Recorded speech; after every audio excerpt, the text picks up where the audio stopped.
Okay, we are streaming live, and let me take advantage of this moment to launch our Skype call, and hope that works. And we ought to be hearing that horrible ring, hopefully, if things are working. And let's see if we connect.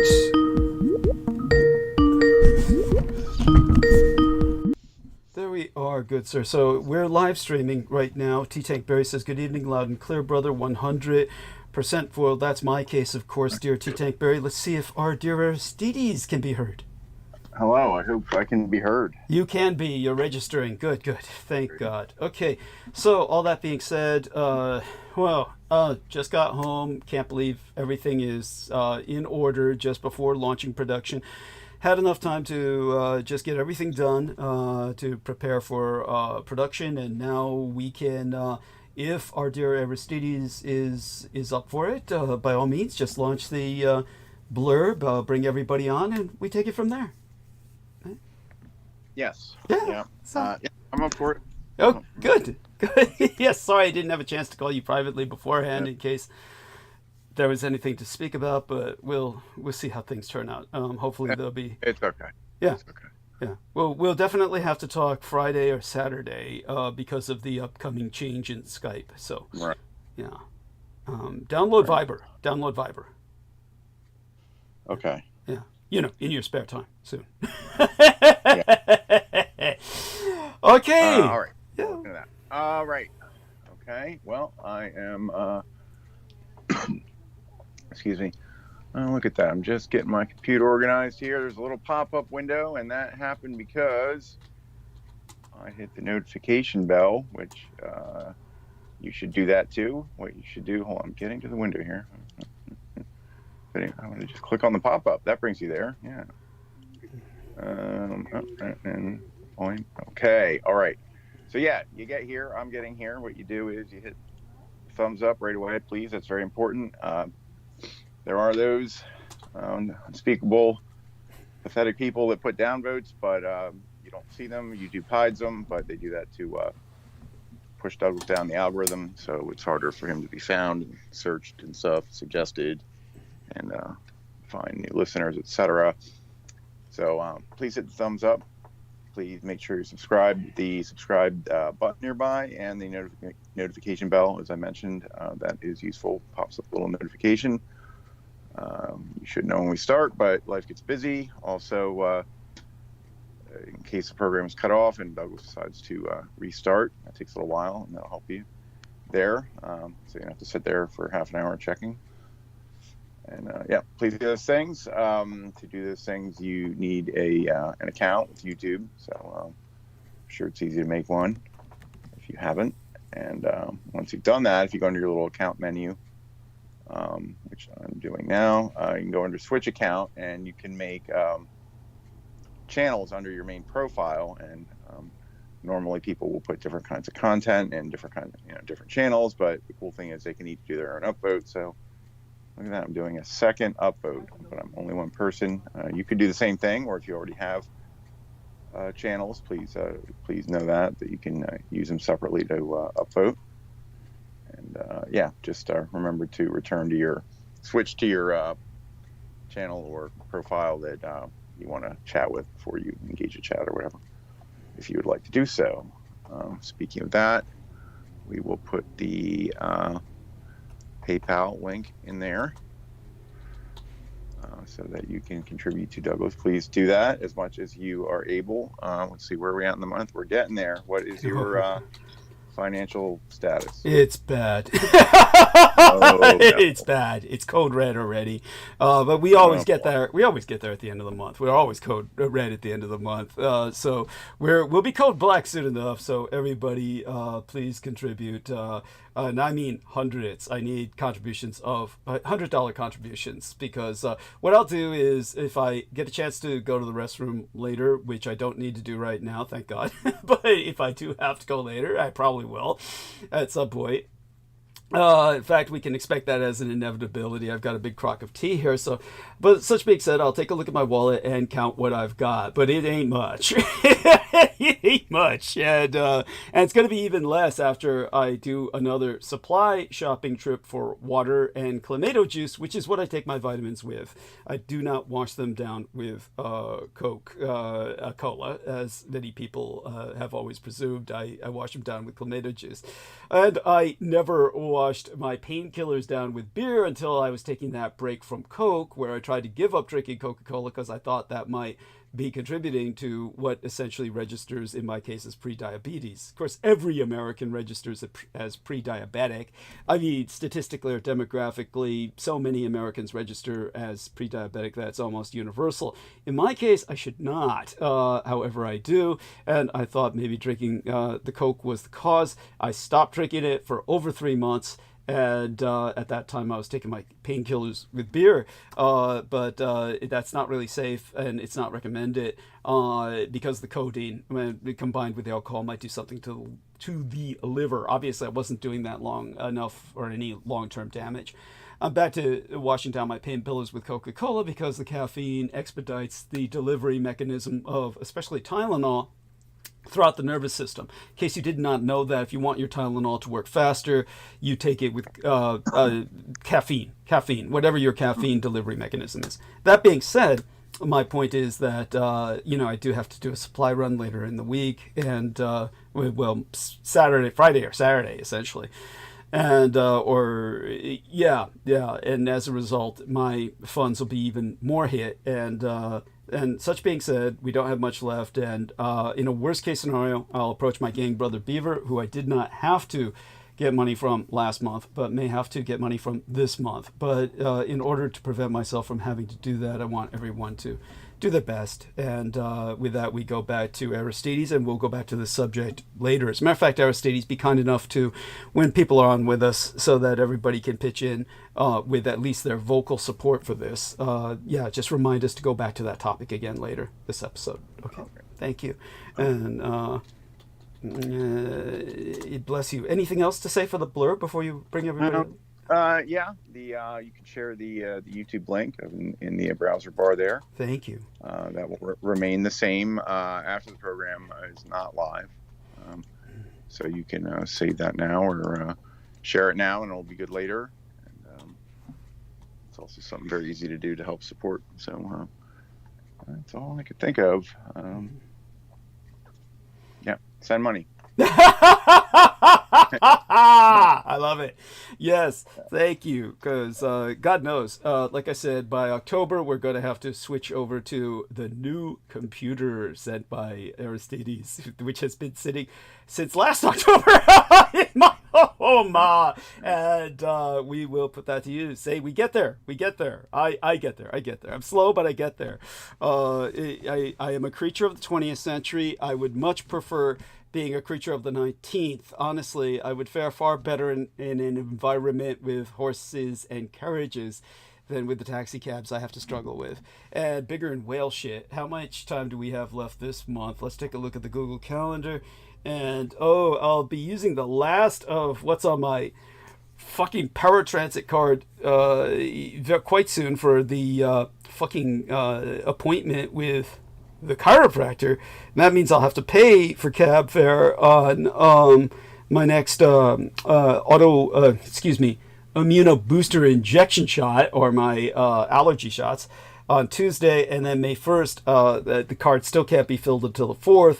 So on May 1st, I'll be paying again for a trip to Parnassus, which will be the most expensive. That's like going, that's like $20 easy. There and back would be $40. So we can count on that altogether probably costing about I'd easily say $60. $60 just for the cab fare, at least $60 for the cab fare over the next 3 days until that fucking paratransit refills, which I would probably have to ask somebody to put money on the card specifically for that again, because even though by that time on the 4th my check deposit's in my bank, I can't transfer that into my PayPal card. It's I've tried that before. It was just impossible to transfer money from the bank into the PayPal card. It's just not worth it. And I would have to pay to do it anyway. So it's like just stupid. It's just stupid. Obviously, there's fares that are charged for use of ATM machines, etc. But why do that? So I do want people to bear that in mind. We need to put money in to the into my card, not just for rent, but also ultimately towards the cab fare. And all that being said, that'll take more out of the money that's in my wallet before rental day, which will be the day that I actually go see the dentist at Parnassus. So that's I'll be paying the rent, seeing the dentist on the same day, and that alone is outrageously stressful. Okay, not the dentist, but doing that on the same day as paying the rent. So just a lot going on. Tomorrow, I by the way, I had come home a bit early, but for the past 24 hours, I had to sleep. I just had to sleep. There was just too much going on the past several days. So by the time that I came home, I had to sleep, and there was no time to deal with downloading Viber, which I need adult supervision to do. And maybe all three of us will do that together, Brendan and Aristides and I, if possible, on Friday or Saturday. We'll find out. More Saturday than Friday, because, as I said, tomorrow is the Armenian Holocaust Memorial Day. They actually have two of them a year, but this one is for the memory of the victims in particular. And so I will be engaged with that with my son, whose photograph is embedded in thumbnail of live stream for tonight's transmission. And it's for this reason I'll be probably ending transmission a bit early. By that I mean I'll give at least 8 hours, probably, more than that, but at least 8. And then end a bit early simply because of the importance of going back to the Estates for this important day for my son, Edbeth, as the name was given to my son by Judith Gay Ager, which actually has grown on us both. And or by that I mean my son and I have learned to accept it as, and Judith, of course, had her own issues and was a royal fucking cunt, but such is life. It just is what it is. All right, and loved her dearly, and it took, but then she just did her best to make that impossible, and the same with so many that have actually appeared on the show, which she did, and others have appeared on the show, and then did their best to do all kinds of evil shit that we're all too familiar with, anybody who's been following for a long time. All right, all that having been said, we are now hopefully picking people up on the call, or proceed to do that if you haven't already. I started, and I need to start that right now. Yeah, okay, excellent. Dear Aristides, thank you for asking about everything else. And with that, let me breathe, center myself, and try and get ready to dive into the night.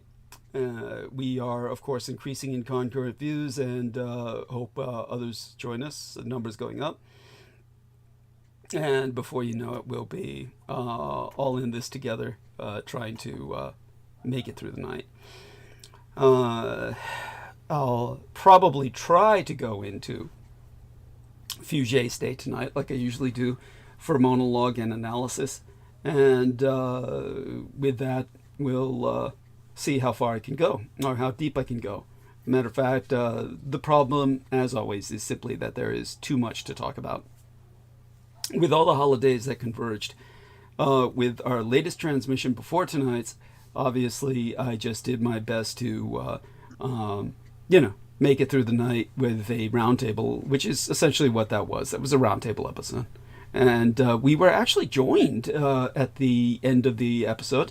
I would have ended it sooner, but we were joined in the final hour by Nemo Albano from Australia, and Amy Como, our lovely lady from Vermont originally, who escaped from Vermont to go to Pennsylvania, and hopefully never returns to Vermont, or at least we're trying to convince her not to. And with that, we have brought a number of other people onto the call. We'll see if they join us.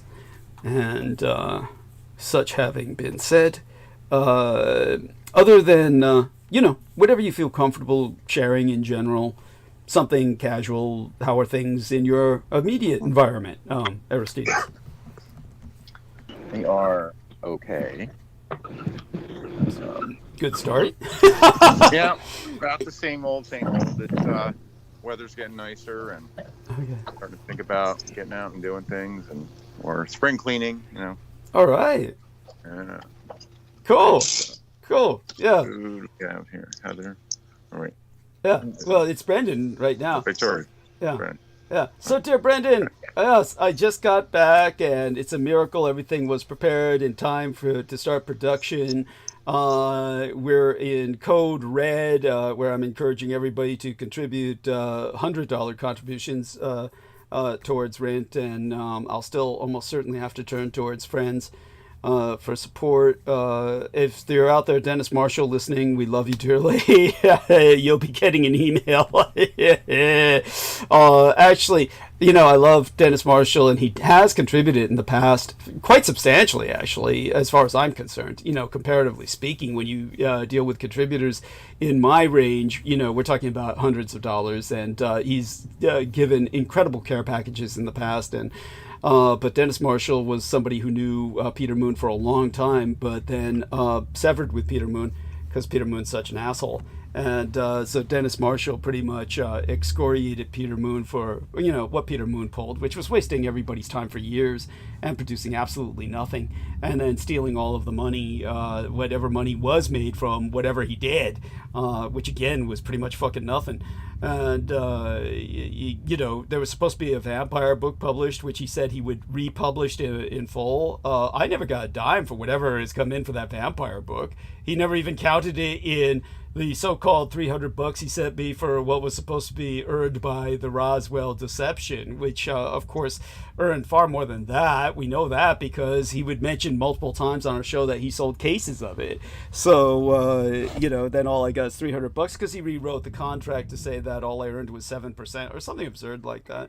It doesn't even bear pursuing. It does from a certain sense, but I have no money or time to pursue it.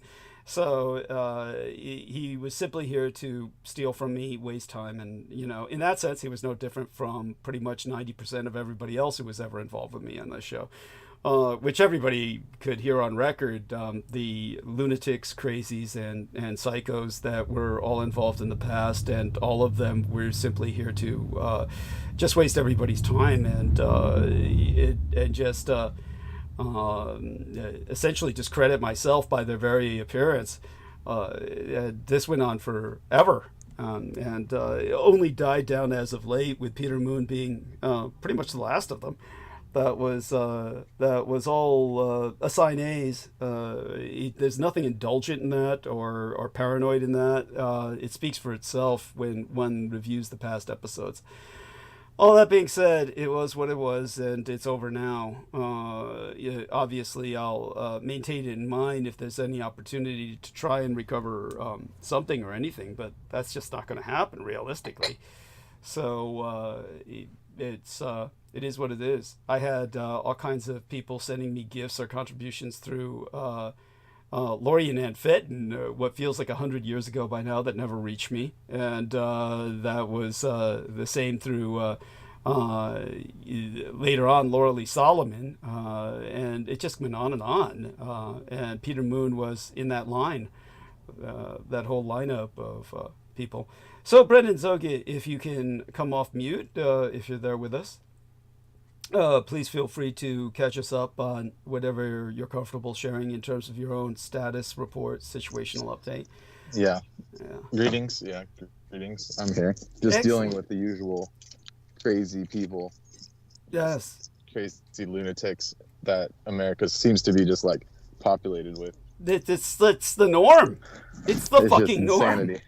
It's yeah. And then they act like you're the crazy person. That's what's so offensive about this course. world. Of course. About America.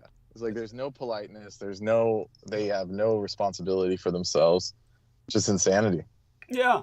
The horror of it is that if anyone considers themselves well adjusted to this society, it shows that they're a textbook psychopath or sociopath, simply because this society is a psychotic and sociopathic society.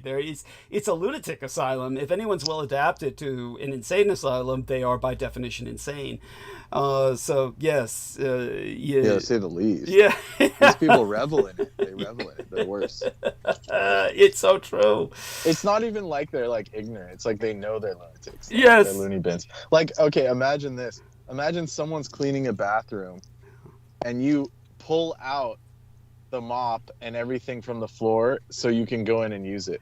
Like, that's the kind of lunatic level these people are doing. Touching, my other custodian was saying, yeah, she touched a dirty freaking toilet cleaner so she can pull it all out and go use the restroom. It's just like absurd. I mean, it's just insane.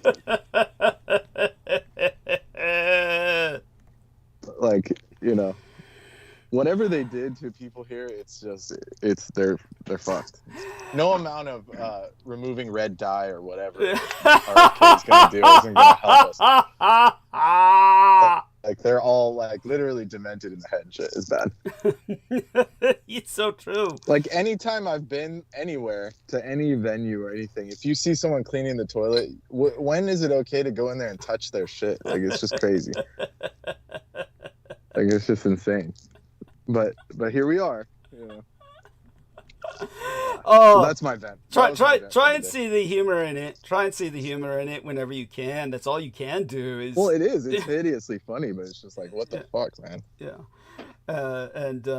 Well, the horror is that the horrors are endless. It's an endless. It's sea like, of horrors. you know, like people think South Park is some kind of like parody or something. But No, no. It's a documentary. It's Yeah. a fucking documentary.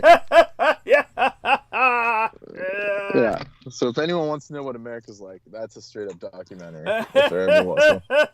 Forget about The Simpsons and Family Guy.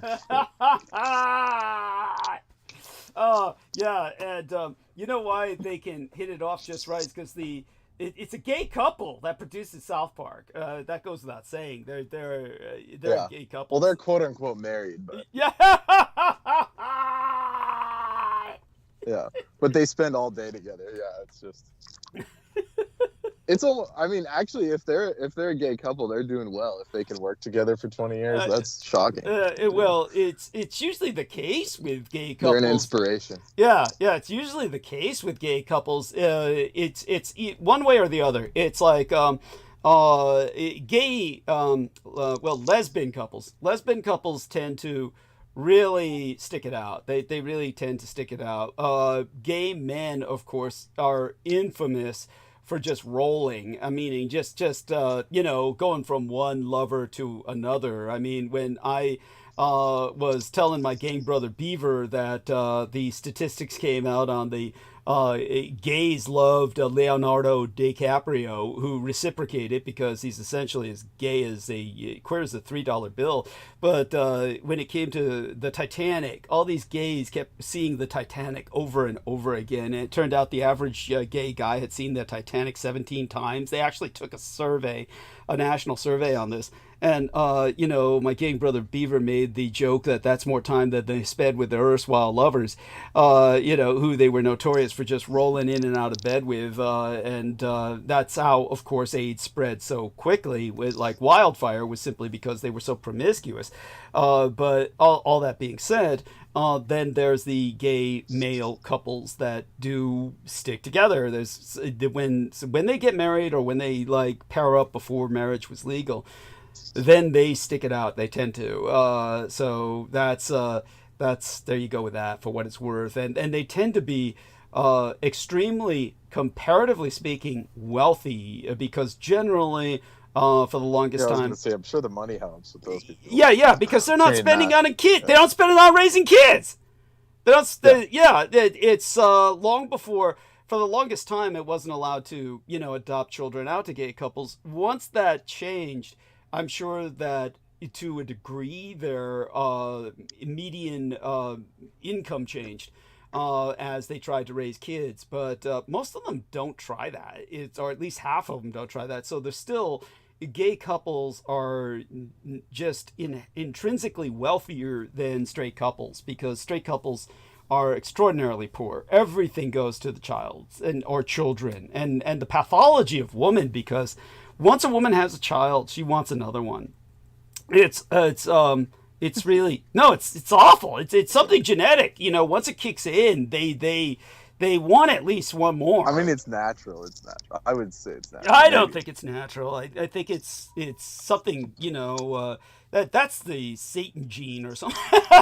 That goes back to the garden or something. That's look, Yeah, I know it's natural in the sense that back in the day they needed as many children as possible because most of them were going to die, and they needed enough to run the farm or whatever the fuck they're doing. But by this point in evolutionary history, it's pathological. It's just like it just. Your life is destroyed by children. It's like, oh my god. Yeah. I mean, besides that point, it's just like bringing a child into this mess is horrifying. Yes, it's almost a crime. I'm like that close to declaring it. Yeah, it's just the way things are going is just not a safe place for anyone. Hey, or anybody. I'm downloading this. I just got sent a photograph from Brendan. I'm downloading this. Yeah, you could. Yeah, whip it out when you. Is this real? Yeah, that's right. Yeah, I mean, is this something you took? Like, is this at the school? Is this like? No. This isn't something I took, but it's like a genuine like sighting out in the country. In America somewhere. Well, there you go. Thank you. It's I love it. No, it says it all. Well, tell people what it says. Tell people what is it. It's like a window cling that says, due to recent events, Ouija boards are no longer, in all caps, permitted on the patio. There we are. Yes. Oh, that's funny as hell. Which adds, it gives so many questions. Why were they permitted in the first place? And then where the fuck is this? Yeah. Actually, it's easy enough to imagine. First off, if you have a patio in some place where people are engaging in some level of bar or party activity, you can imagine where Ouija boards would at one point come out and nobody's taking it seriously. They just want to have fun, quote unquote. And they always do this, it's like, let's go ghost hunting or something like that, except it's easier. And so, why go to the mountain to visit Muhammad when you can bring the mountain to Muhammad, right? That's yeah. So then they wind up, paying the price for it. There you go. It just probably horrible things began to happen, and we can only speculate. But certainly they did. You see the result with the obviously something happened. Yeah, or a number of things. But there we go. It's please, people, don't play with the Ouija board. Don't do these stupid things. I mean, it's like the supernatural is never to be taken lightly. Not something to joke around with. At any rate, so there we are. Other than that, Brendan, how are things going with the nightmare that is existing? Oh, just the usual. Things are just. Do I even need to say anything? Everyone's in the same boat at this point. Yeah. Seriously, it's crumbling. Everything's just falling apart. Like it's like trying to hold water in your hand. It's just sand in your hand. It's like you watch it just crumble. I'm sure you've heard everything that's happened, right? Since you came back. Oh God! Since you got grounded. I'm still decompressing. It's look, I mean, like I said, I spent 24 hours sleeping. Oh God, let me take a look at what you sent me while I was out of this world. I just checked out. Like you said, it's some British guy, too easy to fake it. It's Japan's testing a rail gun. Okay, that's cool. Klaus Schwab steps down. Let's go to Germany. Those ladies would be hyped on your goth vibe. I'll heart that. Yes. Oh, that's because you sent me the to begin. Yes. You know what? Yeah, Amy brought you up with that. Amy brought you up because I sent that to you, and I also put it in the in the Skype call link for the text box of the show, and Amy said, "Oh, that was founded by Brendan. Brendan founded that city," and so it was like she's convinced that you founded that city, which you may have done so in another life, for all we know. But tell us about that. Yeah. Oh, it's what else is there to be said? It's a vegan. It's like the most vegan, like, and not only are they vegan, but they're like, militantly vegan out there. Actually, so it's, most vegans are militant, aren't they? Isn't that kind of like not really. I mean, people portray like those stupid meatheads portray it as if they are, but they're like, most of them don't even know what they're doing, and they're all weak and shit and can't function. So it's just like they're their own worst advertisement, honestly, in my opinion. Got it. Because like I've told you guys before, like Vedic isn't vegan. Like you can be vegan if you want, but it's like people are going around pushing people to be vegan for some whatever perceived thing. It's doing more harm than good, I think. Yes. It's just like there's no point. Anyways, so Tübingen is known for its fiercely green reputation, where veganism and environmental friendliness are its default settings. So that's the subtitle. Cool. And it's a beautiful town. Yeah. Well, all German towns are. I mean, they're all fairy tale towns. Go on. Yeah. In the south. Yeah. Okay. The east is a different story. Yeah. Oh, yeah. Of course. Yeah. Jesus Christ. So like southern Germany, Bavaria, and all those places are like stunning. But so there you go. And it's actually I was going to go to university there, believe it or not. Cool. Because it's like a famous that, and there's another town, Heilsberg or Heidelberg. Heidelberg. Heidelberg. Yeah. Heidelberg. Yes.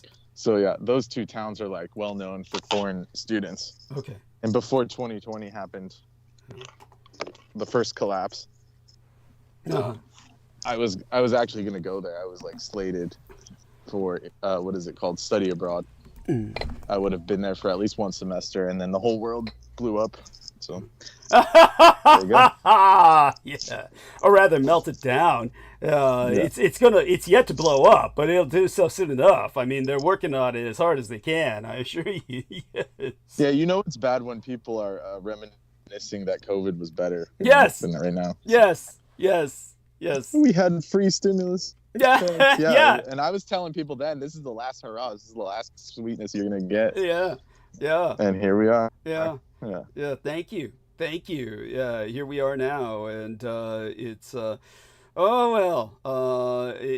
nobody can say we didn't say it was going to happen. How long have I been saying it would come to this point? And everybody just kept saying, nobody was listening. Yeah, that's Of course not. Of course fucking not. Yeah. So there you go. Yeah. And aside from that, so what I told Aristides was to please download Viber. I'm fantasizing. Saturday would be most realistic. I'm hoping maybe Saturday the three of us, Brendan, Aristides, and I, can get together to download Viber, and you can, then we can see if we can work with each other on that. Is that possible at all, Brendan? Yeah.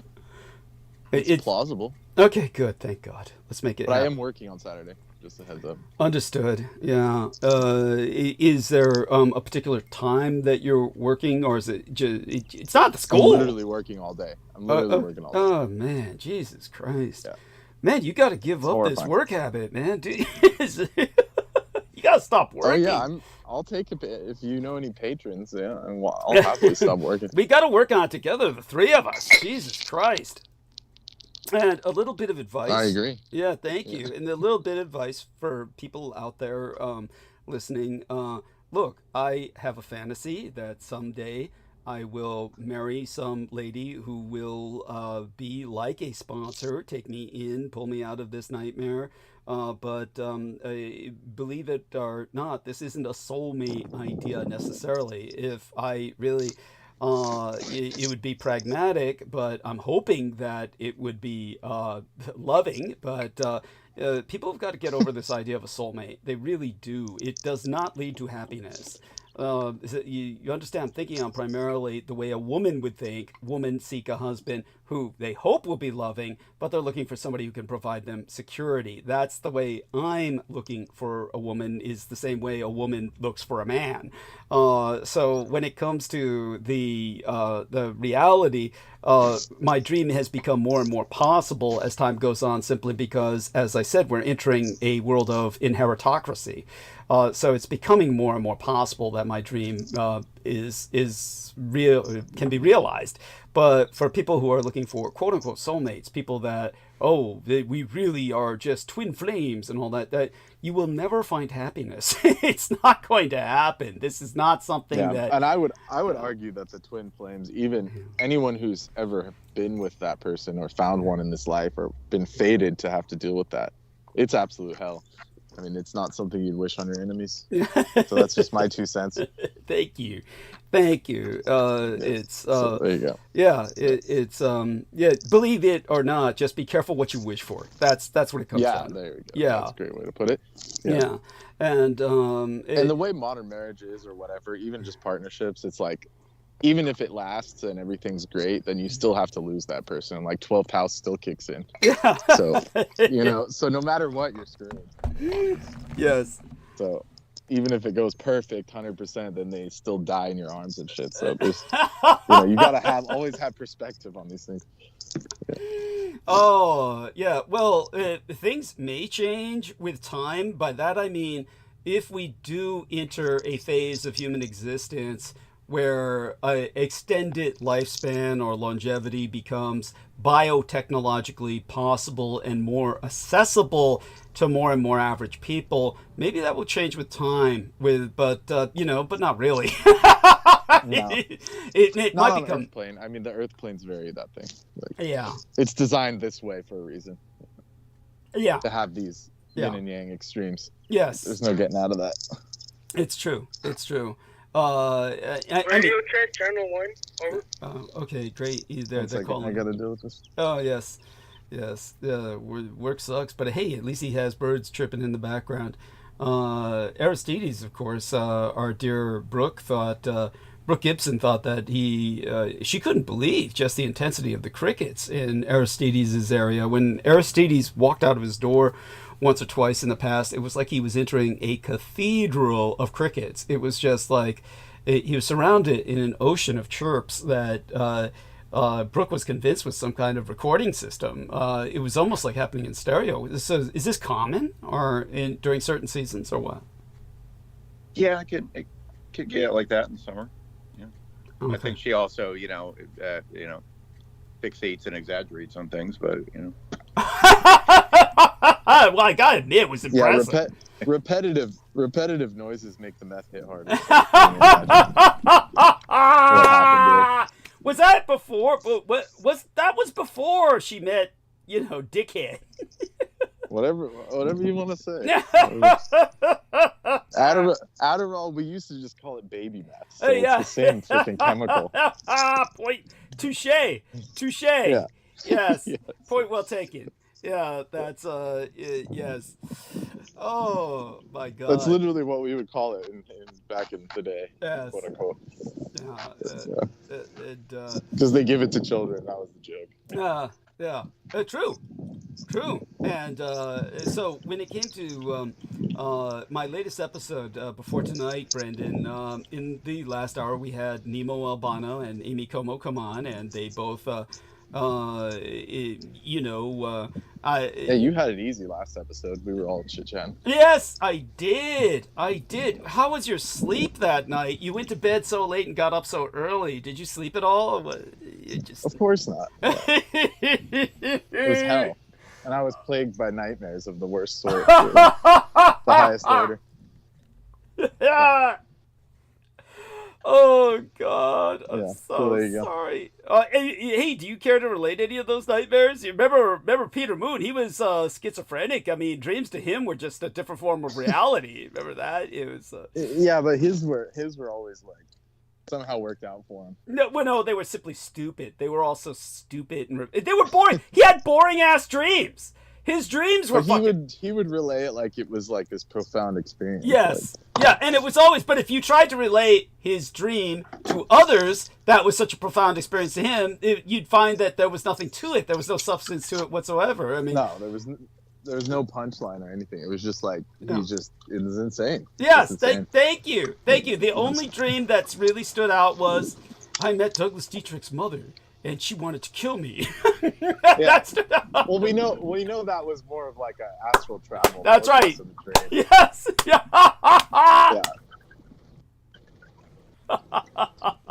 And he admitted such. That's right. Yes, that's true. Now, what were the two videos you sent me? Were these of? Because it's some Brit that like has a mustache and he just puts on the Saudi Arabian outfit, and he knows enough Arabic to just convince everyone. Like, he does interviews and people are like, "So what country are you from?" And he's like, "You will never guess. You will never guess." And he's just from the north of England. So sorry to burst those ladies' bubbles, but it's not. The Brits have been doing this for years. To them, it's just they're just bored. This isn't some kind of feat of anthropology or something. I was about to say. That guy's proof. I was about to say that guy could sleep with Holly and Amy any day. Oh yeah, like I went to Mecca and they just fucking fall down. Yeah, like. Yeah, and this dude's talking to Arabs. He's talking to Arabs, and they're saying, "Yani, min wain?" And say, like, "What country are you from?" And he'll say, "You'll never guess," you know. And in perfect Arabic, perfectly spoken Arabic.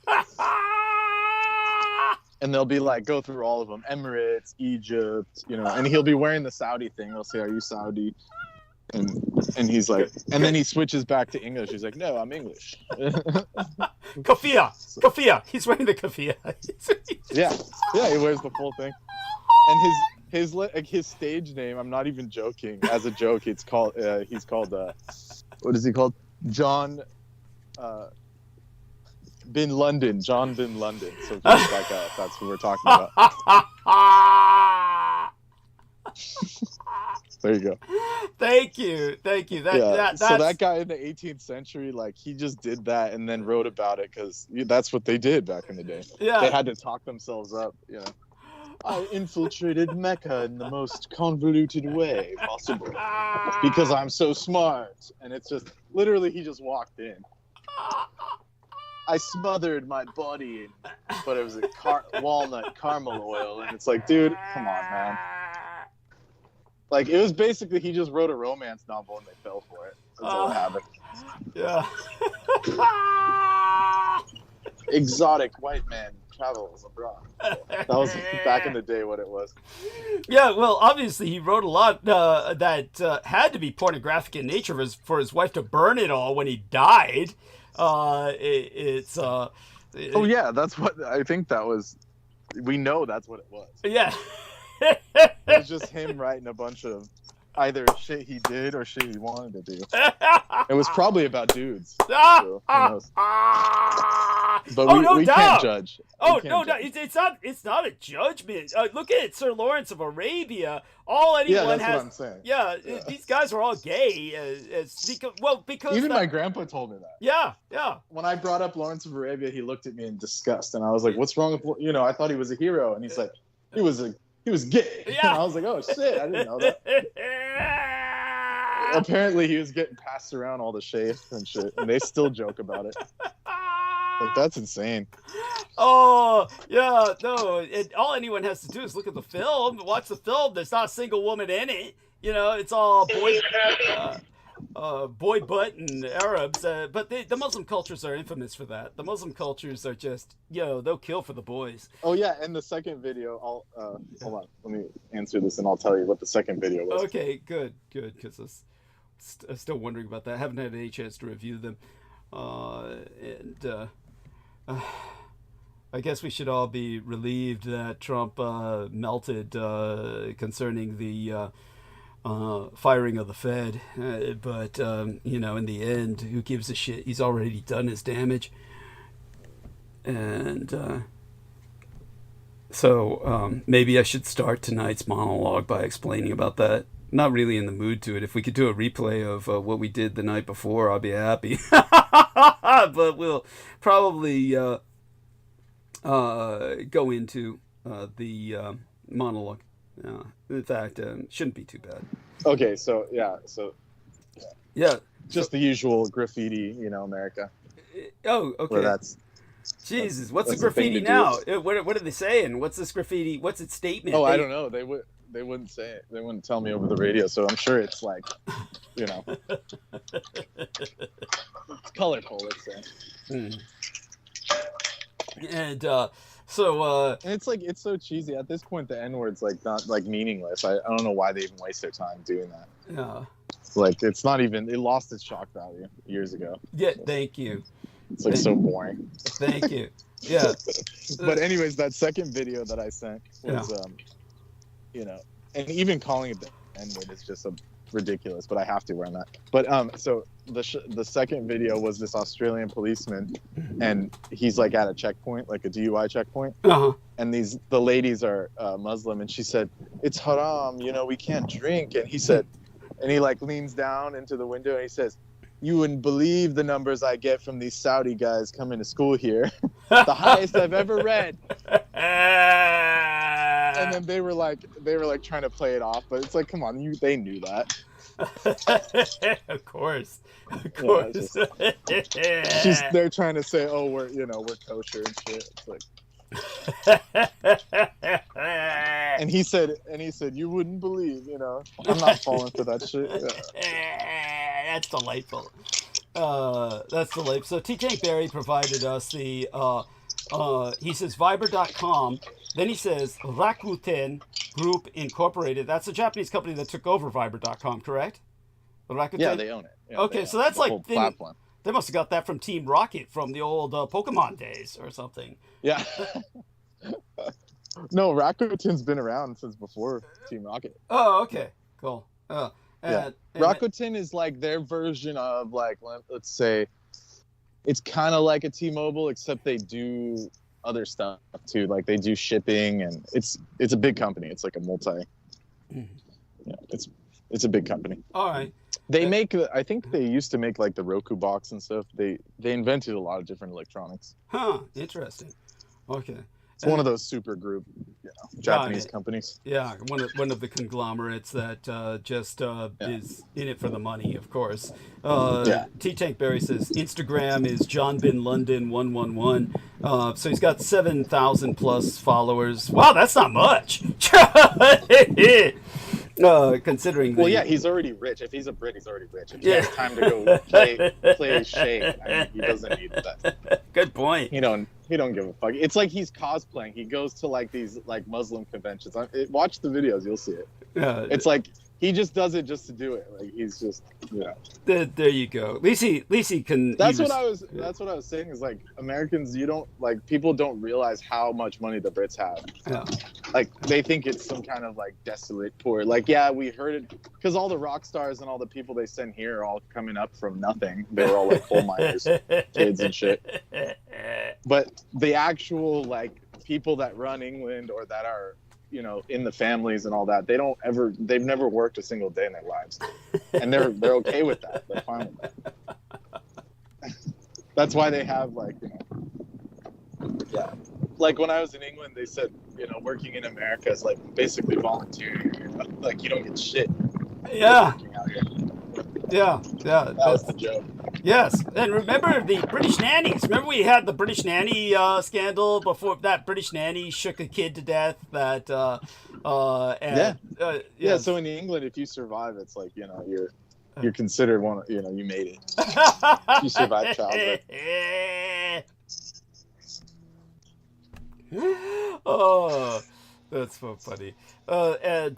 So with our resident experts in England, hopefully they'll join us at some point. John Warrington again, who did show up in the chat. You remember that recently? I think it was. Yeah, he said a couple things. Yeah, I think I was talking to him there. Yes, that's right. Yeah, he responded to you with his usual oblique sense of humor. He has a very esoteric sense of humor, very erudite or obtuse. That might be a better word for it. Obtuse. Okay, so our numbers are good.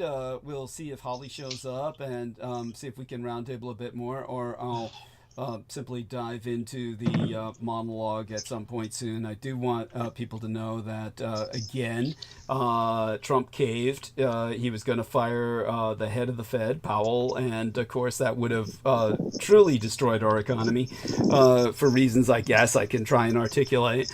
But he's... Shit, isn't it obvious? Some lunatic mission. Yes. Yes. Like, dude has no qualifications in economics. Yeah. I mean, most presidents. Yeah, well, most presidents don't, but he takes it further. Yeah. He takes it further. Most presidents. His track record is like the inverse. Of yes. That. Like losing, like failing businesses. It's true. It's true. And this isn't even just us being rude. It's like it's just straight up. Yeah. Yeah, it's so true. He's like the only person I've ever heard of that's bankrupted a freaking casino where people just throw away money. It's like bizarre. Thank you. How does one even do that? How does that even happen? Yeah, thank you. You have to really work at it to do that. That's like that's how you know that the Russians don't appreciate or don't even consider him worthy, because any mobster can run a casino. They consider him like cockroach level. Yeah, it's true. It's true. Yeah, this fucker can't even run a casino. He's probably a big joke over there. Oh, he is. He is. But the only thing he's good for is running America to the ground. They got faith in him in that. And they know because he's destroyed. Well, that's what they programmed him to do. Yes, yes. Apparently, it's like reflexive. It's bizarre. Yes, and like I said, this isn't even any kind of like attack on him personally. It's just like his reflexes to do that. Yes. Just like you remember back in the talk show days when he used to think that.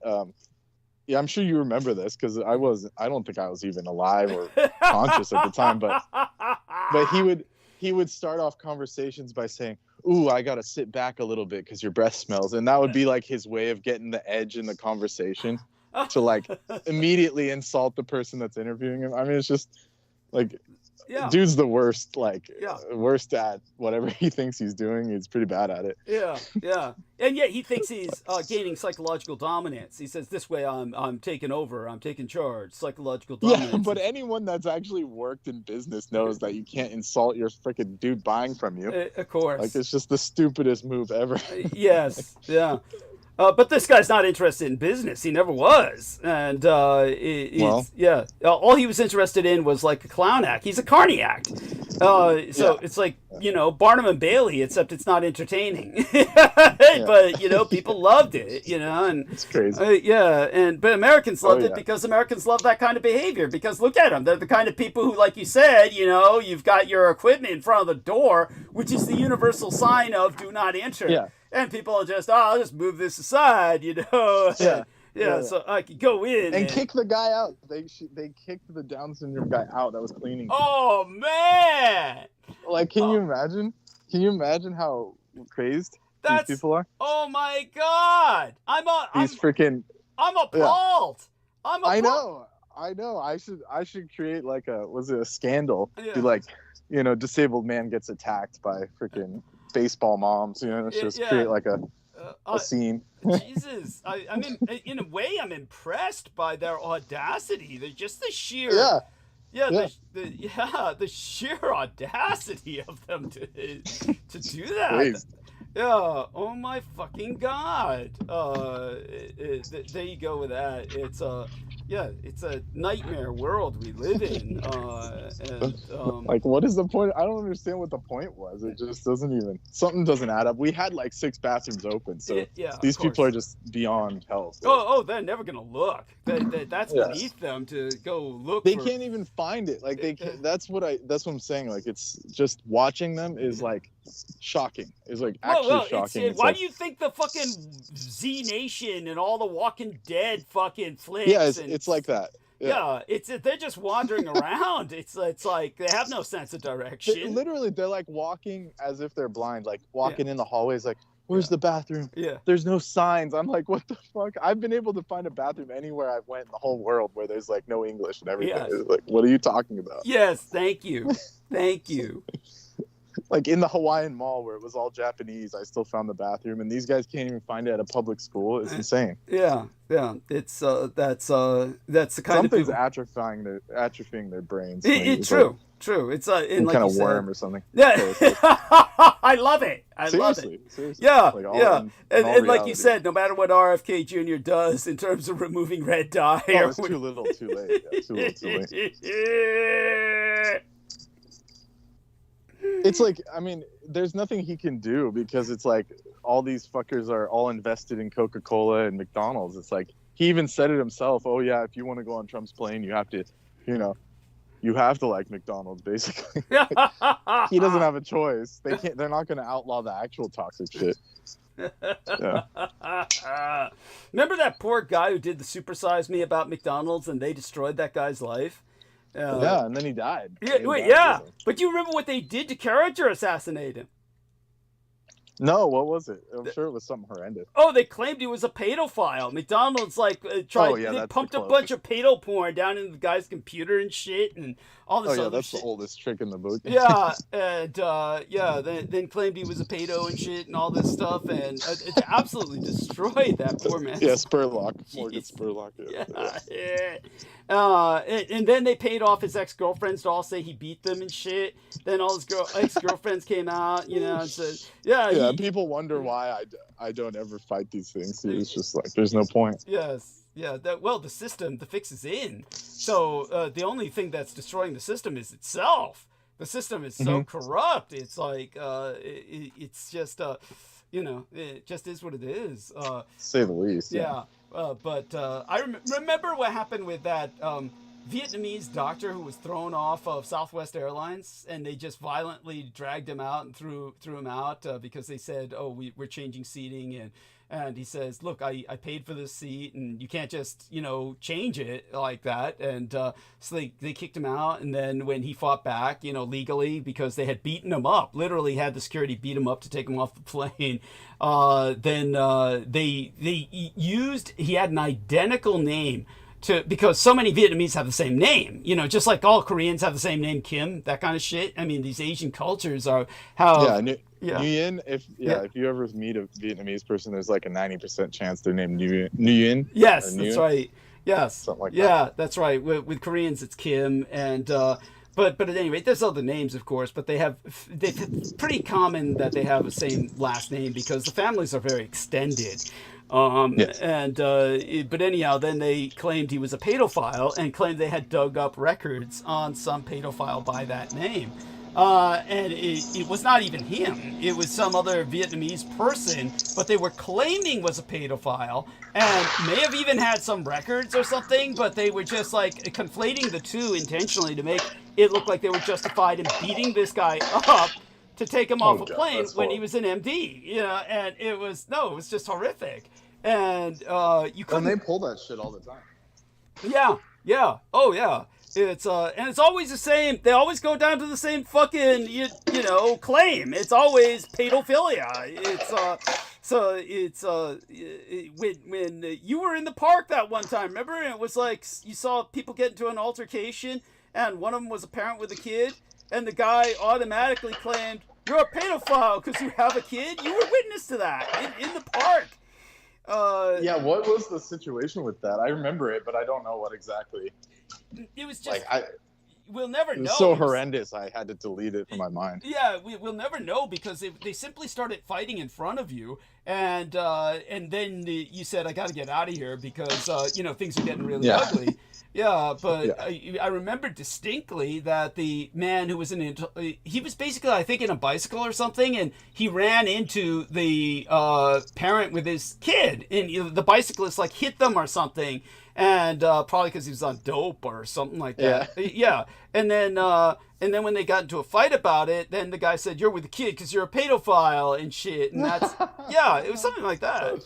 But it always goes down to that. That's what happened. Yeah. Of course. Yeah, it makes you wonder about the people accusing people of that. Yeah, it's just crazy. Oh, of course.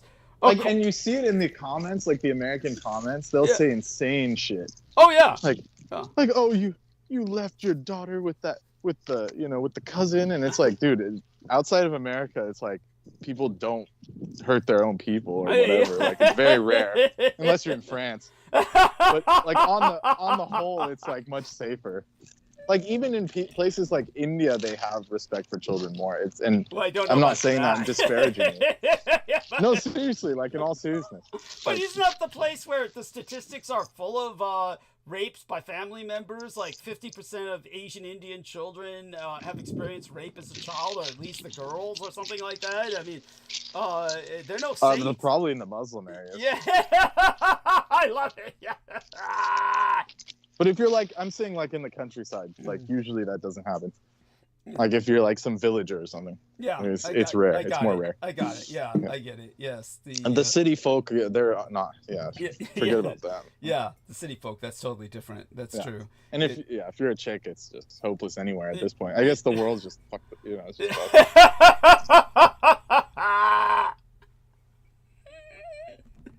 like seriously, I can't even imagine. Like people are, the shit people have told me. It's just like I can't even imagine that. Like, like being a chick and trying to go anywhere, just getting harassed at every second. So it's insane. Yes, that's right. Yes, it's just terrible. It's just terrible. And what do these people expect? It's like, but by that I mean the harassing, dudes. Like, do they expect this woman to just strip in front of them and submit? Oh they think it's like the people in the comments, they give it away. They like, oh, they actually love it when you talk to them like that. You know, like some stupid shit. Oh God. Like, oh, if he had a Ferrari, she would jump in, shit like that. Jesus. Yeah. Well, there you go. That's how they think. Yes, it's just awful. Stuff like that. Yeah, and it's so. And anyhow, but then again, of course, we have women out there. You do wonder why they travel to some places, but I don't think most of them do. It's Christine was like kind of a pioneer in Darwin Award stupidity when she was like seeking it out. To say the least. Yeah. I think she was suicidal. She was obviously suicidal. That's what it comes down to. Yeah. Well, anyone with like heavy like drug abuse or something, that's already like the 12th house is activated. Yes. It's just like, which means like, suicidal tendency becomes, I guess, more slower. Or it's like a slow version. Yeah, there we are. But it's definitely there. It's the underlying, issue. Yes, what the Greeks called thanatos, or the death drive. It's the death drive. Yeah, and and Freud used that actually as well. Did he really? Complex. Yeah, Thanatos. Okay, Thanatos complex. Thank you. Appreciate that. Being unto death, it's just like, death wish. That term, death wish. Yes, got it. And which is apparently most people out here. It is. Oh, don't remind me. I'm just I flash back every once in a while to when I was a child. I was telling Brendan about this in a private conversation. It's amazing. Both Brendan and I, the things that we did when we were younger, that we would never do today. It's amazing we're still around. It's no, we really did things that we should not be here. Sounds accurate. Oh, yeah. I mean, you as well as myself. I don't, I could easily share some experiences, and I'm sure you could as well. But it's amazing we made it this far, and though I don't know if we really made it. I don't know if that's a victory or not, considering what we're going through. Of course not. It's like fate. Like we're just fated to be here when everything falls apart and shit. Yeah. Yes. Yeah. Death is an easy out for all these people. At this point, and it hasn't even begun. I mean, the collapse is like this is like pre-game. We're not even at the full game yet. Yeah. So, because there's a second eclipse that'll like finish the cycle. Yeah. In September. Oh Jesus. So just there you go. So if it's already this bad, you can imagine how. and in Trump, I told you like sidereally in Trump's chart, it's like his rule is not going to end well this time around. Thank God. So he has like the placements for it, but like like Leo rising and different things. Yeah. But but because of the placements of the other parts of the horoscope, it shows like a bad ending, like crash and burn. Good. So, good. Yeah, Thank God. I mean, well, not good for us. I mean, I guess it could be good. Like you said, Yeah. you know, if you're already like, what else do we have to lose? Yeah, you and I got nothing to lose. And that includes Aristides to a degree. Yeah, he'll be fine. He can flee to Europe. We'll be good.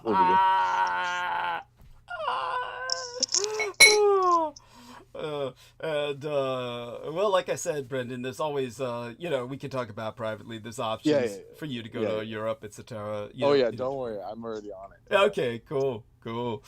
But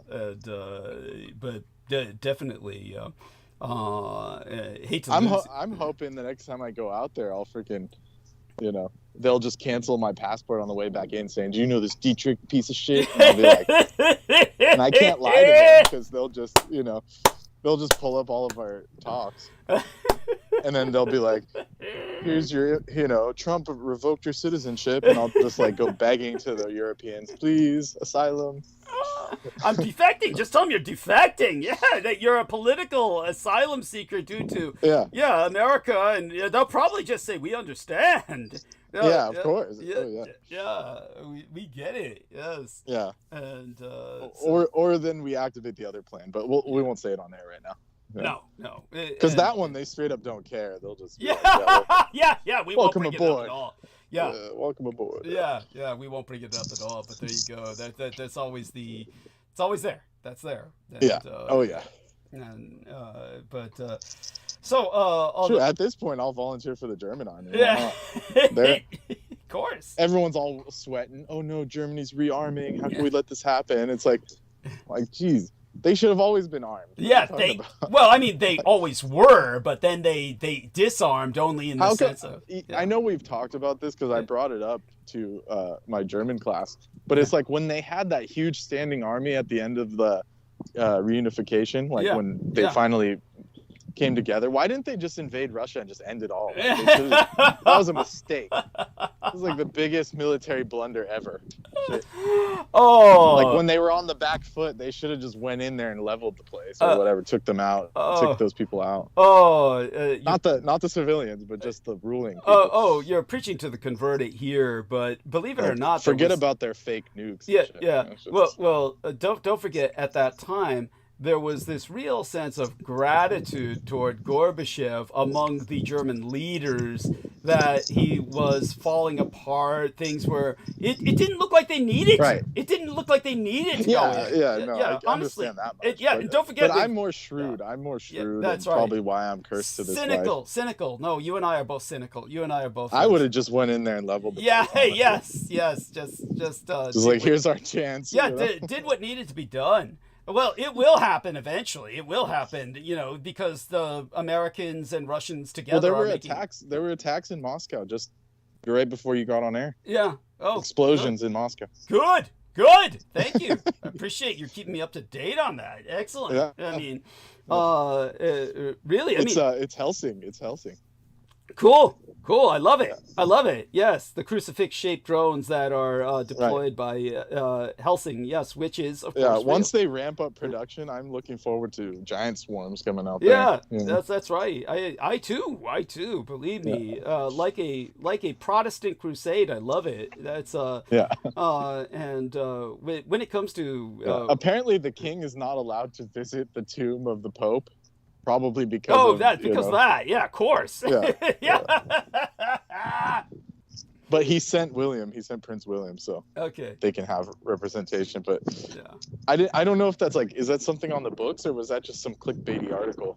No, that's got to be real. That has to be real. But him and Camilla visited his old ass when he was dying. They went over there. Well, that doesn't surprise me, but that's different. It's almost like remember, the Vatican is a city-state with international recognition, meaning that is diplomatic. But when it comes to Right. the death, then it becomes like, okay, now we enter into the spiritual realm, and Yes. at that point it becomes disrespectful because Right. they had The schismatic. Protestant scum. Yeah, the Protestant. Yeah, there you go. So it's it's such a complicated world. I mean, I love the complications of this world to a great degree. What I don't Well, like. I don't blame them. I wouldn't want Camilla in my house either. Especially after I died. Imagine her floating around, polluting. And Charles ain't much better. I can't badmouth the king too much, though, just in case when I go over there. Of course not. Of course not. No. Oh, and like you said, you managed to convince me that, when his son takes over, it should be okay. Yeah, I mean, I was worried about it. I have a feeling William's more grounded. Okay, that he might make a better wartime king. My intuition. It's my intuition. Yeah, that he might easily. Yeah, he might even come to fill himself into the role. Might even come to there we are. Actually make himself worthy of the role. So let's hope for that. We'll hope for the best. Yeah. I'll give him that credit, of course. Okay, there we are. Good. And at least that takes some worry off my mind with everything else about the world around us. But definitely, I can't believe that scholars, of course, there's this massive concurrence that the scholars and these surveys where they're interviewing Americans, and they say, oh, well, all the surveys say most Americans think we're heading into authoritarianism, and the scholars all concur with that. And yet all these scholars are saying, but the American system should survive it. And I'm like, how can you even say that? The American system... It's already gone. It's already gone. Thank you. What are they talking about? Thank you. I mean, this is like how even if he is the executive, there's no way to make all these unilateral fucking decisions. Like, it's already broken down. Yes. Because all those people are kowtowing to him. So it's just, Yeah. So there's no way to justify that other than, they took over. Yeah. No justification. Thank you. And they're running it. Oh, yeah, dig this shit.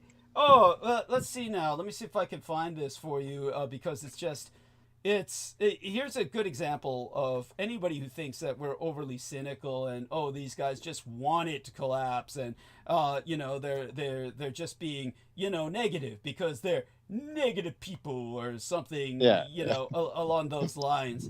Let me look it up. There's a, I'm sure I can find it. Everybody be patient with me. It has to do with student loans.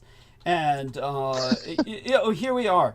So, of course, remember that cunt that was put in charge of the educational department? Yeah. Oh, yeah. Yeah. So let me get the link for this, and I'm going to put this in the the chat and the text box. Yeah. So I'm going to put it in the chat, the text box, and your private messages. Yeah, they're going to garnish weight. Is that what yes, you're saying? They're going to garnish the wages of people. Yes, and it's like, but and every economist on both aisles is saying, like, look, this is like the worst thing you could possibly do, for the economy, because all of those people are the people that spend because they're all middle class, and if you garnish their wages, they won't have anything to spend, and it'll just it's like putting a hole in the bucket. It's just pointless. Oh, absolutely. Well, it's beyond pointless. It's self-destructive. And so here we are. But the point is that it's anti-godly. Yes, it's literally Adamite. It is they are seeking chaos and destruction because nothing good will come of this, and only massive dislocation will come of this because first off. Yeah, and then when someone confronted Cheeto Lord, they were like, how could you, don't you think this is, this tariff shit is fucking everyone over, the whole world economy? And he says, you got to take medicine when you're sick, and shit like that. No one likes medicine, it's just like, dude, I wish it was like that. I really do. No, he needs to take medicine. He needs to take medicine. He is the one who is sick. He is yes. And remember when we were getting bonuses under COVID, that was only because it was Biden, not the fucking Republicans. It was the Democrats giving everybody bonuses under the COVID, the government paying people out, and they should have paid them much, much more. Nemo says she looks like Vince McMahon's wife, Lindy Mary McMahon, and he's talking about the cunt who's running the stupid Department of Education. Yeah, she's literally just there to disillusion the department. Dissolve it. Yeah, destroy it. Yes. Yeah, and it's which she's doing a good job. Oh yeah, there you go. That's I mean, what happens when they start revoking people's paychecks and social, like they'll die. People die. Yes. Yeah, but the point is, when these kids are told to go to school and get an education so they can get good jobs, they can't do it without loans. Then the loans are astronomical, and it takes away all their ability to get credit. And they can't get credit to do anything they need to keep jobs, like buy a car or buy a home to live in. And the end result is that if they garnish their wages, there's no point in going to school. So less and less people will go to school, and then society cannot stand. Society then says, hey, why isn't anyone going to school anymore? We've got no more specialists, doing anything. Yeah. Well, because no more doctors, nobody. Yeah, because no one wants to take out student loans because you'd only garnish their wages, and then they wouldn't be able to eat or raise kids, or there's no point in going to school, and so they want to destroy civilization. That's the insanity. It's the only explanation. Thank you. They are truly Edomite, but it is Republican. The Republicans are Edomite. It just they are a front for the Kings of Edom cult that is far more powerful than people realize, and has effectively taken over America and Russia. Russia and America and Israel, as a matter of fact. That triax of evil.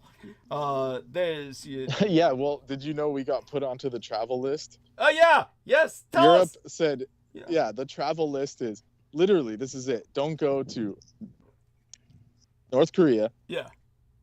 Russia. Yeah. China. Yeah. Yeah. And guess what? USA. Thank you. Literally, European diplomats are told that they have to check in their original phone and take a burner phone. Yes. Because the Americans will just steal it and steal all of the information. Yes. Like absolutely espionage style. So so we're like, I mean, this is like worse than any Cold War level shit that we had to do. Yeah. Thank you. Thank you. It's horrible. Well, it's good in the end. Believe me, Americans will miss a dependent Europe. They will miss a Europe that is dependent on America. They really will.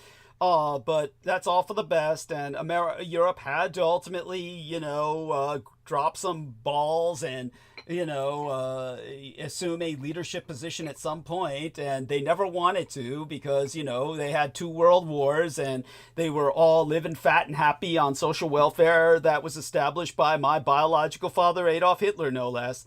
And they all said, "Oh, we love that National Socialist social net for us all, but we don't like that racial breeding stuff to keep us homogenous." Germany's freaking thing is amazing. Their welfare is off the charts. Yeah, of course, and which is what I was telling that idiot. You remember that stupid lady, the Polish lady? Yeah. She had German citizenship, and she's like, I don't know what to do. She's over here like freaking languishing in California and not being able to be employed. Just go back and get on the freaking dole, you idiot. I told her that. Yeah. And look, it killed her. Her brain's atrophying because of the bad healthcare here. Yeah. She can't get her teeth fixed, and it's just insanity. It is. That is insanity. You see, me, you notice that, I'm going to the dentist and all this other good shit. So, literally, you have to have you have beyond PhD level government knowledge. True. Yeah, it's true. to even get through that. Yes, that's your point is well taken. Your average American can't handle that. Yeah, I did work for the government for almost a decade and got then became a care provider for my parents and advocated for them. Yeah. So that's how I grandfathered myself into being able to do all that I do for myself. Not to mention we live in California, which is all the shit talking about California. It's like the most livable state, and no one wants to admit that. They just want to talk shit. Oh, it's communist. It's this. They're stupid. As far as I'm concerned, it's the only livable place. Thank you. Thank you. It's just, yeah. Yeah, of course. And then, except for Gavin There are, Newsom. of course, problems. There are problems, but yeah. Well, he's just The funniest thing. The rails. Yeah, he's off the rails. thank you. The funniest thing was Gavin Newsom says, Trump is ruining brand America. Like he's doing any fucking better by going red Republican the way he is. It's a joke, but oh no, he's on the same. As far as I'm concerned, he's investing in the same companies. And all that shit. Thank That's you. why he's crying. Thank you. And here's the part. Another point. By the time he left being the mayor of San Francisco, he was like he was in the 50 to 100 million range. It was. Can't trust these people. It was. It's true. It's true. Yeah, we're talking about. And even if like Jerry Brown and his dad were all sketchy, at least they cared about government. Like True. they were kind of like the last. Yeah. Real government from the 60s. Those, they were truly socially conscious people. That's They may have been wealthy and they could afford to be socially conscious, but at least they were socially conscious. And but when it came to somebody like Gavin Newsom, what also disturbs me is while I'm certainly approving of his attempting to maintain California as an independent economy with its own foreign policy, no less. In other words, making deals with other countries regardless of what the federal government is doing. That's, of course, a good idea. Bad idea is he thinks the future is communist China. So rather than Taiwan, he's leaning politically towards the communist Chinese. It shows how ignorant this fucker is. Dude, is that because you think there's somehow... Lame. Yeah, well, it's insane. I mean, it's like... Do you think you're just going to... the Taiwanese investment in chip manufacturing is in Arizona, not California. It's in, it's... Because they know that this idiot will sell them out. Thank you. They're smarter than that. Yeah. Thank you. Yes, that's right. Whereas they know the people in Arizona and places like that are too stupid and just, they're... well, Arizona, you can have, like, big swaths of land and... Yeah. Like all of even the university and stuff is very spread out. Yes. Like here he would just let a Chinese company park right next to the Taiwanese company, and then they then they steal all the shit through like sonar or something. That's right. No, good point. Excellent. In point. Arizona, you can kind of have space to like secure the area or whatever. Thank you. And there we have that. I definitely want people to understand how dire the situation is, and so dire that I do foresee that the upcoming World War and Civil War, we're going to have massive relocations of population. Probably forced to pioneer even the ocean seabed, which was always like an idea that people had, but everybody understood. Well, nobody really understood because nobody really thinks about it. The challenges are incredibly immense, but we'll probably be in a time when, well, people have no choice. And I think it'll be as a result of that war. Entire refugee populations will be deemed the enemy, like the Republicans, because I am convinced, of course, whether we jack the Democratic Party or have to just start a third party, the Republicans can't win simply because they're so intrinsically auto-destructive. You're talking about people so libertarian at this point. If they were like trying to run a war, they would not defend their own areas of land that aren't paying for the defense. They would consider war like a private mercenary contract. You brought something up to my mind. Yeah. That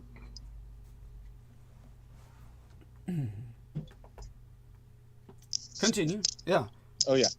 So sorry, I got a text from the other guy. He sent me something that was supposed to be for his wife, so hopefully I don't need to read it.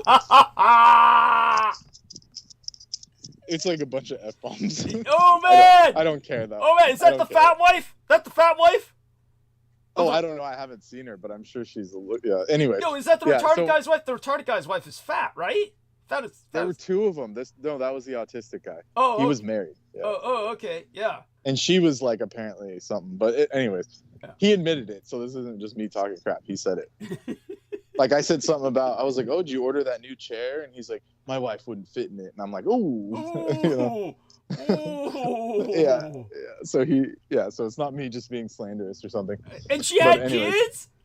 She had kids? No. Those people didn't. Those people didn't. They knew better. He was smart. He likes it the way it is, you know. Yeah, just them, and he can order it because he's with it for citizenship, right? He's with it for citizenship, right? No, you're conflating the other two. Oh, okay. So that was the other dude was just like some regular American. Okay. This guy was the guy that But anyways, what I was saying, what that you brought to mind with that is, like, this whole situation. How can they still say they're libertarian when dude is doing the exact opposite of, because libertarian is the government doesn't touch anything, right? Yeah. So that's right. If you have to present papers at the border, whether you're libertarian or not, then that's not libertarian, right? It's just the government's overreaching instead of being removed or being pulled back. So it's counterintuitive to what they want. Mm-hmm. But no one has ever countered it or said anything about it because they think he's smashing the government up or some crazy shit like that. Yeah. You follow me? You kind of follow what I'm saying? Well, I follow you to the extent that any sane person can follow an insane situation. The situation being so insane that it's so really beyond. It's really something that's hard for us to follow, not because of your communications ability, but because the situation itself is so contradictory. Yeah, it's so convoluted. Yeah, it's convoluted. But I'm saying, how can anyone claim to be libertarian, but then they want someone to make all these like weird authoritarian, that's the whole insanity. Unilateral shit. Thank you. Yeah, it just doesn't add up. That's the insanity of the situation and why these people are all so crazed. I mean, they want it. They want their cake. Yeah, laissez-faire means the government doesn't do anything. You don't go to the Fed chair and remove him. That's not laissez-faire. This is the insanity. It would be like saying, we want a Hitler who lets us do whatever we want. Yeah. That's what they're saying. That's basically what they're saying. Yeah, it's just so backwards. Yeah, and they think Trump is their Hitler, but they want him to not interfere with whatever they're doing, which is, like I said, for those of you who don't know my own experience with libertarianism, when I was at the Presidio military base, the vast majority of these military and Department of Defense workers were into the pedo porn, and I remember distinctly DeltaNet, and DeltaNet was the U.S. Army version that was being developed collateral to DARPANet, and DeltaNet was just nothing but child porn, and it was just like, especially among the officers, all just distributing child porn to each other. But the one thing that all these people enlisted or commissioned in terms of their military status, for those of you who don't know, commission means their officer status, and enlisted men is anything up to the level of sergeant, the rank of sergeant. You had pedophilia as being the norm to the point where I was surrounded by people speaking about it in the background so casually that it was a normal topic of conversation, and to the point where I've given some horrible anecdotes about this already. I don't need to suffer them again. I don't need for my listeners to suffer them again, at least not at the moment. But the point that I'm making is their common political ideology that united them all was this rabid streak of virulent libertarianism.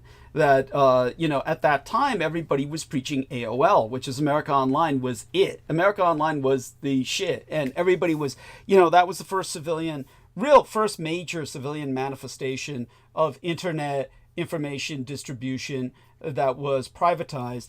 And the reason that it was so, everyone was enamored of it was because in those days they allowed anything. Literally anything. There was no policing for child porn or any of that.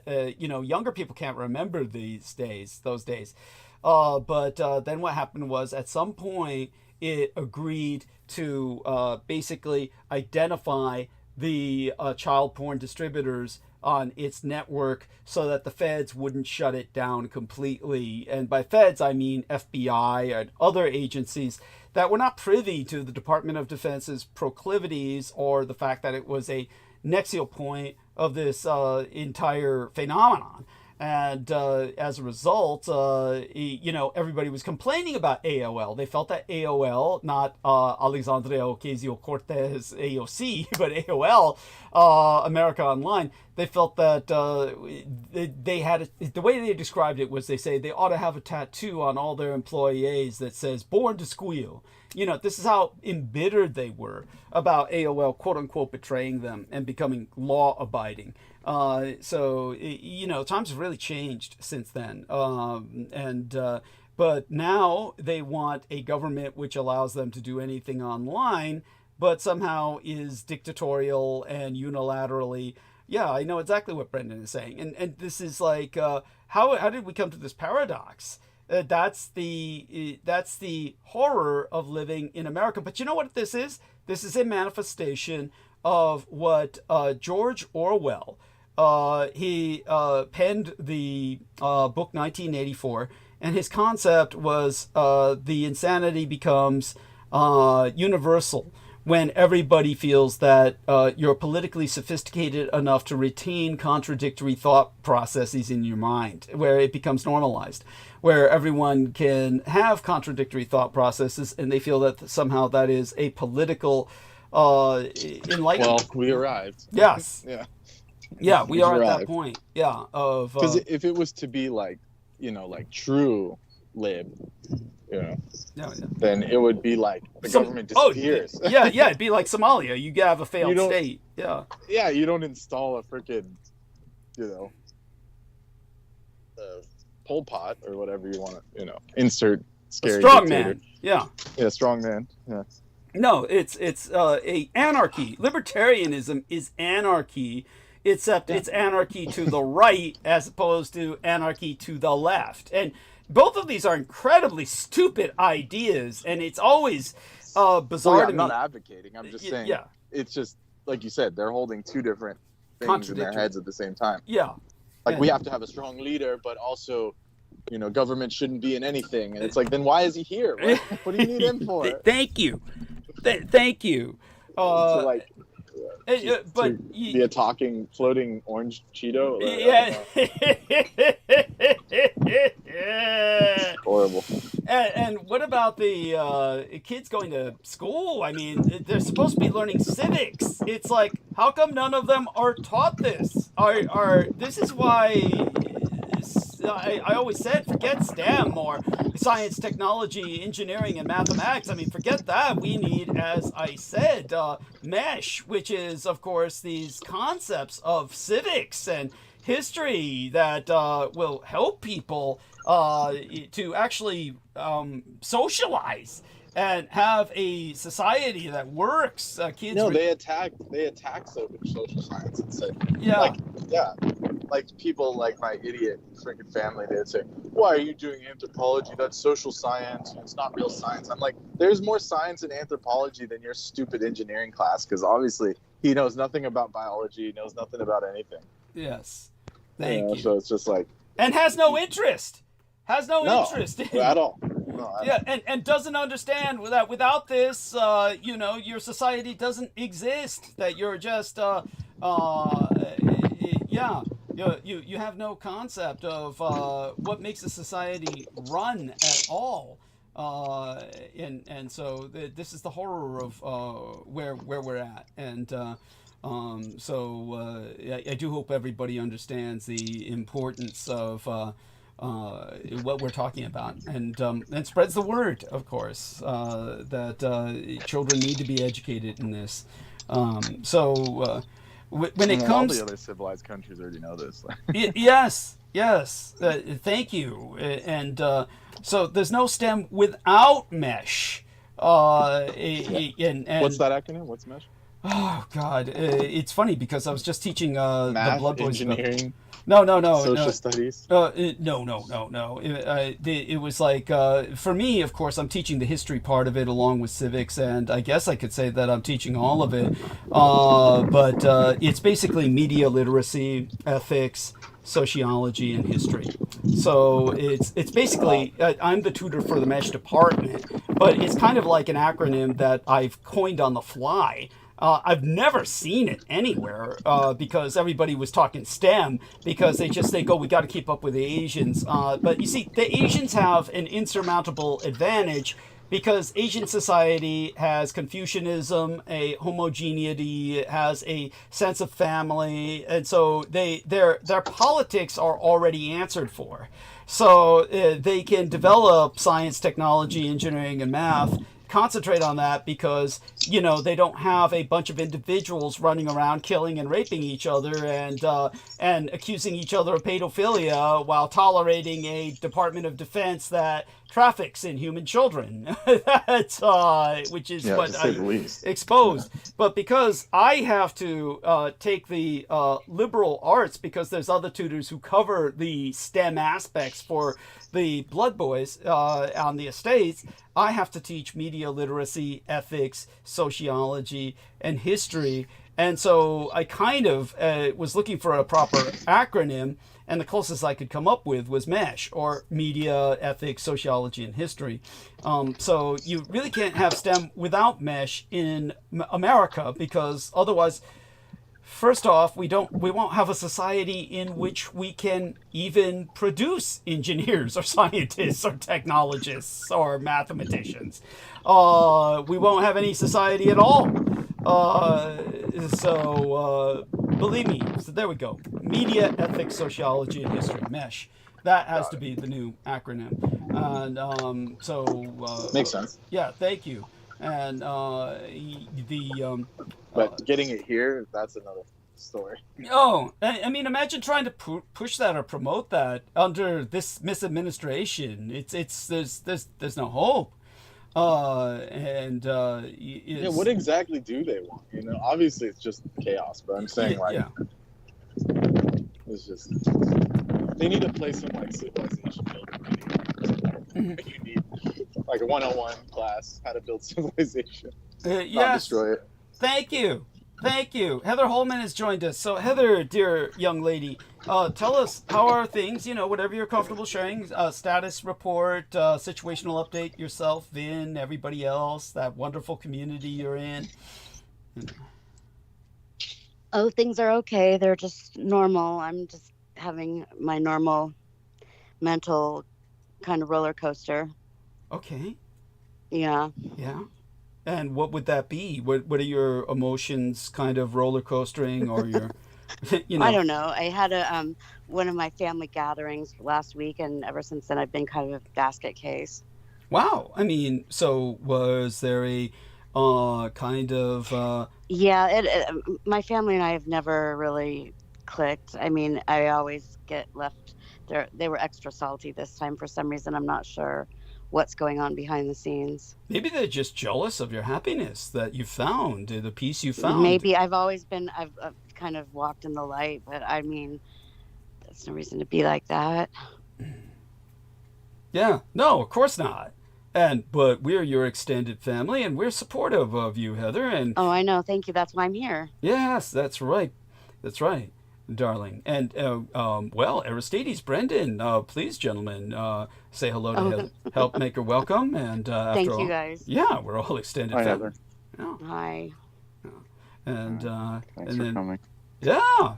And Brendan will be back soon enough. He's dealing with his own. Jai Shri Krishna. Yeah. Yeah. Thank you. Yes. I just get like locked up. You know, I feel like cooped up a little bit. Sometimes I want to go just run off and run away, but I know running away doesn't really help anything. That's right. Yeah. Well, I mean, to an extent, but you don't have to deal with these people if they don't respect you. There's no point dealing with them. Yeah, I know. It's a waste of time. Yeah. Life's too short for that shit. Yeah. Yeah, it's going to be a while before I run into them again, I know. Probably for the best. Yeah. Yeah. And Vin, how's Vin? And what did he? How did he feel about your family? How did he feel about your family? What did he interact? Well, I had already cut off communications with them for a period of time, and he kind of encouraged me to rekindle things. You know, like meaning he doesn't want me to have any regrets, and you know maybe I could find something that I'd maybe missed. But well, now you have your answer. Then I have my answer. And you know, I did make the best of it, but it's still the same as it ever was. Yeah.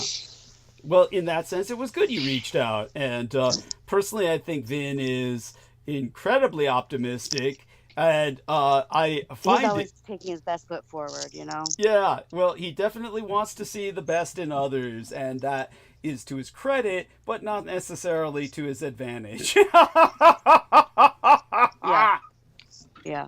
But then again, we're talking about a guy who's seems to be pretty much adept at a pretty vicious environment. That's the crypto. So he seems to make a killing with that. How's he Not doing? lately. He hasn't really been into that for a while. I don't blame him. It's Well, all gone to through. shit. It's falling through. Yeah, it's falling through. Yeah. So smart man. I mean, Yeah. yeah. Well, when it comes to the whole market, just pull out now, everybody. There's nothing to be looking. There's nothing looking good in the markets now. What with Trump doing what he's doing. So yeah, Vince. Oh no, it's all falling like a stone. Yeah. It's just. Yeah, Vin's ahead of the game. He's always been ahead of the curve like that, honey. You're lucky to have He him. is a little ahead of the curve. Yes. Yeah, and so is he still helping other seniors around the community? Installing cable and shit. No, he isn't. He still hasn't gotten locked into any kind of a clique or anything like that. Mm-hmm. Yeah. I mean, is that important? I mean, No, he just does his own thing around here. Yeah, I was about to say, it strikes me that would be a community full of people who are kind of hermit-like, or he never. We're young in this game, so it's like people really don't like young people. Yeah, I could see them, but yeah, they're all like old timers around here.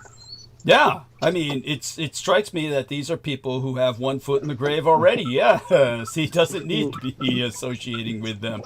Yeah, they would find you guys like kids. It's funny. It's actually funny as hell. We're rookies, Yeah, well, that's hysterical.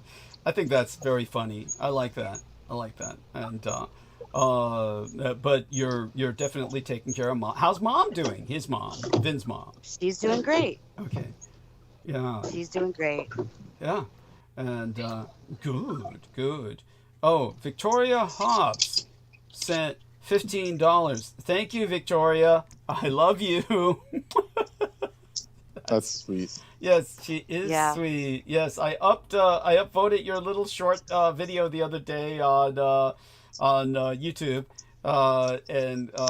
So she lives out in the middle of boondock nowhere, and she was saying that she has the same problem I do. A lot of her clothes get mildewy, and so she had this little minor miracle, and it made her very happy. So love you dearly, Victoria. You're such a wonderful person. You're on another level, though. Yeah. That's compete true. with Doug. Yeah, no one can compete with Doug. No, this is when your whole house is a crypt, then then start bragging. Yeah. Yeah, that's true. Oh my God. And it's so gross, such a horror story, when you think about some of the open food I was eating that I just figured, it's so dry in this back area, and all these brown widow spiders will kill off the flies, some other vermin, and I was really eating a bunch of dust mite shit that was all over that food, and that's why I had the allergic reactions a few times. So, like Brendan said, thank God I'm getting all these shots, because the dust mites were gangbanging me until at least this point in my life. Yeah, it's what a life. Yeah, and then Brendan was like saying, don't tell the dentist about that, because I was saying, that one dental assistant was scooting her chair further and further away from me the more I was reviewed. But, what can I do? They're asking you, like, hey, any new meds, any new, like, things going on? I have to bring up these, like, allergy shots and shit, so. I don't think experimental stuff is relevant, right? Theoretically. Well, theoretically, it's more relevant than anything else. I mean, they really want to know if you're, like, doing something experimental, because they want to know if it's contraindicative to anything they might do. But I hear what you're saying. Because I'm not a dentist. Yeah. Yeah. Oh, you never know. If the dentist is giving you stuff, then yeah. Yeah.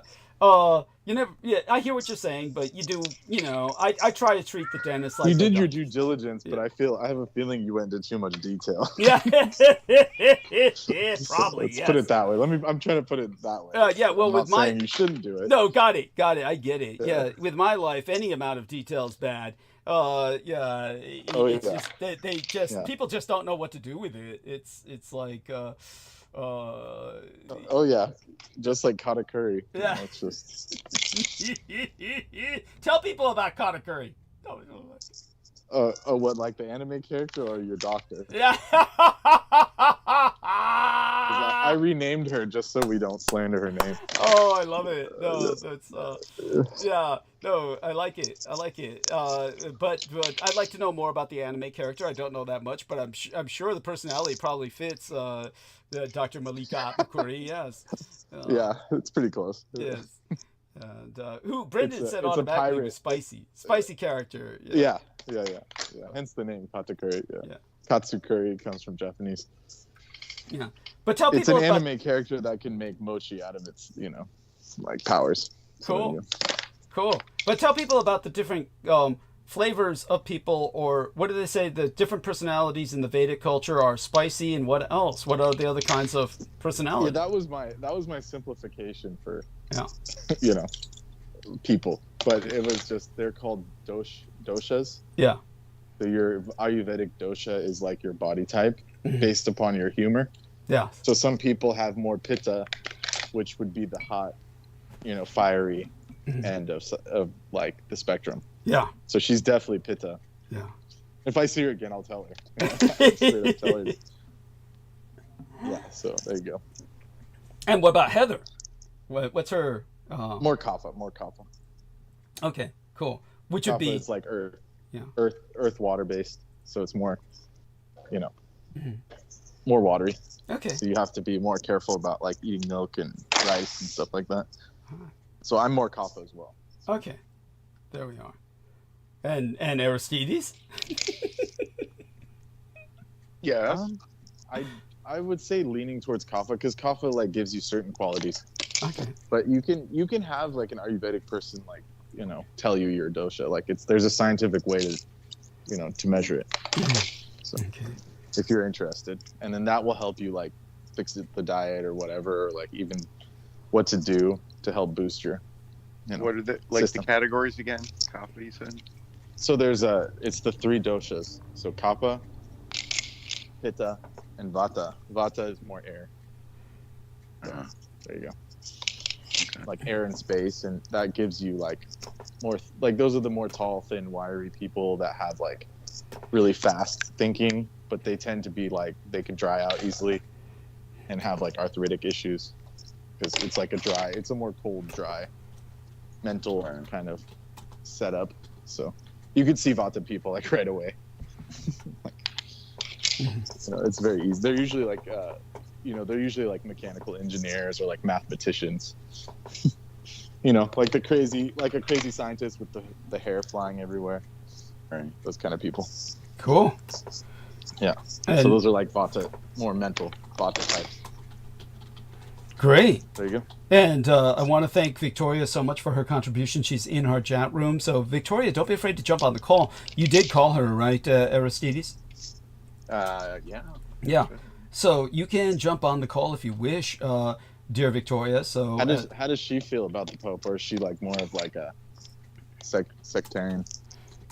I would say that she's definitely, I don't feel Roman Catholic. Okay. She's definitely someone who's more of a Protestant evangelical background or something of that nature. She would have to tell us herself, Right. but that's my impression. Thank you so much for your contribution, my dearest at Victoria. Yeah, the Germans are already trying to get an African Pope. Yeah. There was like an article on DW that was like, can the Pope be African? And I'm like, they all look bleach white to me with blue eyes. I doubt it.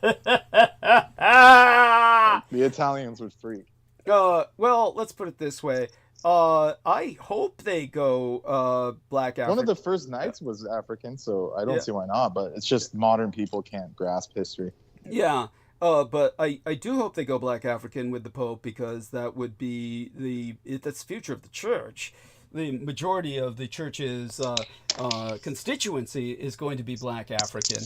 So I would think that would be one way to go. Triple C has joined us. She says, good evening, everyone. So welcome aboard, Triple C.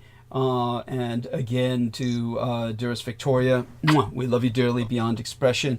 and we hope you will join us for a few moments. Oh, there she is. So, dear honey, so I upvoted your little chemical miracle short, and maybe you want to share that experience with everyone here on our call, if you would like, and tell people about your channel and where they can find your channel, and upvote your shorts that you publish as well.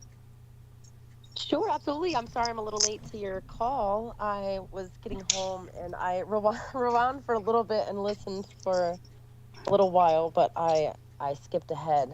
Again, to catch up here. So You didn't miss much. yeah. So yeah, that was quite I called it a chimerical. It was silly. But it was funny. I actually had a shirt that I had wanted to find for some time, is buried in one of my bedrooms, and it smelled like mildew. And anyone who knows the mildew game knows you have to soak this stuff in white vinegar for a hot minute to get the smell out.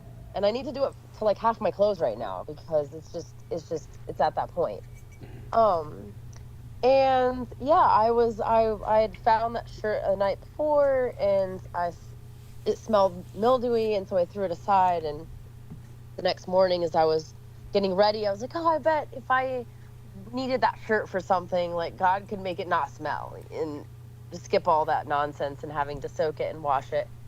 And I was like, you know what? I bet if I needed it right now, he could do that. And I reached over and I grabbed it, and it was like it had gone through the wash. And so I kind of freaked out a little because it's just such a small, random thing. And so I started grabbing other articles of clothing, and smelling them. Like, God, he just likes to do little stuff like that for me. Yes. I don't know. It's delightful. No, these little miracles really do happen. I've been witness to little miracles like this, and there is divine intervention in our lives, and we need to learn to appreciate it when it happens. And I'm so happy for you that it happened to yourself. Now, you've been traveling a lot lately. It was so cute that Victoria was sending me like her arrival time, estimated time of arrival last week or the week before. Yeah. That was an accident, though. I think I accidentally sent you some location like 15 times in a row. And that was fine. That's fine. I mean, I got it. I hope you got my messages where I was telling you you were doing that, because I was concerned. The only thing I was concerned about was that the person who needed to receive that information was not receiving it. That's what I was worried about. No, I was no worries. I wasn't really looking at my phone at that time, so my apologies. It was just an accident. But... Yeah. Is that something you're willing to share as to where you were going, or were you visiting a relative or something in a different state? I was. Yeah, I was. My stepmom had ankle surgery, and so I'd driven down 7 hours to Raleigh to take care of her for a few days and run her to errands and cook and clean and whatever is needed. But I initially was about to jump on anyway because I was just fascinated with y'all's talk on the doshas. I've looked a little bit into this, and but I found it so interesting that you guys can kind of like, people can just pick out people's astrology signs, right? Or astrology signs. Pardon my ignorance. No, that's fine. That Brendan, you can just pick out these things. So I'm fascinated by that. I really admire that. Is all. Yeah. So, yeah, it's super cool. So what astrology sign or dosha would you feel? I appreciate that. Yeah, it's fascinating. And maybe I would say ascendant wise for Victoria is something along maybe like more like Piscean or Aquarian, something more airy. Yeah, you already know. Airy, yeah, my moon and rising are both Aquarius, but I'm a very earthy, grounded Taurus as my sun. But the Adma card. Yeah. But I wasn't meaning to speak on myself. I just thought it was so cool, though, like Brendan, that you can pick out the stuff of people that you're more familiar with. But that's cool that you could even see that with my silly self. Of course, that's probably it's like a science. It's like a science. Yeah. It's like any kind of engineering or something, like math. You just like plug in like the variables and it works. Like that's how you know. That's cool. Real I just haven't studied it, so it's cool because I haven't taken the time to do such. But yeah, very, very cool. Yeah. What is yours, by the way? Yeah, like sun is Taurus as well. Oh, okay. There you go. Yeah. There's other placements, but that's what I'll reveal. Like Right. Yeah, there you go. Yeah, it's an outer, you know. So what we were Makes sense. what we were are you curious at all in what your constituency may be like in this kind of humor, which no, when we don't mean sense of humor, humor can include sense of humor, but humor is general personality or personae that the Greeks would speak about. Like somebody is phlegmatic would mean that they're a person who does nothing in their life. Kind of like a great example would be that pothead that Brendan knows that can't get out enough energy to get out of bed. Yeah. So but Yeah, he has kapha. He has heavy kapha. Okay. Yeah, that's So phlegm. what Doug's referencing, you're talking about like the Choleric, phlegmatic, sanguine, yes, melancholy. So etc. that system, the Unani system, is still used in India. It's the Greek system, and that is directly derived from the Ayurvedic system. Interesting. So it's the See, same that's the system. first one I heard. That's the first I ever learned of was those four, and also based from, of course, as a kid from the animal correlates as well. Mm-hmm. Yes. Yeah. Yeah. So that's directly the same. It's the same system, actually, fundamentally. Right. So do you already know which one you fit into, Victoria, or are you curious to have Brendan kind of take a guess? Oh no, I was kind of into studying that stuff as a kid, but we all have a tendency typically to have like a dominant two. Same with love languages, same with communication styles, that we give, that we receive, all these different things, right? But as we age, that can change. Life can affect those and change us. We can become more introverted, etc. So I've always been quite sanguine and more on the phlegmatic side. But I know I connect them also, like I said, with the animals. So to me, the phlegmatic, I believe, is what the golden retriever. So more that servant-hearted, maybe helpful, not wanting to lead, perhaps, but more the follower type. But they could obviously, in a negative sense, carry over to laziness, I suppose. But I'm a big pot.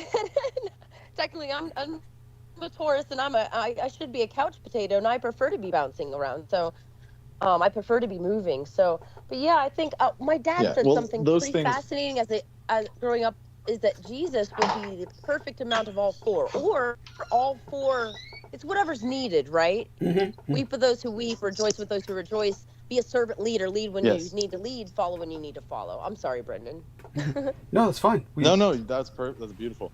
The Christ, when God comes into human form, they're of course going to lean towards being in the balanced state, which is why it's that those beings are examples, especially the Christ figure.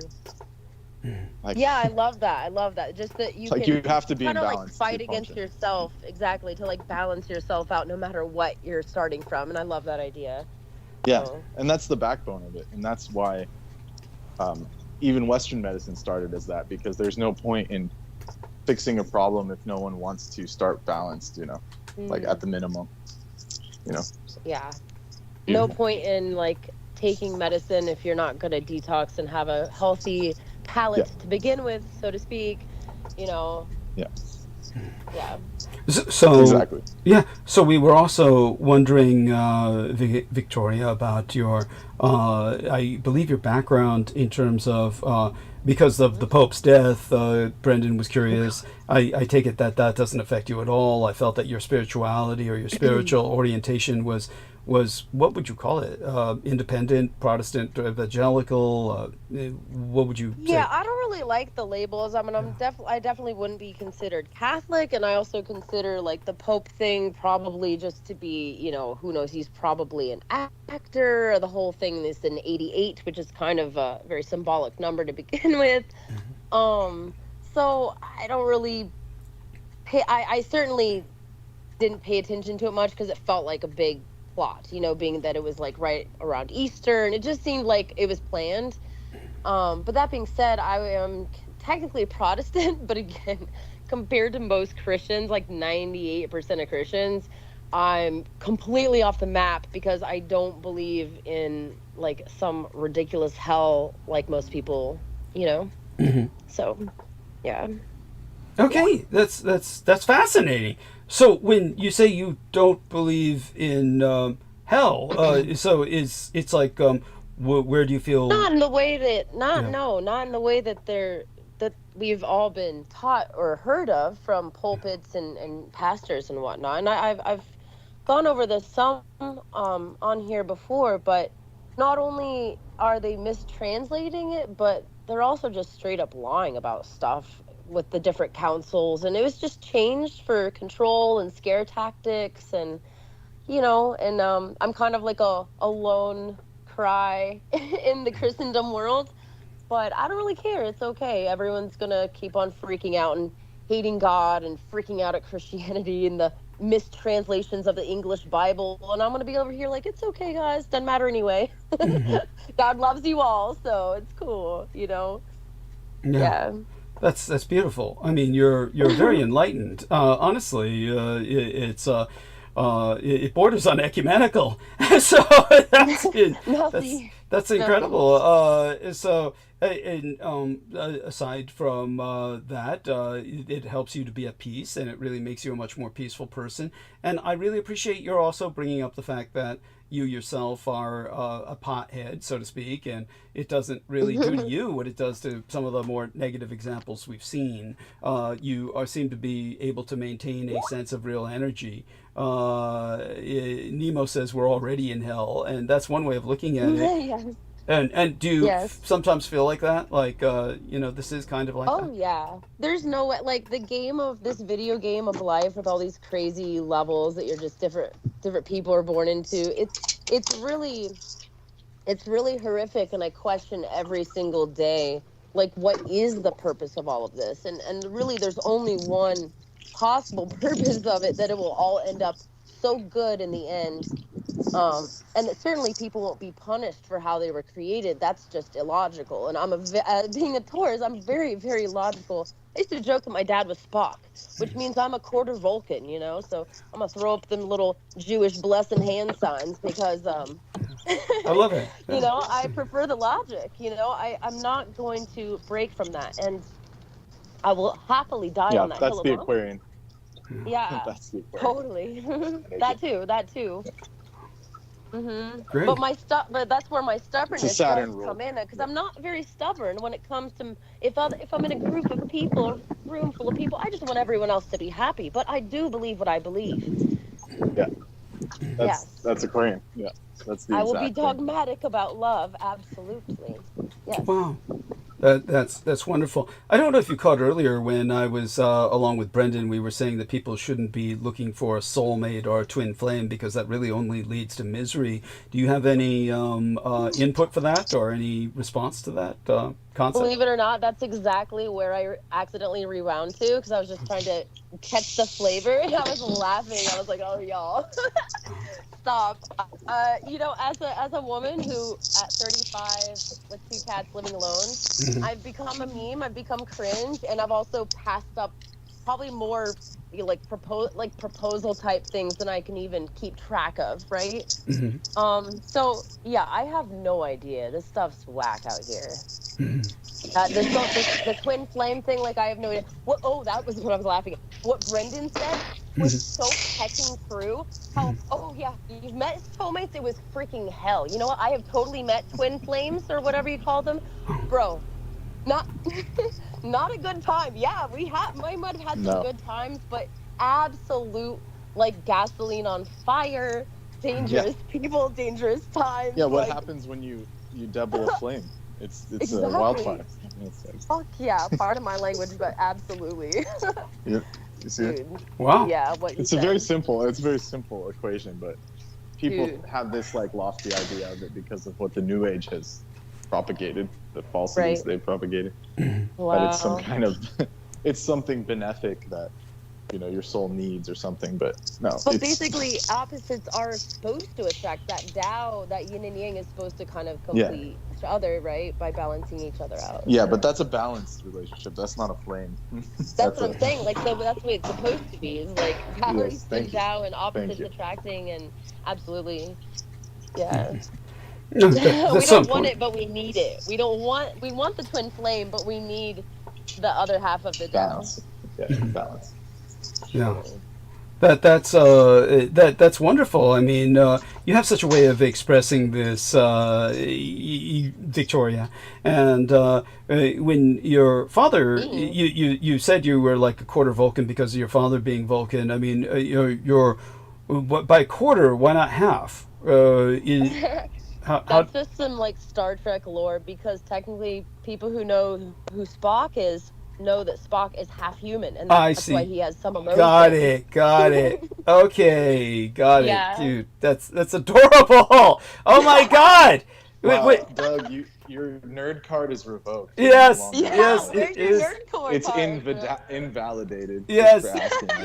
yes. Sorry. Oh no. He would have known if he'd thought hard enough about it, probably. Yes. I just my apologies. It was one of those things. Well, you definitely got kicked out of Trekkie World. Yes, That's the bare minimum. yes. Which is funny because such things are important to me, but almost they've been so abstracted with me, or so conceptualized into the realm of the abstract, that I forget a lot of the details.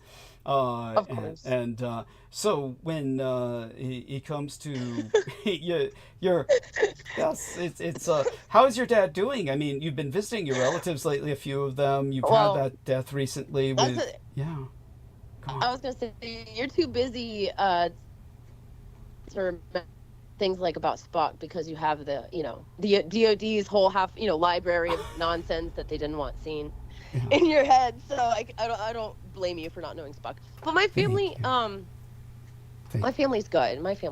They're all right. They're making do. Her ankle's not. My stepmom's ankle is not too well, but prayers up, and they just need to get healthy. America needs to get healthy so freaking bad, including myself. I need to stop eating sugar-free cookies like I found and get back to carnivore diet. Good heavens. Okay, I mean, believe me, your carnivore diet works with me. I mean, I'm happy with carnivore status myself, knowing my species and the like. What about your your aunt? Was this an injury, or was this due to some kind of medical condition that she had to have surgery on her ankle? I mean, obviously, I don't know. I think it's just it was my stepmom, but she's just wear and tear. But I think she's okay. She's doing her physical therapy and stuff. Okay. And but yeah, they're so lucky to have you. Wait, who else is on the call? Hold on. Who else is Heather? Hey, say hello to Heather. Oh, Heather's here. I was like, who did I hear? Hi, Heather. Hi, Victoria. Hi, darling. How are you? Good to hear from you. I'm doing okay. Yeah, same. I'm working my butt off now, but yeah, I'm sorry I haven't been on, but I'm working 2 jobs now, and Whoa! I love my new job. I'm completely under the table with this pizza shop. Dude, he didn't even take my ID. He's just like, you're cool. Come to my pizza shop.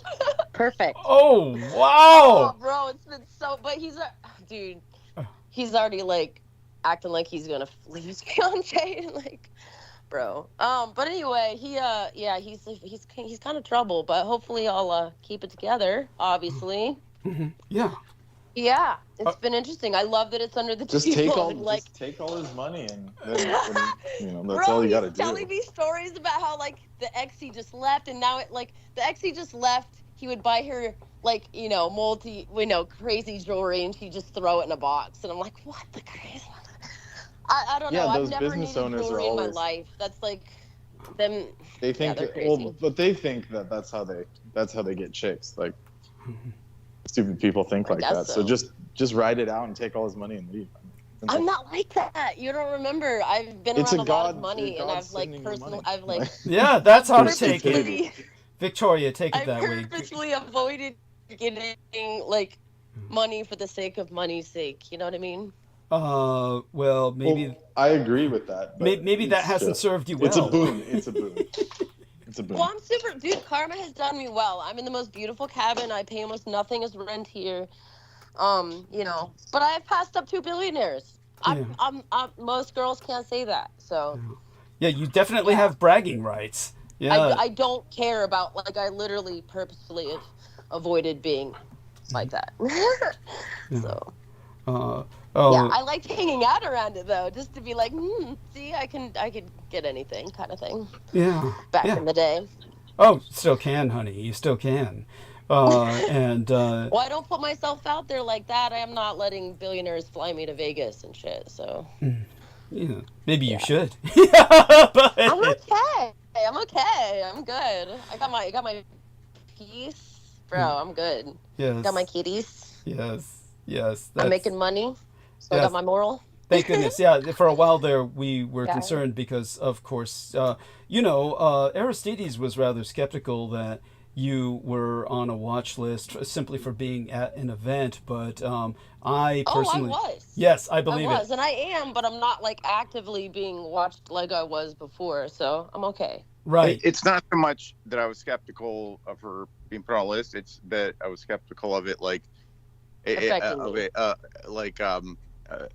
blocking you at every turn, like at the most, kind of innocuous jobs. Like it's not like you're going to the convenience store and saying, "Hey, you hiring?" And they're like, "Oh, you better check the terrorist list." It was. That's been my life since that one protest where I freaking went unmasked, no sunglasses, carried a youth flag, like the whole 9 yards. I went full retarded. Multiple articles were written up, yada yada. So there's a reason why they were mad at me for a minute. She made the papers there, Stevie. There you go. That's another level.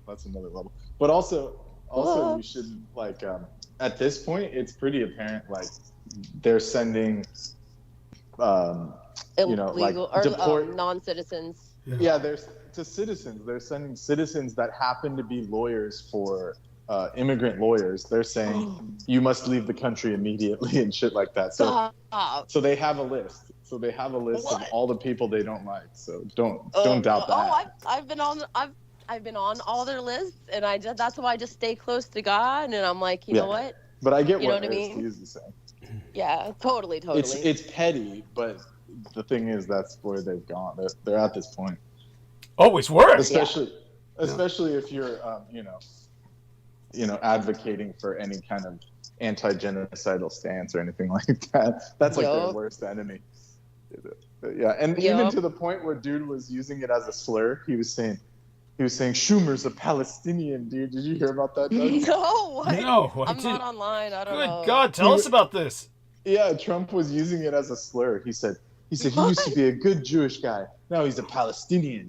I consider him a Palestinian. It's on record. He said that.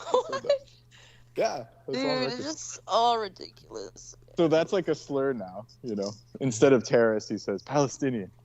Yeah. So Are you kidding? It's like a No, I'm not making instead of Muslim or something like this. Yeah. Well, Schumer's Jewish, and he's this Jewish liberal Democrat that Trump feels is the enemy because, of course, he's standing up to the Republicans in his own way, even though he's not standing up at all, and is just really surrendering himself in so many ways. It's hard to describe. It's just all these people that are in the Democrat Party that are older. They're worthless. They're just worthless. And so as far as I'm concerned, Trump insulting them is kind of like it's cheesy. Yeah, there's no point. I mean, it's like, why does he bother? I thought it was funny, but it's funny. At this point, he's just comedy. Yeah. Yes. I can't. He's been comedy. Yeah, of course. Thank you. It is comedy, but it's not funny the damage he's doing. And definitely not funny, but they try. All right. And as for again, when Aristides was skeptical, I could understand why. It doesn't seem like the government pre-Trump would ever be that, say, for instance, expend that much energy. That would be the way to express it. It's hard to believe they would expend that much energy on, say, for instance, a relatively innocuous individual like Victoria. But the reality is they do. And of course, a person who was on a list was Brendan Zoge. And obviously, sorry, I mean, so Brendan knows what you went through, Victoria. I mean, I don't know how familiar you are with his story in that regard, or how much he's even needs to share. But did you hear any of that in the past, Victoria? Some of like what was going on with him, or I think I've heard some details, but y'all can definitely refresh my memory. Right. I'm not quite sure he wants to refresh.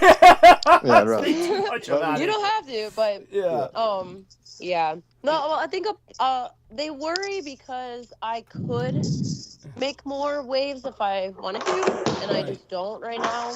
Yeah. But I feel like they'll start messing with me again if I do. So I'm not trying Well, they to do that. especially Like don't I when, reactivated you know. Facebook and I get like, huh? Oh, tell us Okay, about this. You I'll finish that. reactivated Okay. Facebook. Tell us about this.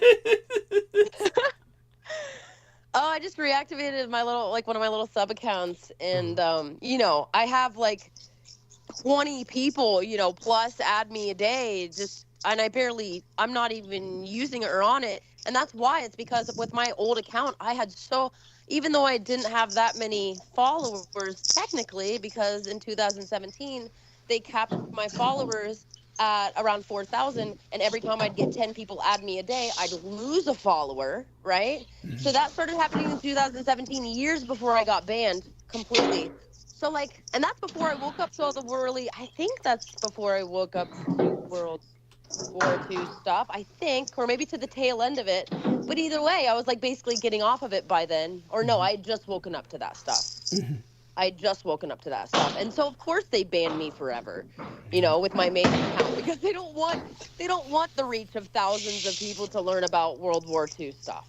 They're not going to have that happen. They'll never give that back. Huh? When it's a woman that can think for themselves and has intelligence that also looks good, it's just like that's like the worst enemy for them, because then it bypasses the problem they have with people like, you know, just like academics. No one listens to them because they look stodgy and gross and stuff. Like that Sarah Payne lady.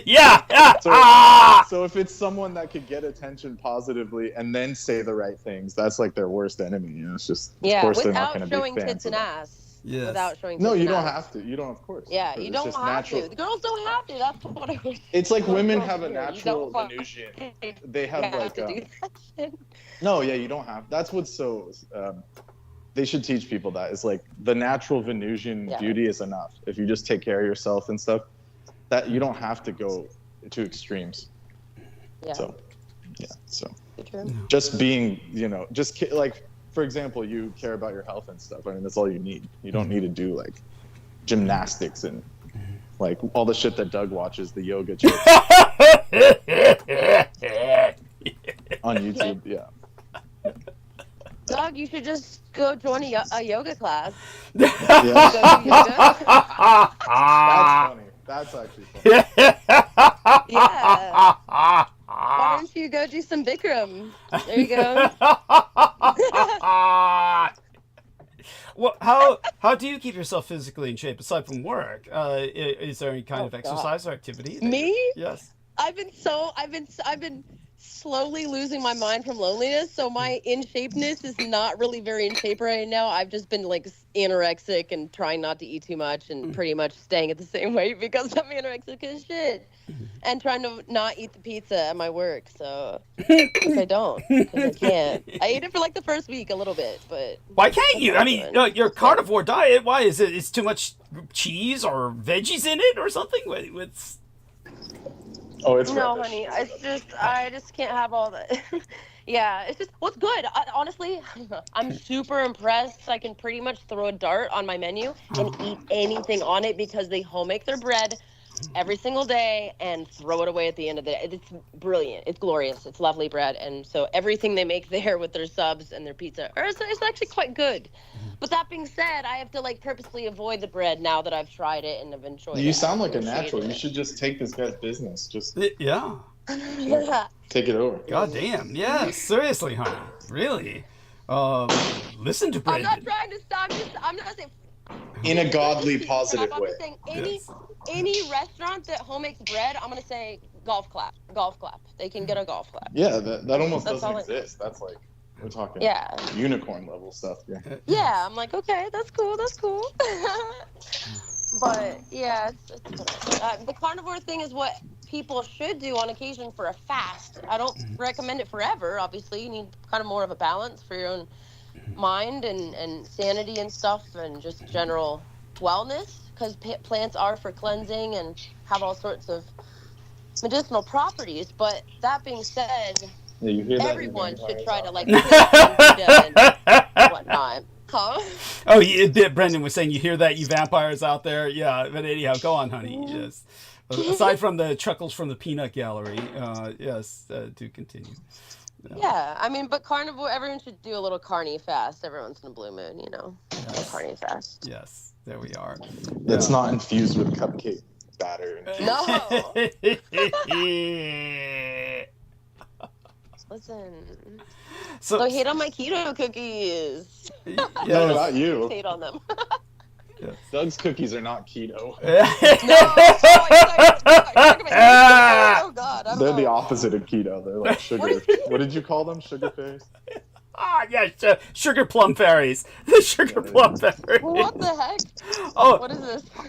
Honey, you know my lifestyle. I tutor these young lads yes, on the estates in I was exchange for gonna say, the. what are you talking about? Cookies. Okay, I got you. I forgot I have a huge bag of bread. Oh my gosh! I actually took a huge bag of bread to like give to homeless people this time. So that's good. Oh my God! Why do you homeless people? What kind of homeless people are in your little town? Or whomever, you know, homeless or church. I'll drop it somewhere. Okay, that's cute. It's a bag of delicious bread. Well, eat it! Jesus Christ, eat it! Don't let it go to waste. I'm not gonna eat it. I can't. I'm not doing enough squats to eat it. Oh my goodness, honey! That's Oh my isn't that a big gosh. extreme? That's awfully extreme. But surely Heather and Victoria, the two of you probably are able to hold a nice conversation. Do either one of you have questions for the other? I mean, you both have cats, so I mean, it's a nice place to start. I mean, you're both cat Do your people. cats ever fight, Heather? Do they ever get mad? Do your cats ever go outside and then come back smelling different and the other try to like kill the other one ever? Sounds more like the Or human your she cat's knows. She knows a lot of humans like that. Oh. No, I mean like wait, is she typing? No, Brendan is putting in the he's putting in the GIF of Wilfred Brimley, the old guy who used to advertise the diabetes shit. Yeah, there we are. That British. Yeah. Oh heavens. That poor son of a bitch. Yeah, I mean, that movie they took away, Cocoon. Cocoon was this big deal in its day. It was like this big baby boomer movie that everybody saw, and that disappeared. You cannot find that anywhere. That's like they don't have any. It's not available on YouTube or anywhere. That's like there's a lot of films like that. They've just taken away. They're basically scrubbed. So okay, there you go with that. Yeah, but Heather, maybe you want to tell our dear Victoria about some of these cat fights. Yeah. Do your cats ever fight, Heather, because they smell weird to each other or anything like that? Yeah. You've ever had that happen? My cats fight because they weren't like the same litter. That's what I'm saying. Is that what it is? Is it just because they're different litter? Yeah, they didn't grow up together. They get spooked because my younger one gets spooked by my older one. He'll come in smelling like some crazy animal that he's rolled in.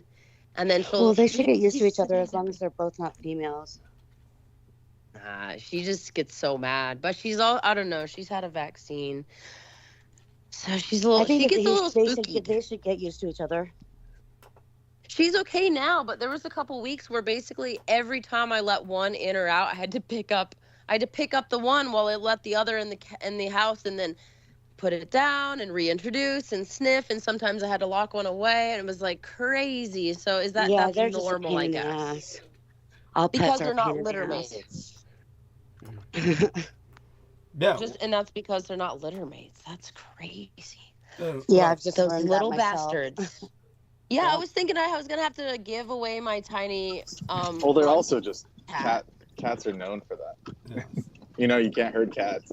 They're crazy. Man. Yeah, they're neurotic, and if they were larger, they would kill you. Heather, you sound kind of breathy there. Are you all right? Yeah, we were just moving furniture. Oh! Oh. I was concerned there for a moment. Okay, so such having been said, Heather's situation is actually pretty extreme. The cats were literally trying to kill each other. It was upsetting enough where they were considering for a while having to separate them, but I think they've found ways to deal with this. Is that the case, honey? Yeah. Yeah, it's a really big house, and so we just try to be in control. You know, we figure we're the people, we can be in control of the Whoa. cats. Like before it happens. Yeah. But We just you have to didn't pay think to attention. like find a home for one of them, huh? Well, I don't know. Wherever I go, my cat goes. So it's hard to find Right. a shelter that accepts pets and people. Right. Yeah, too true, too true. Uh, Yeah. I wasn't sure. I don't know. mhm.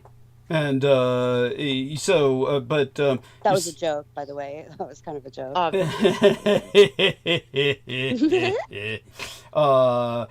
Yeah, at least, what was it? Oh, yeah, she had a cat for a while, Amy Como. But all such being said, so, ladies, how was it, Heather?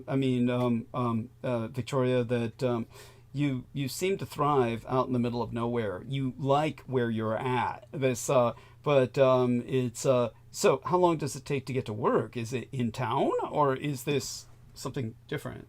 It's about a 35 to 40-minute drive, and I think anyone would appreciate living in a cabin once you get used to it. Really? It's just, Do you yeah, have like running water? yeah, I do. It's not completely off grid. It's like I can't technically put in my address. That'll Of take you off course. the cliff or whatever. But so I have a PO. I use a PO box, and I kind of just have to give people a general area of where I'm at. But it's still, I have electricity and I have heat and stuff. I have a wood burning stove, but it's just, it's kind of up there on a mountain, so it's nice. Well, your Yeah. reception is very good, considering how bad it's been at some points. Your reception is really good right now. In terms of your technology, I'm heartened by that fact. Heather, you were going to say something? I'm so sorry I interrupted while Heather was going to say something. Oh no, I was just asking if she had running water.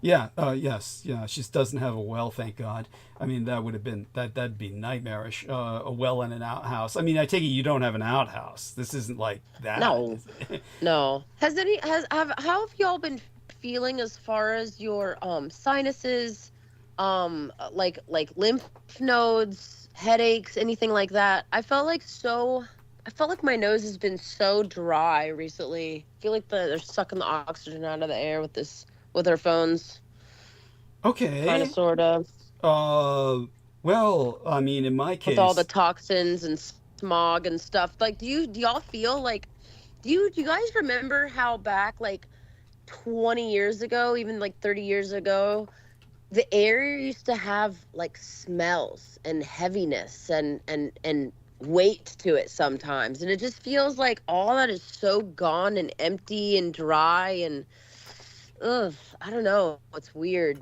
Feels weird now. wow. I mean, it sounds like what you're describing is more disturbing than what it might be now.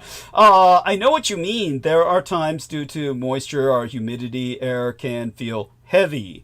And you feel that this has changed a lot. There is this, how do you feel about climate change? Do you accept that, Oh, I believe in it. okay. I believe we're the ones doing it purposefully, but I do believe in it. Okay.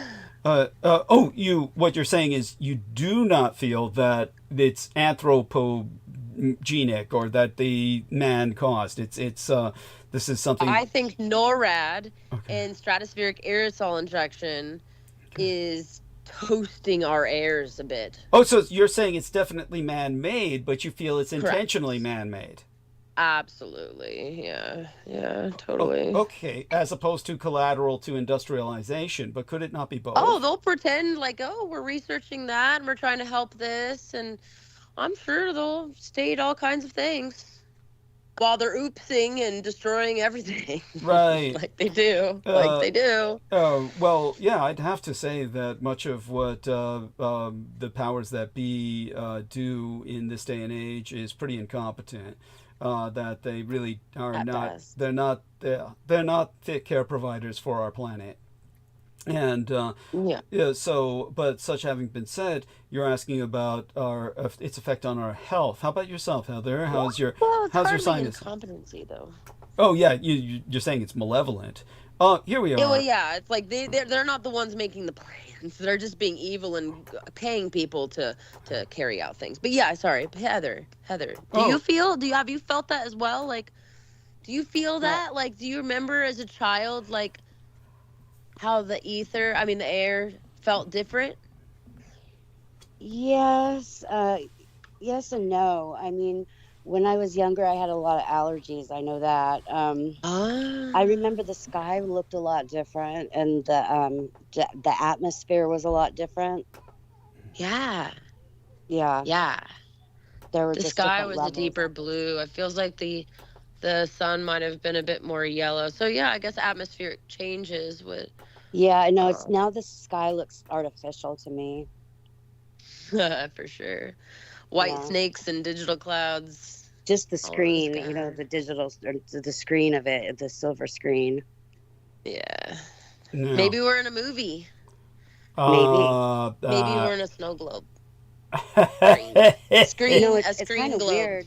Yeah, I went to when I moved out here to where I live, and I went to the cemetery. All the grass was dead, and all of the headstones were sunken in the ground. And I had taken a couple pictures, which it's not good luck to do, but the headstones were all black, and like they were all funky fungus, or like they were just gross, like they were old and like they were all worn away.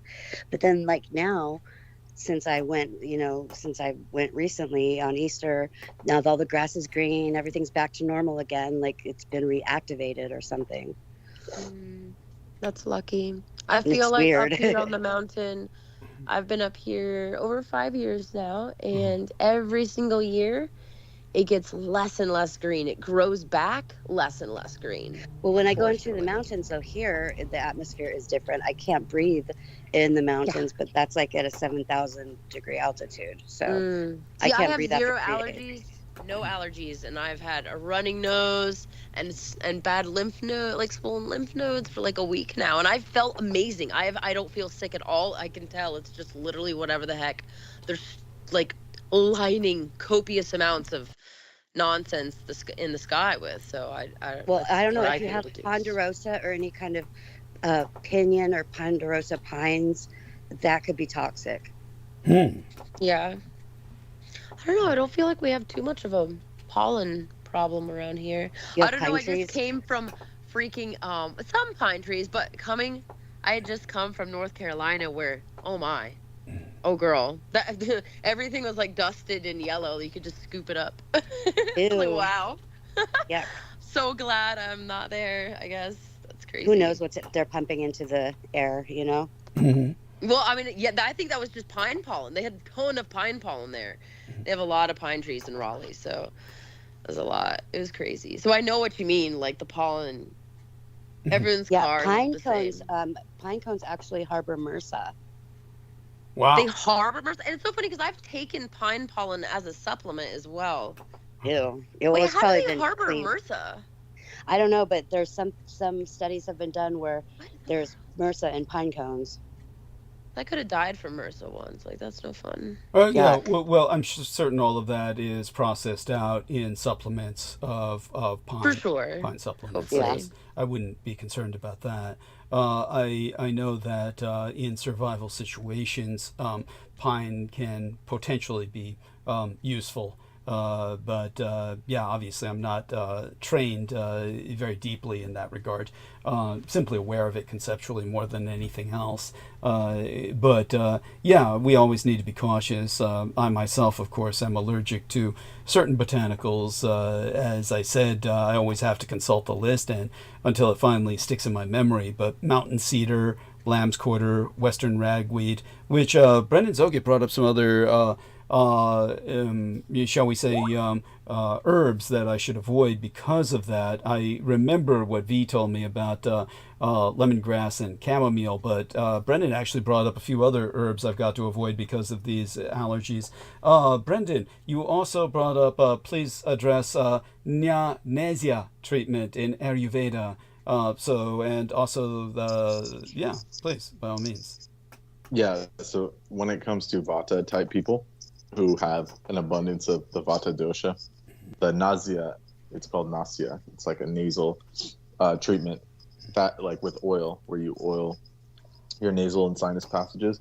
That will bring back your smell and taste and all of that, because the dryness is what is atrophying it. So, and it's exacerbated by your dosha already, or one's dosha, anybody's dosha that has that. So even people with other doshas can get aggravated vata because of like whatever chemtrail shit they do or whatever they're doing. So it's best to use these Ayurvedic oils with stuff like triphala and different cleansers that will restore your scent. Yes. So it's called triphala? I didn't know. I guess I always said trifala. I always said trifala, but yeah, that's cool. Yeah, trifala, triphala. Yeah. Right. 3 fruits. 3 fruits, yeah. 3 fruits. That's all it means in Sanskrit. Yeah. Yep. Now about this massage you're speaking of, acupressure of some sort, yes? Brendan? No, abhangya is using oils to shield the body from vata attack. So like vata can set into things like joints and parts of your body, and it can disrupt your body system. So in Ayurveda, you're supposed to maintain daily maintenance of the vata chakra systems, like all of the nadi points, by doing this technique called abhangya. So you take warm oil before or after you bathe, and you apply it to your body, and that will shield you from not only psychic attacks, but actual like elemental disruptions from the different weather patterns or whatever's going on in your region. So it's like an essential practice for Ayurveda, which is just the science of life. It's just how to live on this planet. So, you know. Yeah. Wow. All ancient cultures did this, yeah. Like the Greeks used to smother themselves in olive oil as a bath and then scrape it off. So, like, many cultures have this. Yeah. Excellent. There you go. Thank you. Deeply appreciated, and I'm sure you'll be looking into that, Victoria and Heather. And here's for allergies, what about like local honey? Yeah, local honey is honey, the right? top. That's like the top treatment, but that is like basically to get your body used to what's around you. Right. But there's a certain point when that kind of plateaus. So other treatments you would have to get into, like the the apothecaries or the Ayurvedic apothecary. Right. You know. More so of depending on what you're interested in. Right. It's like homeopathy. So like your body gets adjusted to it, but to actually eliminate the symptoms after that period, you have to do a little bit more intensive cleansings. So, which herbs can help, or various other treatments. So there you go. Excellent, and thank you. Yeah, and the main like symptoms, quote unquote, of allergies are all like kapha based. So it's like phlegm, postnasal drip. So all that's like your body is purging from the winter time or the rainy season. Your body's like releasing whatever excess moisture it has. So that it has its merit. So you kind of just got to let it work its way through. But if it, becomes too much, then you could reduce, like taking triphala or whatever. Yeah. So, there you go. How do you take your triphala? Do you make it as a tea? You can, but it's very strong as far as the taste goes. Well, so I used to make it by the huge. I used to like dump so many of these Ayurvedic powders, including that one, and I would make crazy bitter teas, and I didn't care about the taste. So, how do you is that the healthiest way then, right? To make a tea, is that simple? It depends on the thing. Like some of them are water based, can be done like teas. So most of them you want to do like a kashayam, This is like you the need basic to heat thing. it, right? Like, do you need to brew it basically? Yeah, you brew it. So Okay. kashayam is like you let it boil for 15 minutes, then put the lid on, or whatever, Right. close the heat, put the lid on, and then let it simmer. Mm-hmm. And then that's a kashayam. It's just a tea. But the best way, in my opinion, is what's called a gritam. So you take ghee and honey, or vice or whatever, or them as individual items. So either ghee or honey, or you combine them. Then you add the herbs and mix them into this jelly. Oh. Called a gritam. So the gritam is the best way to get it because the the fats will carry the soluble stuff. Wow. Then if you have a little bit of tea with it, it'll dissolve in your system and all that. So yeah, look up gritam, or they used to be called Can you drop that electuaries. in the chat as well? Yeah, of course. So I can look it up. Yes, along with those other herbs in my private messages, let me know those other herbs I should be looking out for, Brendan, that I might be allergic. Thank you. Bless you. Thank you. Yeah. Yes. But Doug, do you remember the term from Western, like the Western herbal system called electuaries? Oh no! Tell us about this. Okay, so it's the same concept that came from Ayurveda into Western medicine, but they're called electuaries, where they dissolve the herbs into honey, and then sometimes they'll add other sweeteners or whatever to preserve it. But the honey will dissolve the herbs, and then you take a spoonful of that. It's called an electuary, so that's like a Western version. But I will send this here. Great. Great. Yeah. And it's super important. Yeah. I haven't made this in ages, but what about what do they call it? Master tonic, or some people call it fire cider or something. Do you ever make that? Fire cider is for, with all these cures, it's for certain people with certain ailments. Like it can't just be like a cure-all. But when it comes to fire cider, that's a winter. Right. Yeah. Yeah. Feels like okay. I make it. It was pretty useful. And I would like it. Yeah. I would like to make it. Yeah, I haven't made some in a long time, but I feel like you're reminding me I should make some. Yeah. Yeah, or do like a spice, like a chai, like spice mixes, stuff like that. Because they can energize all the ACV base, or you're saying you could if you feel like you need it, but the apple cider vinegar will it's more cleansing. So my intuition is that your particular body type may not need as much reduction, because it's like anything sour is astringent. It means it shrinks. So like if you're not needing, like someone like me, it would benefit because it would shrink a lot of like the tissues. So some people don't need shrinking, like especially Vata. You can't shrink, dry. Like if it's already dry and stuff, you don't want to shrink it more. So you want less astringent. You want more building stuff. So ghee or something more building and lubricating. That's more, you'll get more out of that as opposed to astringency. The last time I saw the nice quality ghee at my health food shop, it had gone up so much in price, I nearly fainted. I was like, wait, what? Yeah. Well, just go to an Indian shop. Like, you guys have Indian places? I had one. I'll have to drive an hour or something, but it's true. Well, you can order this stuff too. That's true. Yeah, but the Romas have plenty of that. What ghee do you like? What brand is okay? Are you talking price or just like straight up premium? Because there's like a brand from India called Amul ghee. It comes from Gujarat. Now that's like a good, cheap option for people that just want some ghee that's processed like a properly. middle range for people who can't afford the nicest. Because the nicest is nice, but not everyone can afford that. Yeah, well, actually, you can get grass-fed ghee for super cheap now.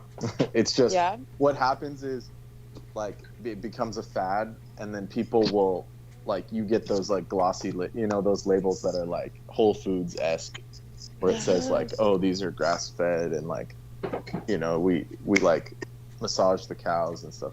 And it just gets to absurd levels. But if you buy Amul ghee, like the cows are fine. Like they're, it comes from a region in India where they care about the cows, and like it's not a big deal.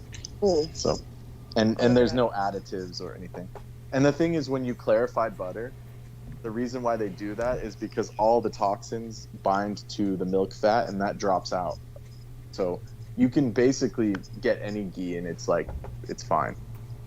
In That's essence. the kind I use too. Right. Oh, great. Tell us about this. Heather knows about almond ghee. Yes. Yeah. Yeah, tell us a bit. So that's like a good option to find. It's the most affordable. Yeah, exactly. And it's readily available. It comes in those tins. So Yeah. Oh, okay, it's cool. hardy. Like light doesn't damage it, so it's like they can last on the shelf and all that. And yeah, so it's really good stuff. But also you can go, like Costco has it now. Organic ghee, really good organic ghee. Like now that there's a lot of Indians here, Costco's up on it. Oh Cool. yeah, for sure. So yeah, so Greetums and yeah, that thing. And honey's good. Like honey's also helpful. Oh, thank you. Amul Yeah. Pure Ghee. Perfect. Yes, and dear Cool. Heather. Thank you. Yeah. Yeah. Heather put in something right here too. That's Water buffalo and or milk fat. Oh, okay. Yeah, so the thing Wow. about that is there's many options. So there's buffalo ghee, and then there's a blend, and then there's cow ghee. So they make that distinction. But with the buffalo ghee, it's just as good as cow ghee as far as health wise, but it's for like it actually gives you more strength.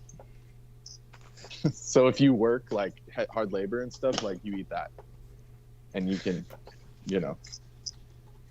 like buffalo, like the ox, like works really hard, So I feel like I would probably want to try the one with buffalo and cow. yeah, the mix is Yeah, good. that's cool. It just has like a more earthy taste. That one costs a little but more. it's not bad. Dude, for a pound, that's amazing. That's really good. I think that I saw like what is it, like an 8 ounce or a 6 ounce or whatever it was, in the store. I think it's probably 8 ounce or something like this. Oh, the For prices. like $17 or something. Oh yeah, they up the price astronomically for these items for herbs. I mean, it's outrageous. Yeah, Brendan is just familiar enough that knows where to shop. Those are probably like like more artisanal, where the person like has a little farm and then they sell it to the company. Yeah. As an artisanal version. That's why it's tougher. Well, that is I did kind of like, I made the mistake of trying the artisanal, and It's fine to do Quite that, good. but it's just like if you're gonna make a Greetham, you don't want to waste good ghee, putting a bunch of herbs in, because you're never gonna taste it or whatever. no, I was eating it straight. So this was when I was like doing Yeah. super duper high strict carnivore. So I was just eating it as like a dessert ghee, basically a dessert butter. Wow. Oh, that's so cute. Yeah. Well, the Costco one is good. Like when it comes to like. I'm trying to taste. remember the name of it, but I don't want to try to look it up on Amazon, or else it's gonna make the stream glitch. But it's some like it sounds like Sacred Heart or Sacred, I forget what it was, but it's like some super duper obvious like rich white hippie brand. Oh yeah, you're talking about the fourth chakra. Fourth chakra. It's heart, literally yes. called fourth heart. Yeah. Four Yeah, hearts it's or something. wonderful. It's kind of like a brown butter flavor. So Yeah, they it's have a different. good. I'll remind you. It's called Fourth and Heart. Yes. These people. Yeah. Yeah, they're these good. people are like from New Zealand and stuff. There's no point in wasting your money. They're just good Oh, at God. Yeah. I know. I feel like it was really good, and it like went downhill for a little bit. Yeah, and these I don't know. people? I just gave up. Does it look like this? Yeah. So can you access Yeah. the text box? Yes, that's the stuff. Yes. Yeah. So Wait.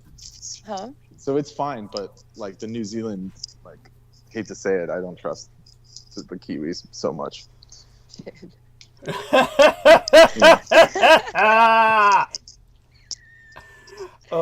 I can appreciate that to a degree. I mean, my apologies to any New Zealanders out there listening. I can't believe we'd have that many, but there's a lot going on with the dynamic behind that. So trust us.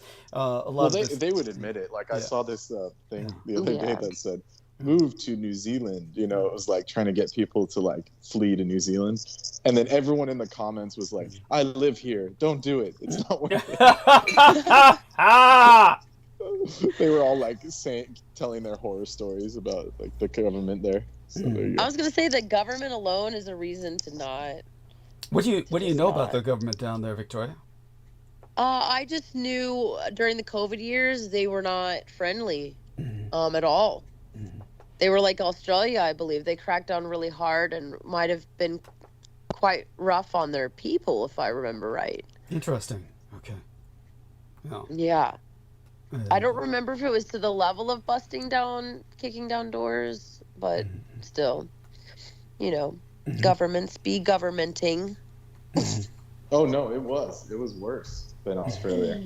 Like they were, like if you went on holiday during the COVID thing, you would get home and they would fine you like $3,000 US dollars. Yeah. Like bankrupting families and shit. Jesus Christ. And there was no reprieve. It's not like they took you to court and said, oh, well, then don't, we just want to make a show of it. They literally charged them thousands of pounds. It's just horrible, destroying people's lives. Jesus. Yeah. I don't know what the world is coming to. In also, I don't know. Yeah, that's just crazy. For just leaving your house. Leaving your house. Yeah, that was it was crazy times, and it's and they're getting crazier. It's still crazy though. I was gonna say it's still getting crazy. People are getting arrested for praying silently outside of buildings, and they're trying to make like basically all kinds of stuff with the whole anti-Semitism laws. They're trying to make a whole bunch of stuff illegal with that one. So they're really trying to crack down on every different front basically right now. I hope people wake up and stand up to it, but I'm not online enough to know really. I can't really feel a pulse with what's happening because I'm just not involved enough these years. Well, that's probably. I think TikTok's waking people up. I think. TikTok, right? How so, honey? I don't know. I think like people can talk about more on TikTok sometimes, right? Oh, well, they can talk a lot more, all right. Yeah, well, yeah, that's well, just you are aware, of course, that TikTok is a communist Chinese platform, yes? Right, but I'm saying all the kids that are making content and sharing information on the thing are allowed to say whatever they want. Are allowed to say sometimes a little bit more than other platforms, more based in, like, say, Israel or here. I hear you. Yeah. But that's where there's advantages and disadvantages to everything. So I don't use TikTok, so I'm not speaking from knowledge of my own. Understood. Understood, and that's fine. No, honey, you're doing great. You're doing great, and you're right. I have you're no right. idea about you it do. as a company, Actually, you honestly. do. You're quite. I mean, I know they're Chinese, but I know that like America's involved with China, just like they're involved with every government, and they're all using everything to control the populations. And World War III is probably not betwixt the countries; it's governments against people. So I don't know. That's just my 2 cents. But Well, I don't know about let's put it this way. I do believe that you have an intuitive grasp of the situation, and you're quite right that kids are allowed to say a lot more on TikTok concerning general subjects that the communist Chinese themselves do not find threatening. So in other words, you could get on TikTok and you could say Israel is genocidal because the communist Chinese don't give a shit, that they don't care about exactly. that. You can talk about Palestine is my point. Right. Yeah. Now, Exactly. Holly Kaditis Kiefer has joined us. Holly, how long have you been lurking there? I have been kind Not of... long. Oh, okay. I was quite engaged in the conversation and trying to catch up. Well, I want you to engage more. So by all means, let's all welcome Holly. Ladies, Victoria, Heather, say hello to dear Holly. She's a wonderful person. I would like to introduce you to Victoria. I don't believe the two of you have ever met. Victoria, this is Holly. Holly, this is Victoria. How do you do, my dear? I am all righty. How are you, darling? Good enough. That's good. I wanted to tell Lovely you. to meet you. It's been quite a night. I'm embroiled in a very difficult emotional situation a dear friend of mine is going through. Well, I knew you were late for a reason. This may be just a high and by. Yeah. Oh God, a high and by, because is this situation threatening to veer into a crisis, I presume. Well, it's been a long-term crisis, and there's been a slight little opportunity tonight that may be the coming of the dawn. Wow. So that's why I'm distracted, and anything could happen now in the next couple hours, and I may be called away. Oh, okay. But I did want to tell Victoria, yes, once I made fire cider. Because I've been catching little snippets on YouTube in between the drama, okay? Okay. And Victoria, you there? Yes. You guys are talking about fire cider. I made it once. Yeah. Is that what you were talking about, Victoria? Yeah, tell us about this. I learned about it first called Master Tonic, and then like years later I heard it called fire cider. But yeah, well, it's just like it's the like whole kind of Master Cleanse was kind of different. That was cayenne and lemon juice and all that. Is what I'm thinking. But maybe, but I'm sure that's also true what you're saying. But it was nuclear, man. And I had it's really just quite good tasty, recipe. like if you can make it too spicy sometimes if you put too many hot peppers in it, but you can find the right balance to make it quite lovely. It's a funny story. I thought a really good recipe for making it a straight up medicine, Yes. And you can make it delicious, I'm sure, hibiscus and stuff. But this stuff, you'd want to take it with an eyedropper. And so, and in a cup of warm water. See, I never did that. I was trying to huff shots of it. And in the winter, fall into winter, the thinking of it was making me want to do it again. And I even did it with the moonlight and everything. Did you? All right. Oh, no, I just made like up in the moon cycle. Yeah. I just made the basic. I never mixed it in water or anything. No, but what she's talking about, Victoria, is that she's trying to add the actual celestial elements into the recipe by doing it at a certain time with the phase of the moon. Oh. And the moon has to shine on it. Yeah.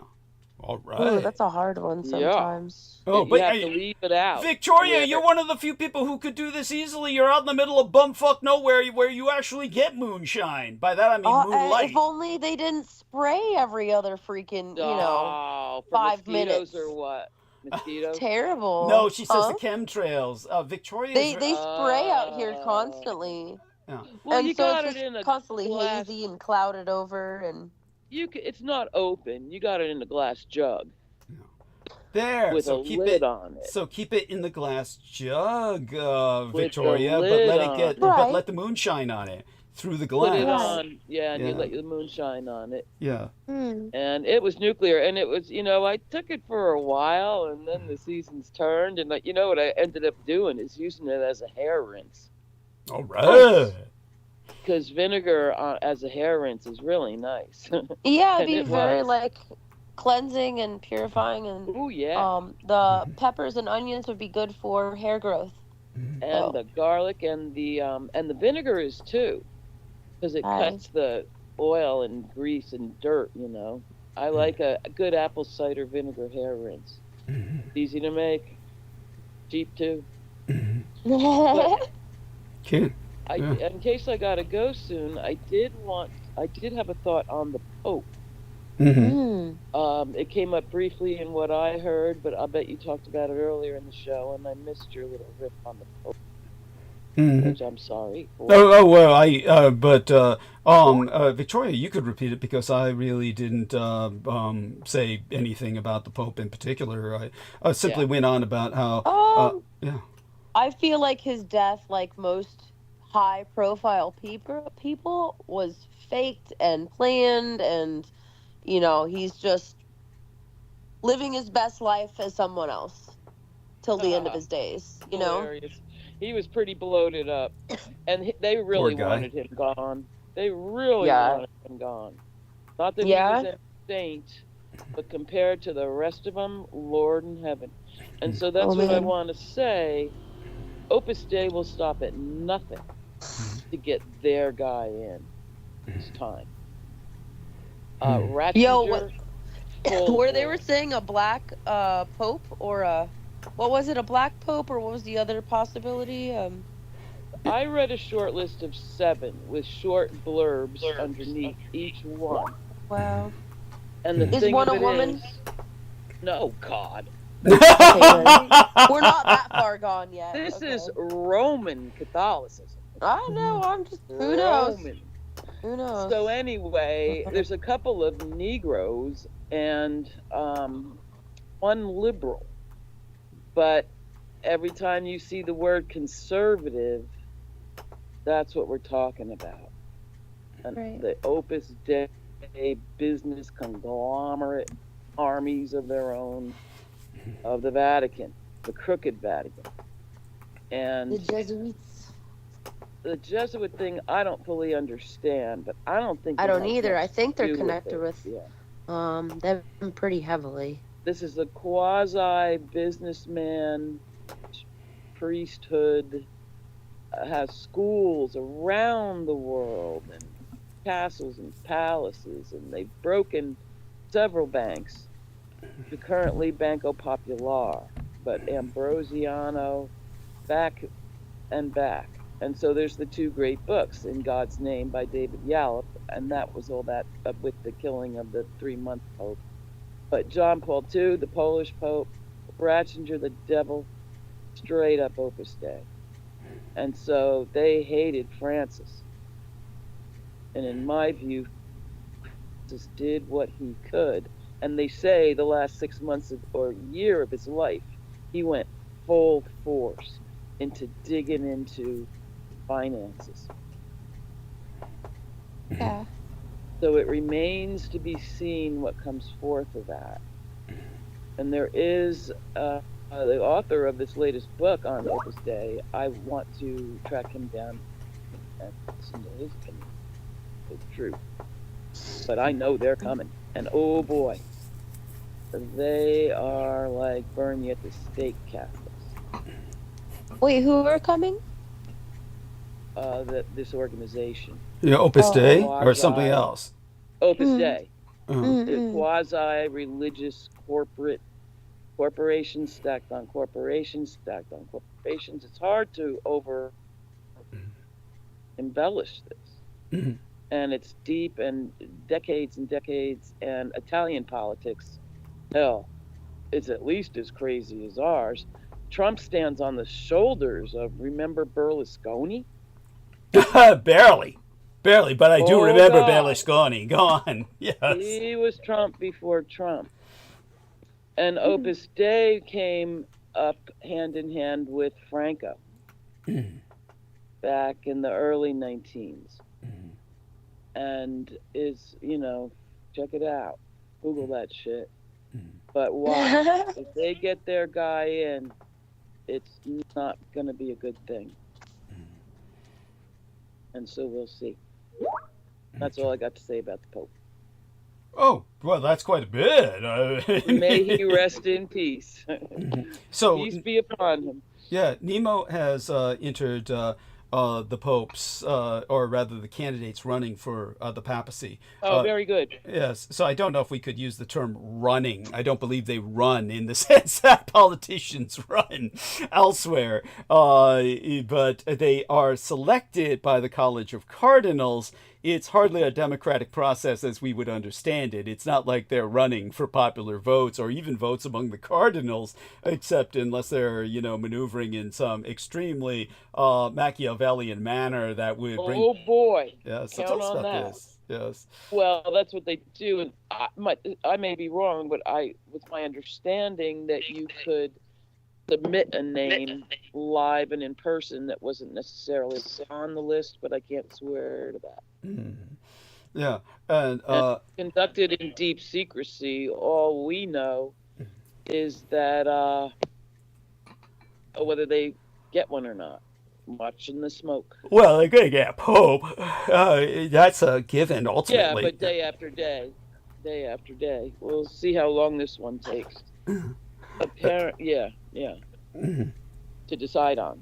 Oh yeah, and I don't think it'll take too long myself. But anyhow, the candidates as listed. No, I think Opus Dei is going to crush it and get the evilest guy since Benedict back in there. I Well, think. remember, Benedict actually quit the job. Quit the job. Remember that? How could I forget? Yes. Right?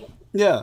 Pretty damn dramatic. I mean, I know. Why did you consider Benedict evil? I mean, what did Benedict do that was? To the core. Right, He was just a long-time player in the whole underbelly corruption that is the Vatican, that is the Roman Catholic Church. I mean, Deeply corrupt. just so our listeners know, Holly is a Roman Catholic. Is that not the case? Oh, nice. Well, ancestrally, I'm a Catholic. Now, yeah, as far back as I can see, which isn't far, it was Romans got it. I mean, Romans did a coup on the whole thing. People don't even understand there's 100 types of Catholic.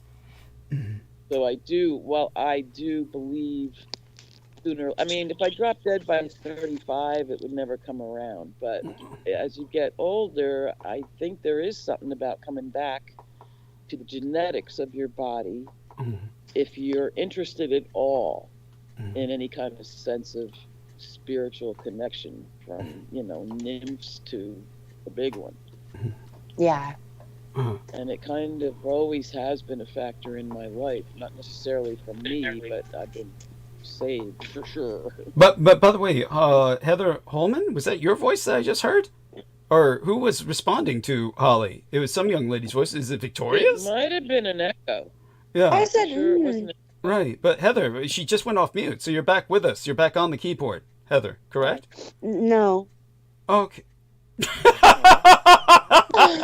That's like, that's cute. That's very cute. Now, Heather, is there something you'd like to say about? You shared a private message with us on the call. Would you like to talk about that? Yeah, no, I just found out that somebody that I grew up with, one of my best friends, just died 3 days ago, and I just talked to her, and I just found out. So she died in her sleep after I talked to her. So sorry. Yeah. Yeah. Yeah. And anything else you care to share with us? I mean, you knew this That's person. all I know. No, but I mean, you knew this person, maybe a little bit about her life, and what is it that the two of you shared together in particular? How did you come to know this person, so to speak? A little bit. Oh, she lived next door to me. We grew up together. Okay. I'm so sorry. Yeah. Yeah, she knew my mom, and when my mom died, they kind of took me in. I went over their house every day and stuff. Wow. Well, she's in a much better place than we. Oh, she missed her mom. Her mom died like 5 years ago, and she missed her mom so much. And she couldn't really stand it. Dude. Yeah. Was So she sick already? the legitimate question: was she sick, Heather? No.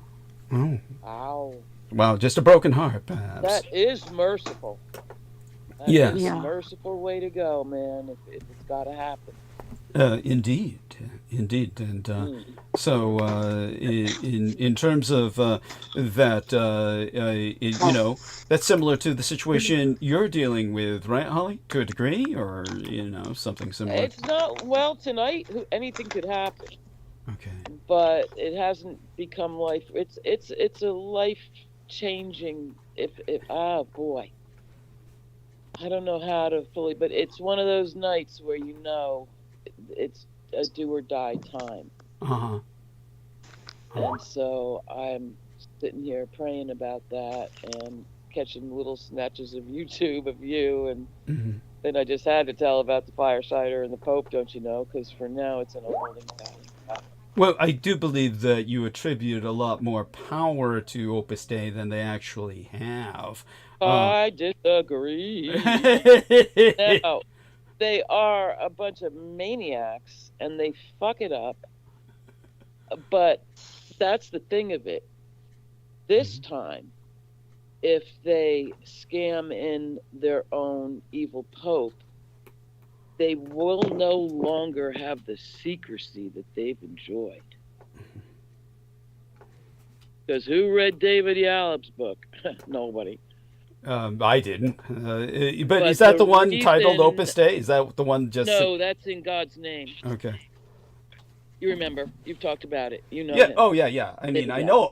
I know about Opus Dei. It's crucial. Yeah, I It's know. crucial. But, Yeah, of course you do. Yeah. So, but he brought it to the world, and the thing of it is, and this is how strong and creepy this organization is. They've always paid special attention to the American church because they're all the way around the world. Here in the U.S., there's been this wave of Catholic conversions, but there's also long-term, hardcore, radical, burn you at the stake Catholics that are now in all these positions. The latest convert is Vance. Yeah. So you can't tell me they ain't in there. They got fucking Trump surrounded with them. They're in. The rest of the wolves, when he left the barn door open, waved them in. Hurry up. I don't know how long they'll let me get away with this. Yeah. Oh, yeah. To all the way to the top. And that's just America. Forget about it, all the other countries. By the way, Sheila gave all that. Yeah. Anybody, Malay, I'm sure. I'll bet you, if they're Catholic, they're Opus, because they've been successful even after countless failures. Like Netanyahu, he loses every time, serious charges in court, but he's still on top. That's how they are too. But the shroud of secrecy is getting pulled back again, and a lot of that is these blowhards like Vance that just don't realize that people think they're bags. It doesn't make us evil, but that's what they think. Oh, we're evil. We're evil. By that you mean Catholics?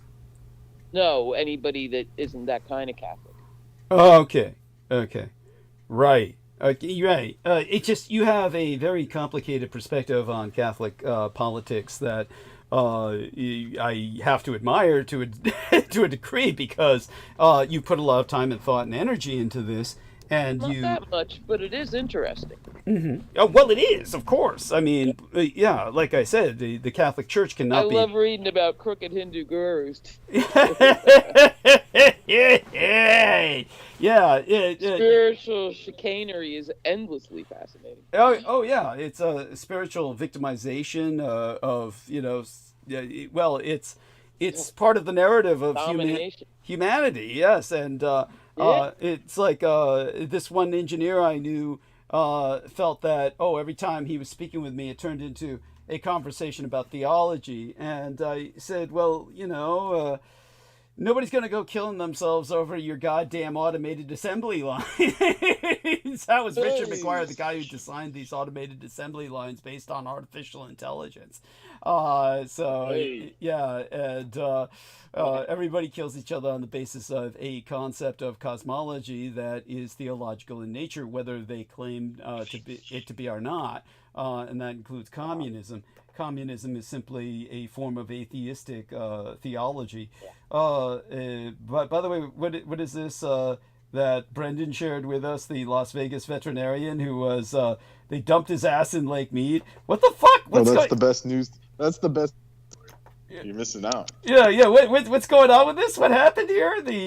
He was like a well-known horse veterinarian, and then someone outed him online for kicking a horse that was like dying, like kicking it in the face and shit. Oh shit! And then he went missing, and they found his body in Lake Mead. So they fucking assassinated his ass. Thank God. Oh my God! Yeah, Brooke should be here for this. Brooke should be here. Yeah, this is like a Brooke story. Yeah. Well, like that happened like a year ago with a female trainer.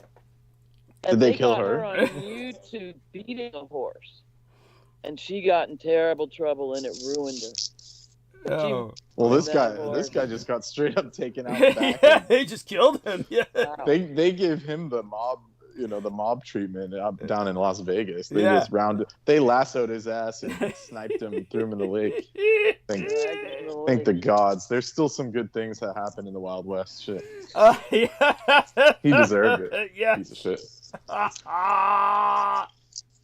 Yeah, now he can burn in hell. Yeah. By the way, Sheila Gavin, love you, honey. She's in the chat room and she says, I am very sorry for your loss, Heather. She says, I am on the edge of my seat with this great roundtable discussion tonight, Team Dietrich. So there you go with that. So just sharing that with you all about how, everybody appreciates all of you.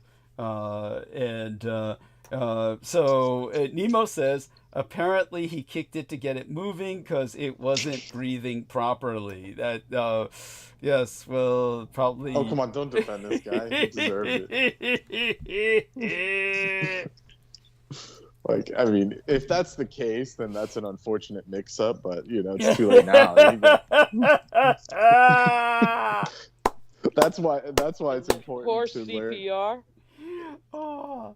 I'm sure that's what he tried to say, but when it comes to the internet, it's like people just see it and they go and kill him. There's nothing you can do about that. Yes, that's right. People love animals more than they love people. That's for fucking sure. Well, who knows what else the guy was into?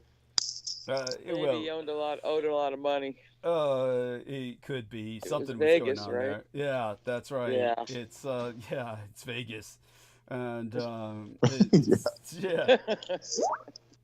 he got caught. That's the problem. Yes. Hey, everything's okay till you get caught. That's okay.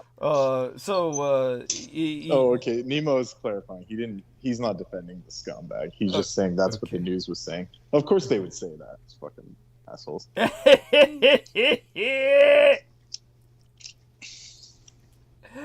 And here's something funny I just found, Doug. You laugh at this. Okay. It's like this bookmark. It says tolerance in like bright red. Books and ideas are the most effective weapons against ignorance and intolerance. And guess who said this shit? Lyndon Baines Johnson, the dude that couldn't read. That's the quote from LBJ. Books and ideas are the most effective weapons against intolerance and ignorance. Oh, Jesus. Poor bastard. Yeah, it's all I can say is can't argue with that. At the same time, you have to teach people to read first. And right. Well, wasn't he like literally illiterate? That's a funny way to put it. But he may have been. I doubt it because it's hard for me to imagine he could have gotten away with that. But it's possible. It's America. Anything's possible. It's like. It's probably just the smear campaign, just because he was a Texan. That's where I'm could getting be. From. It could be. It's just all the way around. It was he was just he fucked it up. He fucked it up in so many ways. I try to admire him. At this point, I take him over our illiterate. Yeah. Talk about illiterate. That modern version. Touche.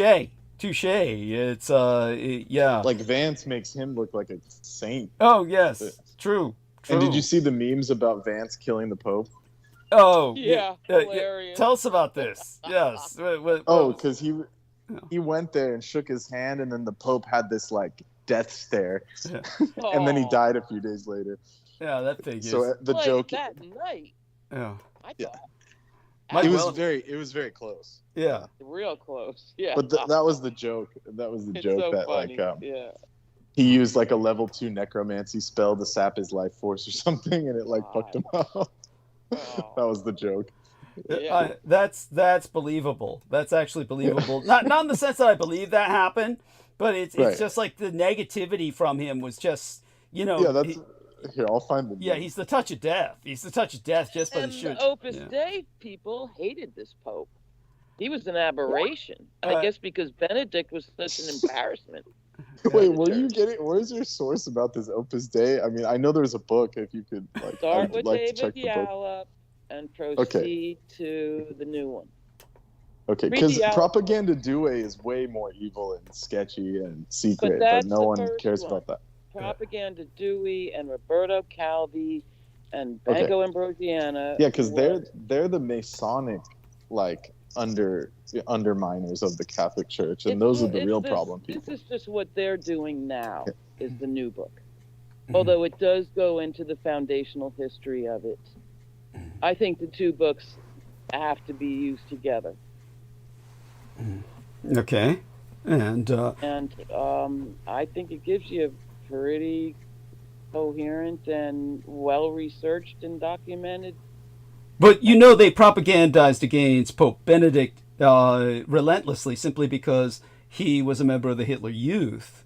So it's they were simply ultimately he advocated. And if that's all you think it. Reconnection successful. So we'll need our listeners to let us know if they're hearing us, because we were disconnected on OBS temporarily there, and so hopefully we're going to get you all back on. Can you hear me? Anybody out there, respond. I'm here. Okay.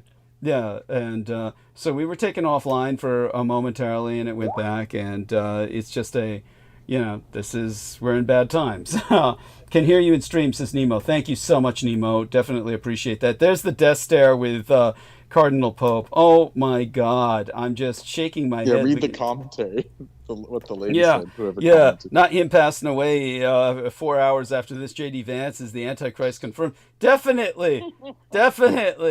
Yes. It's funny. Yes, love Yasmin for saying that. Yasmin is this, Muslim chick. So, yeah, he's J.D. Vance is like, what a piece of shit.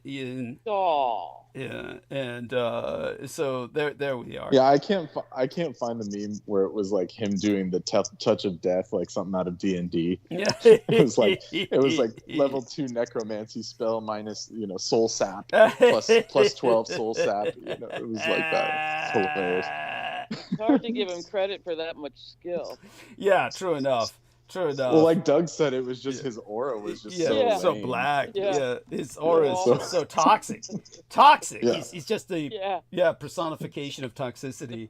The Pope didn't need that. Yeah, that was the last thing. And how the hell they let him in there at the last minute? Fuck's sake! Now you're talking conspiracy.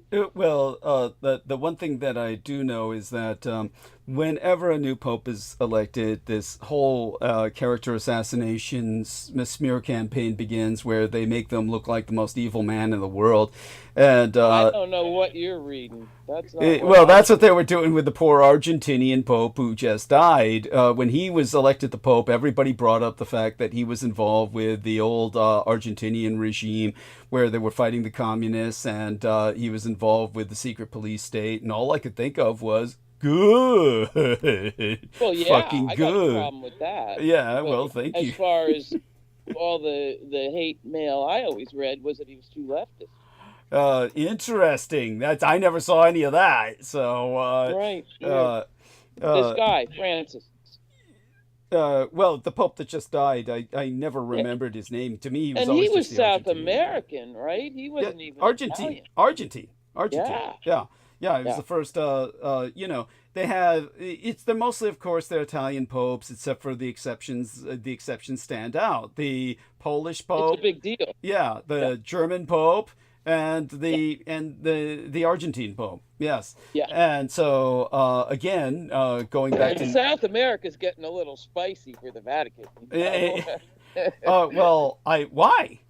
Why? Well, because it's a little, even though it's Argentina, it's a wee bit browner than continental Europe. Oh no, please, Jesus, Argentina, right. Please. Yeah. Yeah. By the way, Heather Garcia. Disappeared. Yeah, Heather disappeared. I think that's his last name. Garcia. I believe. Yeah, you mean before he became Pope? Right. Yeah. There you go. Yeah.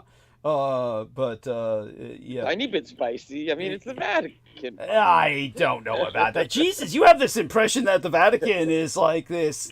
I would say you seem to be pretty hard on the Roman Catholic. For God's sake. Jesus. I mean, look at them. You can't have birth control? Fuck me. Oh, well, honey, that's, didn't they change that? Hell, well, things can always roll back. This last pope changed a lot of that. So I mean, it's come. No, but I mean, they had to like kind of modernize a little bit. Yeah, the Polish Pope changed a bunch of it. That's with the Polish Pope, they had Vatican II. Conservative. He was the Vatican II was the dead Pope. Yeah, John Paul I, I believe. He was the liberal. Well, wasn't he was against the financial corruption of the day, which was you're talking about the one that was only 90-day, the 90-day Pope. Yeah. And that was no, he couldn't have been him. He couldn't have gotten Vatican II through in 90 fucking days, honey. Well, yeah, you wouldn't think, but he's very much associated with it. Oh, well, that's possible. Yeah, but very much. I believe he did, Douglas. But David Yallop will know in the first one. Yeah, in God's name. This David Yallop sounds like he's got quite the agenda to me. I mean, it's like well, it's a fantastical expose. It's just wonderful. I guess I'll, it's been a long time since I've looked through any of this. Ain't relevant for you, but for those that it is, it's quite necessary. Well, let's take a look at it this way. I look at the church as something that's been around for thousands of years and has, been. Well, fuck that. I don't know about that. It's just like, look, honey, if you... The Roman one, anyway. Yeah, well, that's what it is. That's what the church is. It's the church in Rome. But I mean, it's not the only kind of Catholicism. I understand what you're saying, but there's these little Catholic schisms, if you will, that are... have no power, no money. They're just spiritual. Yeah, there you go. Yeah. Roman's a business. It's an empire. They're lucrative when they're not pissing it away. Yeah. Well, that's true. Yeah. They're an empire. So, yeah. And with a corporate... they have corporate aspects to them, yes. Cinder, yeah. And, and so here we are with that. I will agree with... Nemo on this, so I think it's more of the Freemasons who are infiltrating the Catholics that add to the demonization of it.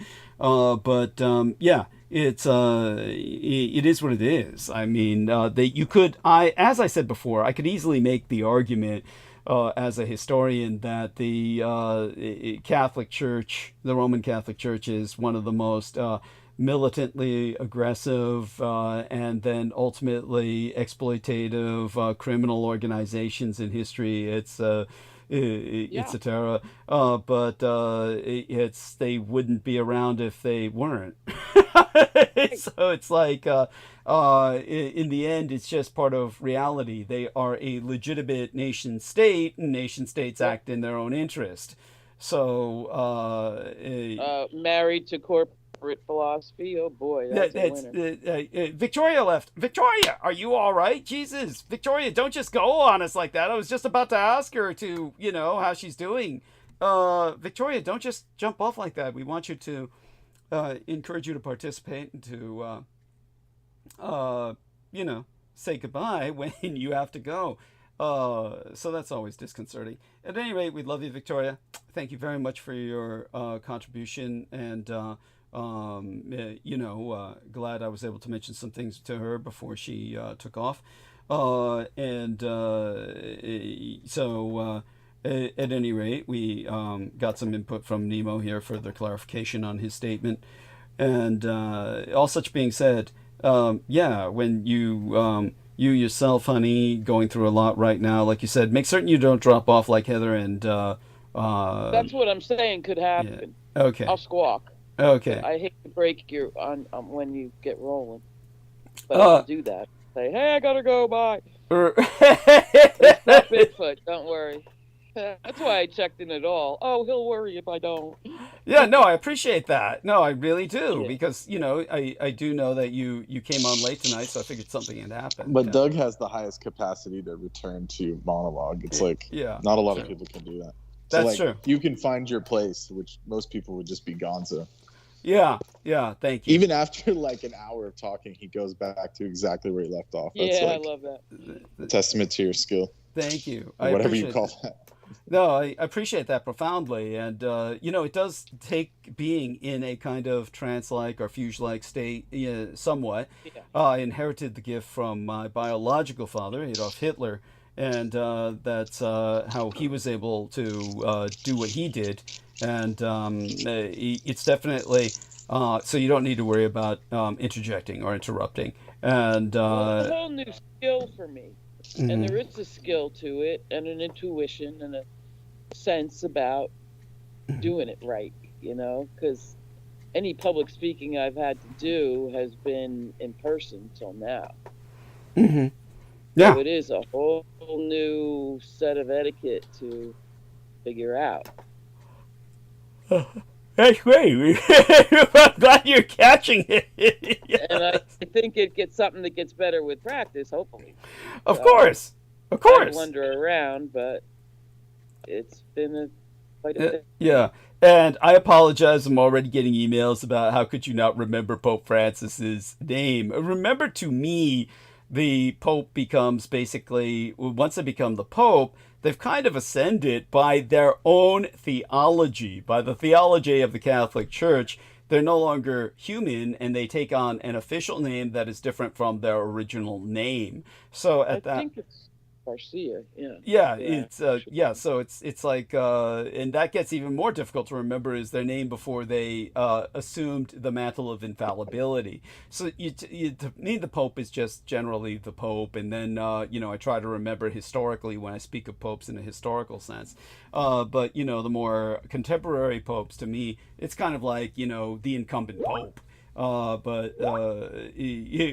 the way, love this question from Brendan. Brendan, ask the question out loud. Ask Nemo the question out loud, because that's funny as hell. I do want people to hear this, because it's Oh yeah, I was asking Nemo if he heard about 4chan getting nuked. It's completely offline. The Cool. last week Couldn't and a happen. half, it got Yeah, yeah, couldn't it happen got to us. infiltrated. Yeah, couldn't could. Hack? Yeah, Okay, well, Nemo doesn't know right now because he doesn't frequent it. Thank God, that's why he's normal. yeah, Right. But it's just it was a place where you can get a lot of like current information, quote unquote. Mhm. So if you were into programming or like world events that you wanted unfiltered, but then the dark side of that is you get like the most racist, crazy shit, disgusting. Yes. Yeah, Yeah, but I shit. thought all that was left You know. of 4chan was old people, and that it was 8chan It was and 16chan and what's Yeah, the there's new plenty one after more, that but that the isn't four- a Chan?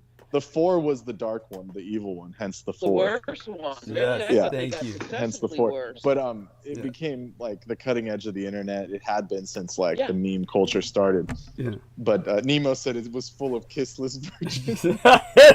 Yeah, they're all. Women That's why took it over with a Y. Women My with quote- a Y. Maybe they stormed it. Yeah. And it Yeah, became no, it was a like, rival hacker group, but ah, which are even worse. Like, anyways, right. they're even more basement, neckbeards and shit. But I said my quote was, "Thus ends the basement wars of Yeah. of our Ooh. lifetime." It's like, Basement Yeah. warlords. Yeah. yeah, because that's what it was. It was just a bunch of neckbeard moderators in their basements, like in their mom's basement and shit. yeah, it's But disgusting. anyways, I Well, was that's Doug. yeah. It's So I Douglas. just How's thought that? it was funny that it got nuked. It got completely nuked. Like this rival hacking group leaked its code and all the emails of everyone that were moderators and different Ooh-wee. different people that were running it, and it just imploded. Like it hasn't been back online since. Cool. So there you go. Cool. That's Well, it was Douglas that blew my mind on this. mhm. The Go on. problem with 4chan and all its evil descendants Mhm. was the anonymity. Anonymity. Anonymity. Yes. Anonymity. Yeah. And there's no free speech. Anonymity and free speech cannot occupy the same space. Yes. You Thank either you. put it out there or you shut the fuck up if it's just poison you're spewing, and that's what those channels gave vent to. You can Yes. say anything you want as long as nobody knows you said it. Yeah. Yeah. Yeah, and they all hide And behind that's their the- stupid icon. Yes, Their it's stupid go- frog icon. Or whatever. yes, yeah. This is just disgusting. And that is the soul of evil. Yeah, it is. And it is. not a Yeah, well, free that's where it all speech came issue. from. Like, It can't be. Peep the Frog and all that is Yeah. literally 4chan started all of that. Yes. All that. Yeah. Yeah. And All that. yeah, but at least that at least they give themselves away. So you have to appreciate Peep the Frog, and that anyone who shows the face of Peep the Frog, you Yeah. just turn around and walk away. There's nothing to be said. Yeah. I mean, there's it's not a person that's worth Or the talking letter to. Q on fire, or Yeah, of course, that goes without saying. there too. was a few. Yeah. Yes. Oh, Yeah, man. they're all like just horrible people, and they pride themselves in being horrible And they're people. secret, and they're too even afraid to put their name on it. Of course, What of about course. neckbeards in the basement? They Yes. don't want anybody to know. Yes. They spew, Yeah. and that's the sickness. Yes. And that's why, there's been no coherent policing, if I have to say the word, Mhm. of this giant corporate money-making machine. corporate money-making machine. None. Wait. How does 4chan go into the corporate money-making machine? That's Well, are they dependent on advertisers? I don't think so. No, these were all a bunch of welfare, like Yeah. what Doug revealed. They're all Yeah. a bunch of condors and Yeah, shit. They're all yeah. like welfare recipients, Yeah. Okay. losers Yeah. Okay. that get to then- warp people's minds for just being on government money. Yeah. That's Yeah, right. yeah. Yeah. Well, that's, take the corporation out of it then, but it's the anonymity it comes down to. Yes, the anonymity is the threat here, because that leads only to Yeah. abuse of this concept of free speech, and so. And there's all these Republicans running around saying censorship's the problem. well, That's while they sickening. censor everybody else. Yes. Everybody else. Yes. Mhm. Yes. Yeah, I've gone into that before, talking about that, and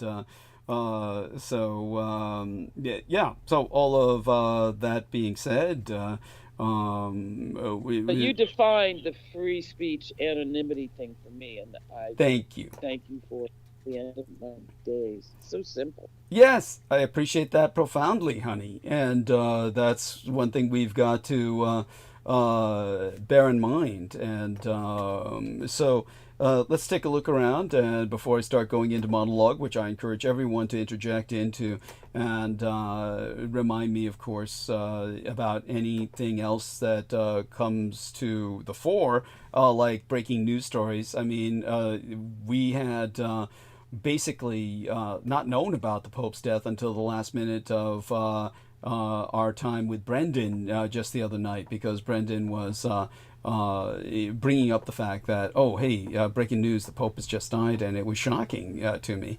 But such being said, then our dear Holly comes on, and she has her own opinion on the church, because obviously you grew up in it, right? Did you not grow? You grew up in the church, did Until you? I was 10. Yeah. And well, it obviously had a profound effect on you. Yeah. So, and would you say that this effect was such that you still feel that you're a Catholic, but with some kind of liberation theology or something, correct? Yeah. Because I know it's in my blood and veins and bone marrow. I'm Polish, Lithuanian, Uh-huh.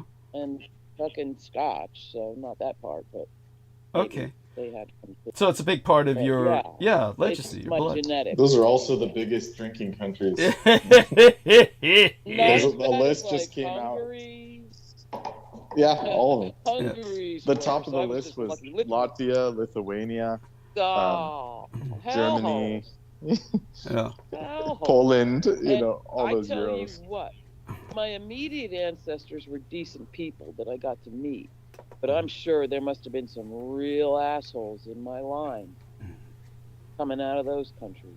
Mhm. Oh, that Lithuania, God. Any in particular? Any Crazy. case studies? Any case studies? No, I know nothing at all. Yeah. But I just imagine that the ones I knew were basically decent at worst, Mm. and otherwise very good. But Okay. before that, I don't know. I do not know, All right. because I figure reincarnation is real. comes down through the roots of the family tree. And so I probably had a great great uncle who was just like me, but I'll never know. And after that, some great great great grandmother who was me. And that's how reincarnation works. Oh, they cut her off. She. Make of it what you will. Okay. I can hear you. Okay, excellent. I Good, moved good. my face. Yeah. Yeah, and So that's all I know. There must have been some bruisers in there. Oh God. Ooh. The military men. Oh God. Or worse, churchmen. yeah. What do you know?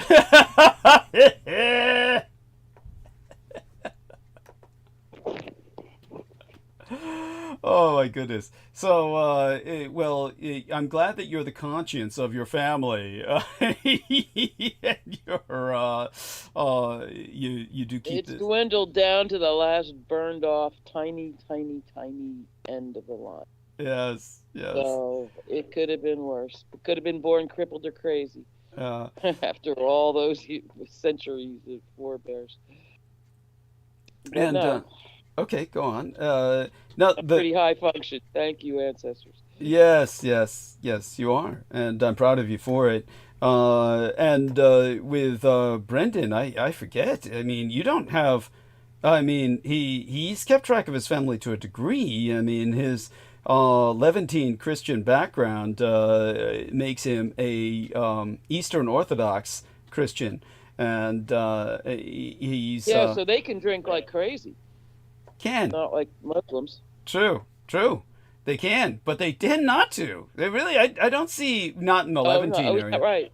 Yeah, not in the Is that right? Levantine area. The Russians, of course, that's like Right. they make Scots look like teetotalers. Right. So yeah, it can get pretty bad. But other than that, Yeah, and Russia was absent from that list because it was just like redundant to even put them on number one.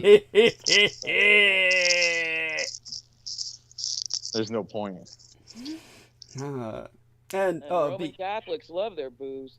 And by the way, I was so proud of Nemo for joining us the other day, just before the we ended transmission, and he's invited to do so again, to interject anytime he wishes. He brought out, some would say, the worst in me. I did get some letters, emails, I mean to say. Nobody sends letters anymore, of course. But in the old days, that's what a public figure would say is, yeah, I got some letters. Because people would send letters. It's hard to imagine anyone having the energy time to invest in this day and age in that kind of communication. But the emails that I got, none of them were, shall I say, I'll answer maybe some of those questions later, but I don't feel that any of them really said anything that was worth really responding to. It was just kind of like people were shocked at some of the things that I said, but they shouldn't be. So I was explaining, of course, my own background, and people really don't know the half of it. But inevitably, we will be brought back to that topic, I am certain, because that's just the nature of the beast. And now that was the last show? Yeah, the last show. It was the last hour of the last show, yeah. All right. And so Nemo joined us, brought up some issues of ethnicity and race, and Troy Bellamy joined us in the chat. And Troy Bellamy, of course, I've invited to come on the show whenever he wishes, and he said he would be on tonight, and we can only hope he does join us.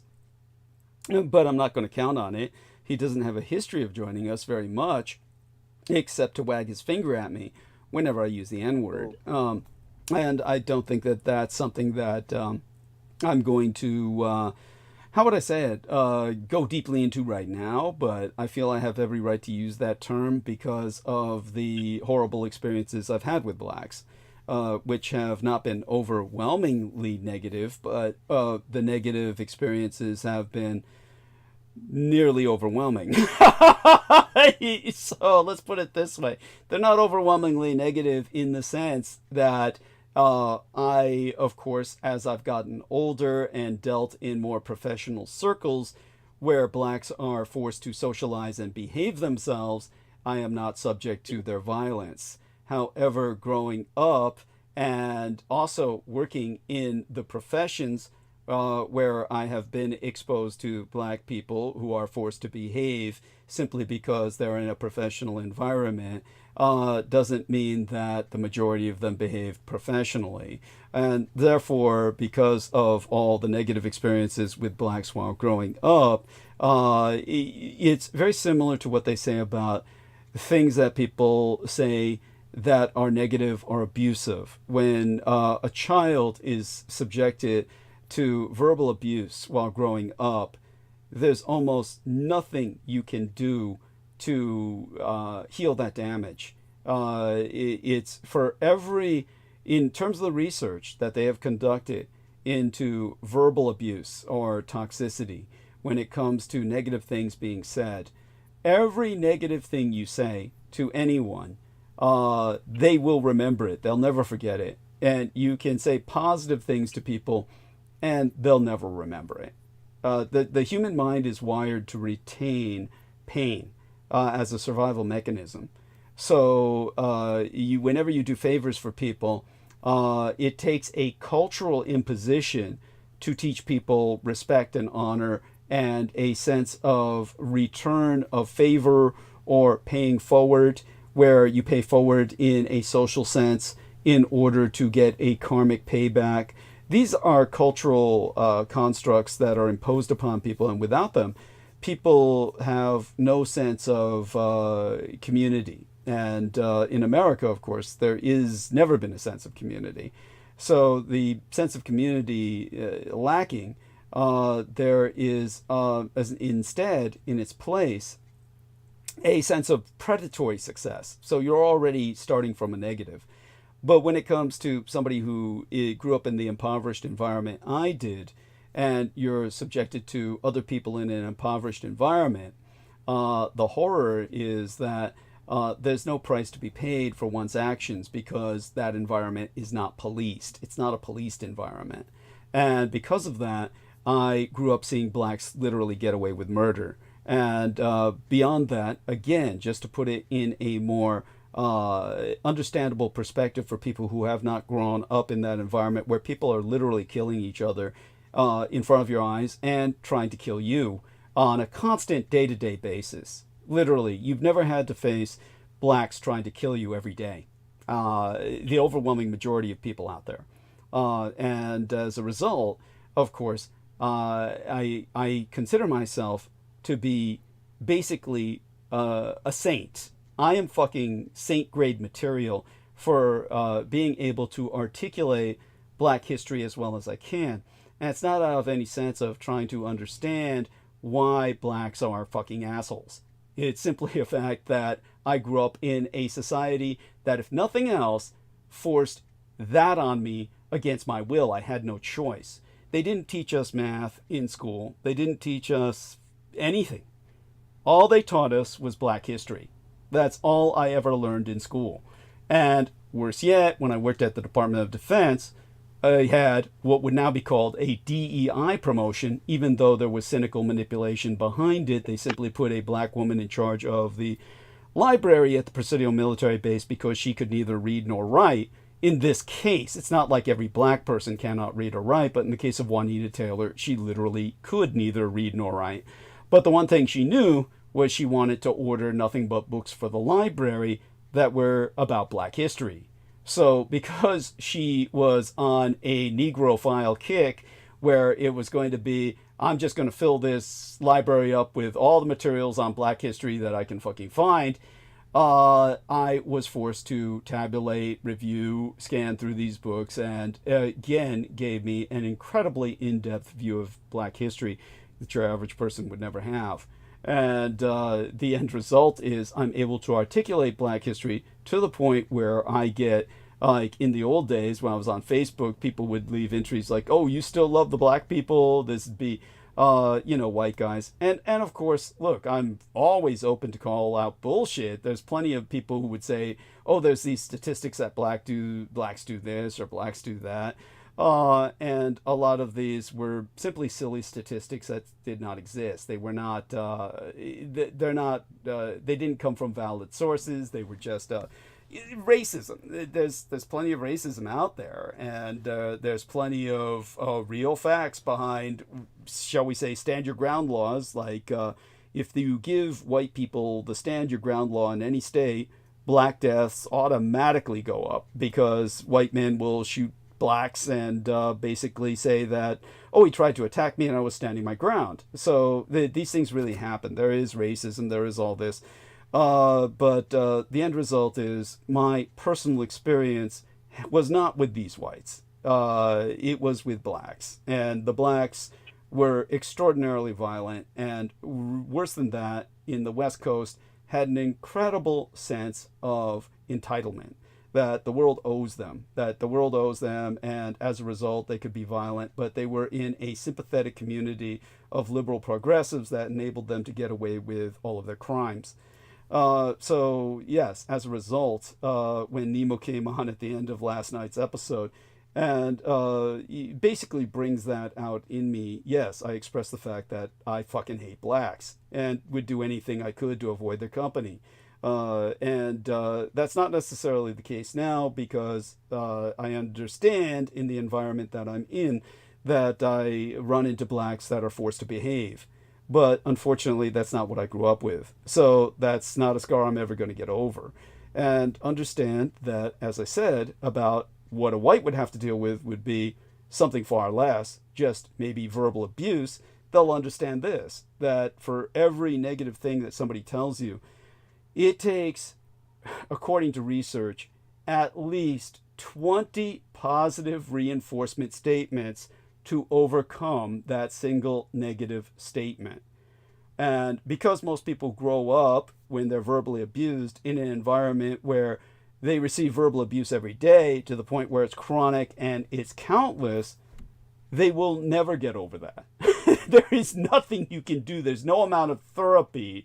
This is why people had the idea for a while that for some reason never caught on, but really should catch on, that people would have tapes that would play. Back in those days, we had tapes when they came up with this concept and they were researching it of all places, the Department of Defense, simply because it was collateral or ancillary to Michael Aquino's research into psychological warfare.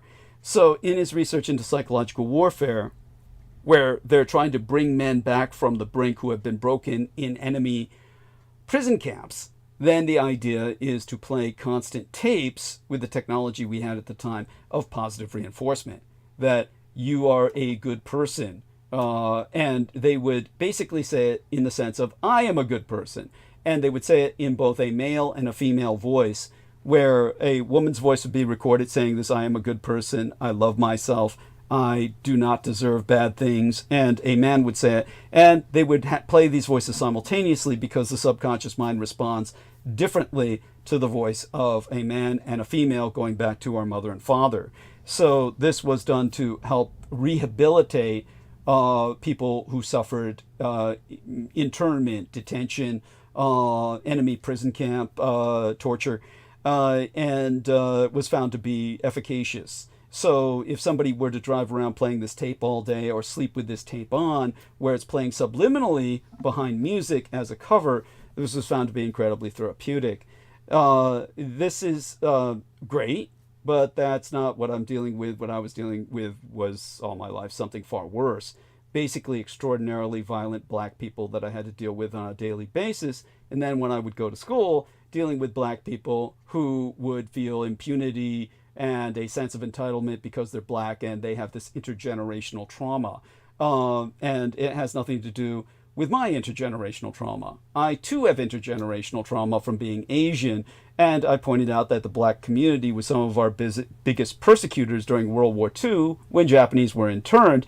Blacks were 100% behind it. The NAACP was 100% behind Japanese internment, because they felt blacks could steal all the land that was stolen from the Japanese and that it would be gifted to them, which it was in the cities, but the whites stole all the agricultural land, which the blacks thought, well, at least the whites will give us jobs on that agricultural land, which the whites never did. They didn't trust the blacks, and with goddamn good reason, and instead gave it to a bunch of Hispanic immigrants, or rather Mexicans that they imported up north at the time.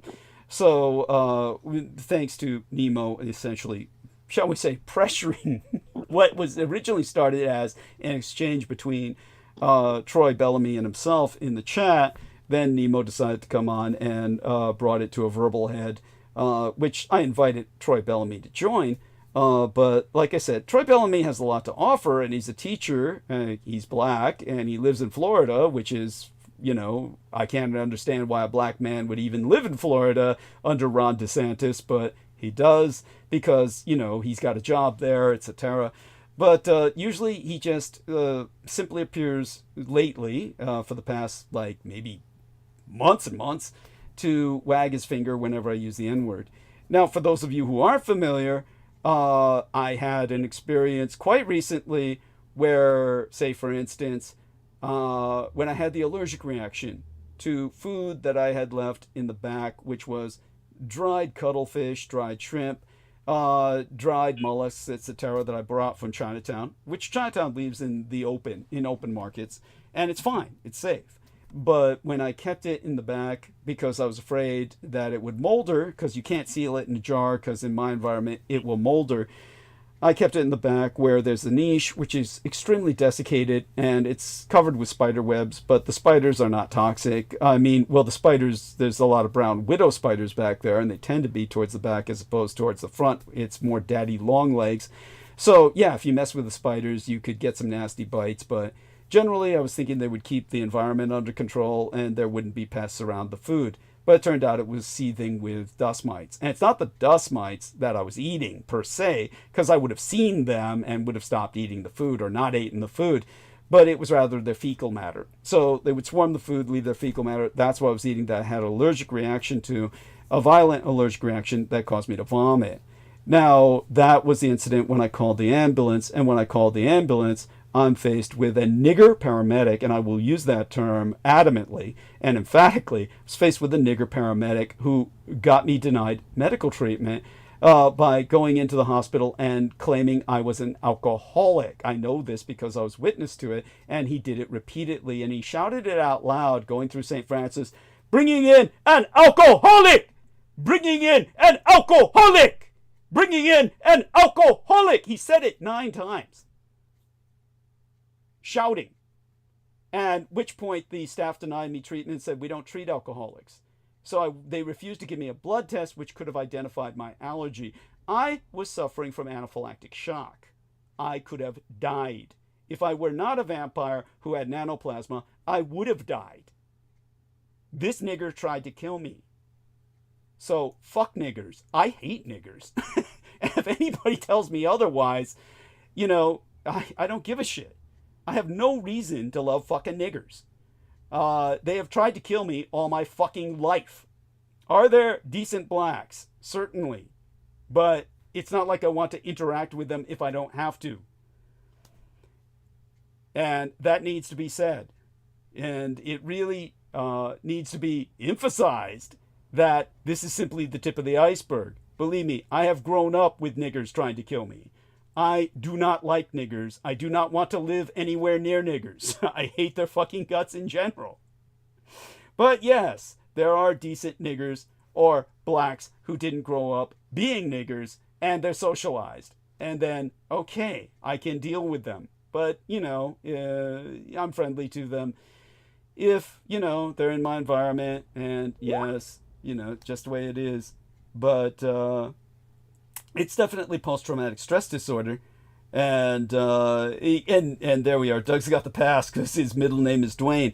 I have been employed because people thought I was black. So don't forget, there is a real sense of hire him because he's black. I've gotten that job in security before because of my middle name, Dwayne, Douglas Dwayne Dietrich, and I would walk into the room and they'd say, "Who are you?" I'd say, "I'm Douglas Dwayne Dietrich," and they said, "Well, we hired you because we thought you were black."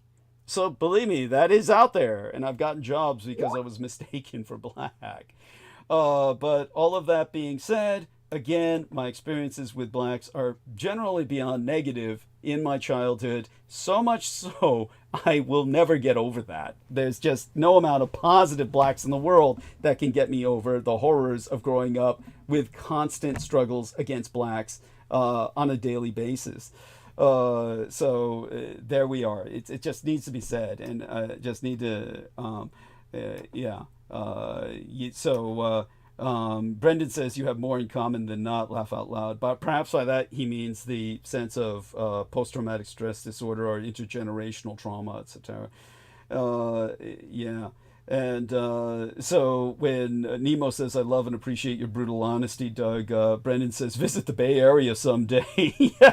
That's, I kind of explained the history behind that in the episode. No, I said the Yay area. Yeah. Yay is a slang term for coke.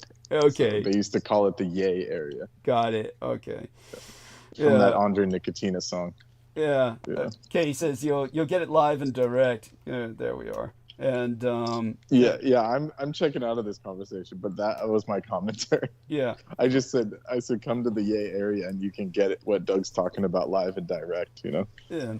I mean, it just is what it is. It's an area that has changed a lot. There's been a lot of gentrification, but it's too late for me. I mean, the traumas have been suffered all the while I was growing up. Hey, Doug, I'm getting a call. I gotta go. Okay, well, we love you dearly, Holly. Okay. I love you too. I'll talk soon. Yeah. Okay, bye. Yes. And I mean, things have definitely changed, but it's not easy to live in like places like the Central Valley or Oakland and stuff. Like they have their reputation for a reason. It's not just this kind of arbitrary thing. So it's again, it's just one of those paradoxes. So Holly, of course, did forewarn us she would be called off, but hey, I don't blame her. She's like, even if she wasn't called off and just couldn't take it, I don't blame her for that. That was a hard thing for a lot of people to listen to, I'm sure. But it is a general response to some of the letters that I got, emails, I mean to say, that remember that insanity? This shows my age. Remember that insanity with Peter Moon where we were asking if he got the letter, and we were talking about the physical letter, and all he could look at was an email, and he could not define the difference between an email and a letter. He kept saying, I got the letter. That was actually hilarious. That was actually hilarious. Oh, it was maddening. He's like, I'm looking at it. And we're like, no, like the physical letter. Yeah. Oh, it was maddening. Just maddening. Just this. Yeah, well, he was old. I mean, you gotta at least give him that. No, I can't. No, your grandfather knew the difference between an email and a letter. So you can't give him 90. That. At fucking 90, he was writing books and shit. Yeah, P has no excuse, but, Yeah. When you're doing all that witchcraft or whatever the fuck it like obviously gives you early onset dementia or something. It does. Like, just look at it. Just look at what happened to Pete. There's a price to pay. Yeah, Peter paid a price for that. You don't play with that shit. And because he was devolving like way before Paula left him or whatever happened. It was just he was just crazy the whole time. But it got really bad. Like at the beginning, he was at least functional.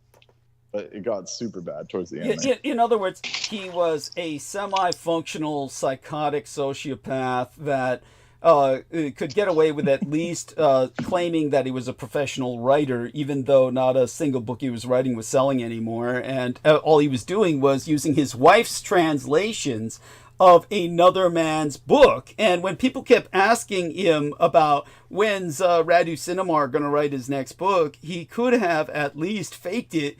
And what was to stop him from just writing a book about golden pyramids and golden thrones underground and saying, I'm Radu Cinema? He could easily have said, I'm Radu Cinema and written the next fucking book, but he couldn't do it.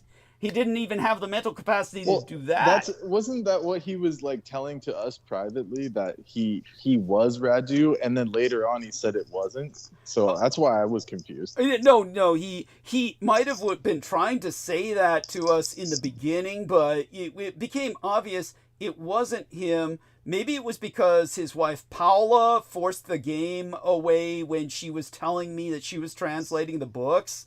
And then he couldn't hide it anymore and then cop to it. But he was publicly always saying Radu Cinema is someone else. He was trying to imply that he was the translator. And that, it's really me writing the books because I'm the one translating. I thought he was saying at first that it was like a pen name. He made it. Yeah, it was like Radu was a pen name or something. Yeah. So in that case, he was the rapist yoga instructor, which I believe. No, that would imply he could get it up. Yeah, he couldn't get it up, and that would imply that he was straight, and he's not straight. Yeah, I'm obviously being facetious. Yes, understood. But he couldn't even, like, imagine doing yoga in hiking boots like he was doing his Tai Chi. I mean, it's just like, it's not possible. Yeah, everything about that guy was just so... Not possible. Yeah. It was all my fault for just trying to get the book done and getting together with a co-writer, and, you just can't do that. How did you not know that would happen? I knew it would! That was what makes it. That's why I deserve what happened, was that I knew it would. Honestly, and these women, they all saw it in him. Jojo Mikulicik, she wanted nothing to do with him after a while. Crystal River hated his guts after a short while. Do you remember that? How all these women who had any sense of normality, like Jojo Mikulicik, yeah, they hated him. Well, within a very short period of time, if not instantly, it was certainly soon enough. They got over him quick and just said, I want nothing to do with this guy. And they would just take off. And and he would never understand it. How come all the young, attractive girls won't have anything to do with me? And it's like, well, because you're a piece of shit.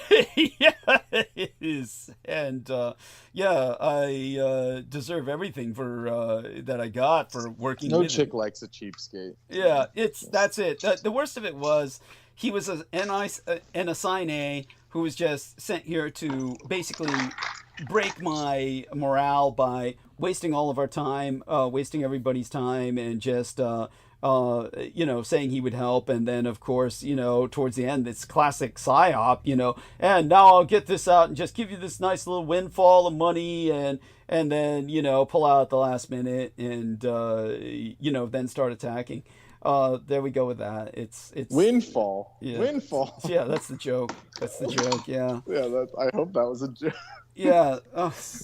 It came out to where he was paying you pennies. Yeah, like, pennies. Yeah. Pennies. Yeah. Pennies an hour. Just for all the time. Like, it was like you can't even cut a penny in half. Like, yeah, that's how little he was paying. Yeah, it's so true. It was like, it'd be like a quarter of a penny an hour. No, far less than that, actually, in increments, because all the hours. You'd make more in a Chinese communist like Shein factory. Yeah, it's so true. It's or like so true. What is it? Wish.com factory. Yes. Yeah, so true. And he honestly, just it's just been a hell of a life. Just all of it, and then for him to claim he's black throughout the entire time, that's, just adds to all of it. I'm really a Moor and I'm really black, and it's which was ongoing, which I find it incredible that people who listened regularly, like our man in Florida, I can't remember his name at the moment. I'm just going so blank with all the trauma. So somebody Troy Bellamy. Troy Bellamy was shocked when we told him that Peter Moon thought he was black, thought he was a Moor. Like, how could you not notice that when Peter Moon was saying that all this time? And coming up with all this bullshit history that, whatever Troy Bellamy says about black history, Peter Moon was going into far more grandiose and fantastical notional directions, claiming that George Washington's cherry tree was really the tree of the Moors that he was cutting down, and all that crap. I mean, do you remember these long, obtuse, abstract stories? This is like MK Ultra shit, where they're just programming various cascade memories using incredibly convolute concepts. That this is what happens when you hear people who go through these programs will give these kinds of convoluted stories that have no source in any history books whatsoever, and are like in their own little continuity, where you wonder, how did this continuity develop? Where does it source in terms of like someone even telling them that story? And of course you could imagine Peter got it from all these Moorish churches that he supposedly was delivering lectures in. But what lectures would he be delivering? It sounds more like he was the recipient of these lectures, almost like an attendee who was in, again, like a program. It comes down to MK Ultra making the only sense. based on that and all the other circumstantial evidences that we have, including the evidence on record where he said I was in Washington the day they had shut it down after it was COVID. Trump was in office, barricaded. There were riots, BLM riots, and then some man came into Washington and rammed a policeman dead with a car, jumped out and stabbed another policeman with a knife. They locked all Washington down, and that was the day that Peter Moon said he was in Washington, D.C., looking at cherry blossoms with Paola and going to museums when everything was barricaded and locked down in spades. To use a pun, considering everything we've been speaking about ethnically. But all that being said, that's an example of a cascade memory, if ever there was one. And then, of course, the time that he was on our show, which both Aristides and Brendan Zogit were witness to, he just started saying, my implant fell out. My implant fell out. Repeatedly, monotonously, robotically, to the point where we had to interrupt and say, yeah, we heard it the first time. Aaron, of course, so badly wants to hear that audio, but it's like, what more could you gain other than what is already said? The only conclusion to be drawn is, he's got a transmitter where he got his voice to skull, voices of God, reinforcements of his maniacal notions that he was a Moor, to the point where when we were bringing up the story of people having a hard time going to England when they're ethnically very melanated and being put into long waiting rooms, that he would say something as profoundly disturbing as, I went to England and I didn't suffer any problems. They let me right through, because he believes he's black, and was trying to point out England wasn't racist because they let him right through when he's fish belly white, and that's why they let him right through. That's what we're dealing with, yes. So again, as a radicalized centrist, I seek balance and therefore balance off the what I've already articulated in terms of, look, I just basically don't like the whites in America or the blacks. It's the land of black and white savages, and I've told you before, the majority of Asians here are so warped by the horror of America, they aren't behaving right either. So it's I'm an equal opportunity hater in that regard. I am stranded here, and therefore I'm trying to make it work. Trying to make it work for all of you, simply so that it works better for myself. Let's put it that way. Okay, so that having been articulated, I guess I should go into monologue for the night. Let's see if we lost everybody at that. I can't believe we still got pretty good numbers considering everything that I went through. It's a lot for most people to handle. It's just one of these days I'll share some of the horror stories. Then maybe people will get an even better understanding of just why I have a real ambivalence, to say the least, about so many of the things around me. Now, I guess we could start with a few comments before I go into monologue, just to get some.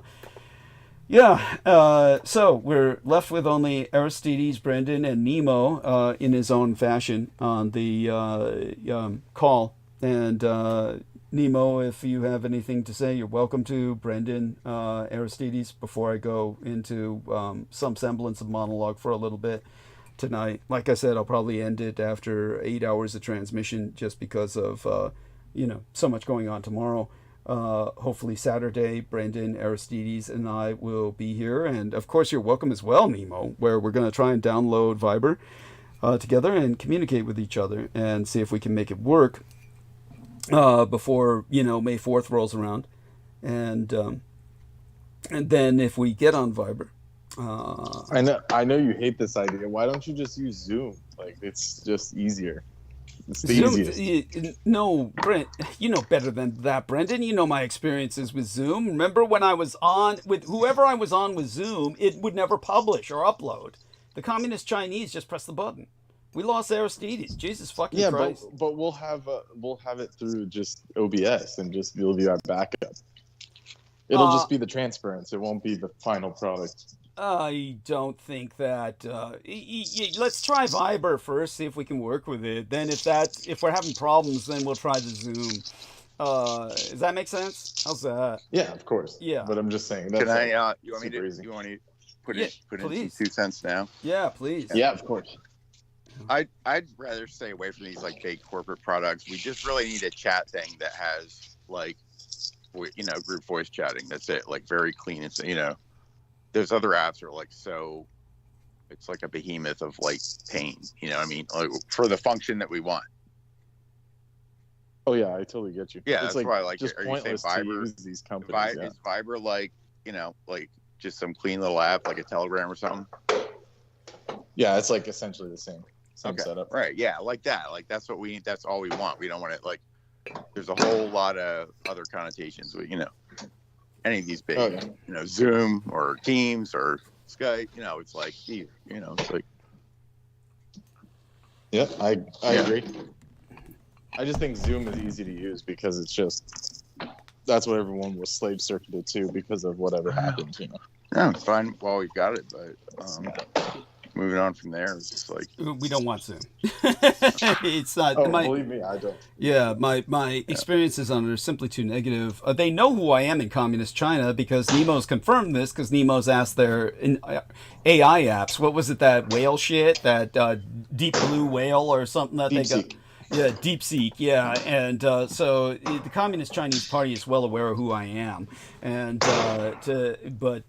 so if we were on their Zoom, it'd be the kiss of death. I mean, if you think we're getting cut off now, we'd be getting cut off at all ends. I mean, that's it. We couldn't even start. By the way, Heather has a question for Brendan. Heather, I don't understand. Why don't you just interject and ask these questions verbally? She says, Brendan, what's the vigil? She means sigil. She says, what's the sigil that repels black magic attacks? It's the swastika, the Hakenkreuz, the hook and cross, honey. But that's the elder sign that staves off the anti-gods. You need not even ask. I mean, we've but Heather, that's the big one. The big one is the swastika. That's why they do everything they can to prevent you from ever using it, because that's what really keeps the anti-gods, the Edomites, at bay, and it's a ward, and across. Maybe she's asking about a specific one that I brought up or something. Oh, so Heather, we'll need you to come on to speak to us to clarify. I don't know if you can catch what she wrote in text, but see what you make of it. She's got. Yeah, I am reading it, but it doesn't. I mean, yeah, like it could be a few things. Yeah. But mainly, Hakenkreuz is up there. That's like step one. Yeah. Thank you. That's the go-to. That's the immediate go-to. Yeah, and again, people are advised to come on verbally and ask. And so, aside from that, and of course, like the Venusian pentacle. Yeah. That's like step two, phase two. Can you give us an example of where can people find this? The pentagram. The pentagram. Classic. Yeah. The pentacle where it has a circle ensorceling it. Ensorceling it, yeah, essentially. Ensorcelled. So pointing up or pointing down? Up. Up, thank you. Towards the heavens, yes. Drawing heavenly energy. And yes. Yeah. The Wiccans, of course, believe that when it's pointing down, it's drawing earthly or terrestrial energy. They don't take it as something evil. Of course, normally that's taken as the sigil of Baphomet. And that's an important point to be made. You can use it both ways. It's just you have to have knowledge. Yes, thank you. Not only knowledge, but a sense of humility. Yes, we are joined. Someone else who's joined us, Sammy Romero. So, dearest Sammy.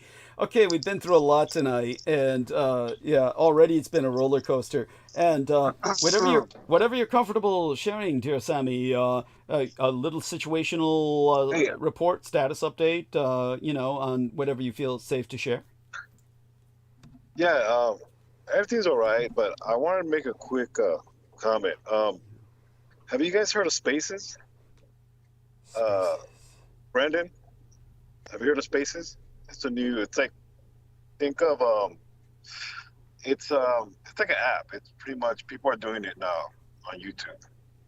Interesting. So it's, okay, so what this is... Spaces. Okay, Spaces. Yeah. So maybe if you guys could do some research into this, Aristides, Brendan. Brendan's on mute now. Hopefully he'll come off of it. So Sammy's providing a suggestion. Have you used Spaces, Sammy? I know you've used Zoom, and you know Zoom is a nightmare. Sammy will confirm. No, Zoom. I mean, I haven't had good experience with Zoom. Thank you. But I've seen people now use Spaces. A lot of podcasters are using it. Pretty much, it's like it's similar to Skype in the sense that you have multiple people on a stream or on a transmission. So that can be another outlet. You got StreamYards, but that's mostly subscription based, and we're all broke, so I don't know. We would have to kind of all chip in, but that's neither here or there. It's just just throwing out ideas. But I've seen Spaces. A couple of podcasts have them already. But besides that, just to update. I did a run last night. I did a couple of ship outs for mortuary. It was cool. I didn't hear no voices or nobody calling my name. That's a good story. That's a good story. Come on. Yes. Nobody banging on the casket to let them out. Or, That's a good night. That's a good night. At least not this time, But it was cool. I'm really excited for you. So our man Sammy is transitioning into what I think is a growth industry in these times, and Nemo says the communication app Spaces is owned and developed by Google. It's a feature of Google Chat. So that might be useful in the sense that at least it's ubiquitous. If it's backed up by Google, that means it's ubiquitous. So it's something that, then we can check into that. Sammy, that sounds like a potentially good idea as well. Yeah, that is, it used to be Google Meetups or whatever. So that's like the really only viable option for mass if you want a bunch of different people coming on. So they don't have to download a bunch of shit. That's basically the one. Okay, we'll start with that on Friday or Saturday, likely Saturday. And Sammy, of course, you are invited to join us. We'll see if we can get that working, and we'll try and call people around. Are you already on Spaces? You're on Spaces, Sammy. No, but it'll be easy for me because I have a Google email, so it shouldn't be that hard. It's pretty much, your information's there. You just have to kind of access it. So we can play with it and, kind of see where we go from there. But it shouldn't be hard. Doug, you just said everyone's on it. Yeah. It's Google. Everyone has Google. Great. Yeah, so, the NSA would have no problem either. So it's like using their communication service. Yeah, it's there. Exactly. That's it's not like they don't listen to it as it is. So Well, so was Skype, Microsoft. I mean, very good. Yeah. So, they just come on when Doug and I are not even on there and float around and check shit. Yeah, they do. I even called Doug once. Yeah. But honestly, one of the reasons too why I'm here is just see how's everybody doing. I did miss your monologue last transmission, but I understand you were probably tired for all the festivities. So I don't blame you. Thank you. But I'm just checking in. How are you guys doing? Well, we'd love to hear from you, and I'm so excited about the fact that you've actually hands-on started, not that you haven't done this before, but now that you're back into the work. Yeah. The thing is this, okay? Right now, things are, I gotta say it, it's logistics-wise when it comes to the industry, because we deal with the, Hispanic community. It's very much, we have to find other logistical ways to get, people buried in their homeland, especially in Mexico and Latin America. And obviously what's going on with the administration is not it's not that it's hindering, but international business also gets affected by it when it comes to logistics because it's just domino effect. Not necessarily directly, but it still has its challenges because we're dealing with this administration that doesn't know shit about business. Yeah. And how the world works when it comes with logistics and where it involves someone being buried or just any other type of commerce, any type of product. I actually visited the airport last night where I used to work at, and they were telling me that things are getting more expensive to ship out. Obviously, with these tariffs, there's still 10% tariffs on everything, besides communist China. So it's not like they're getting a bargain either. They're everybody's feeling it. So it's almost like I left when I needed to. So absolutely. Yeah. Stuff's hitting the fan, and it's just the beginning. It's just now, we're just dealing with chaos on top of it. So, it is what it is. I think, unfortunately, our president is not, in my opinion, he's not going to last. It's just almost where, he's kind of gave the football as far as these tariffs to our cross-dressing vice president. Well, not cross-dressing, but he wears mascara. He wears mascara.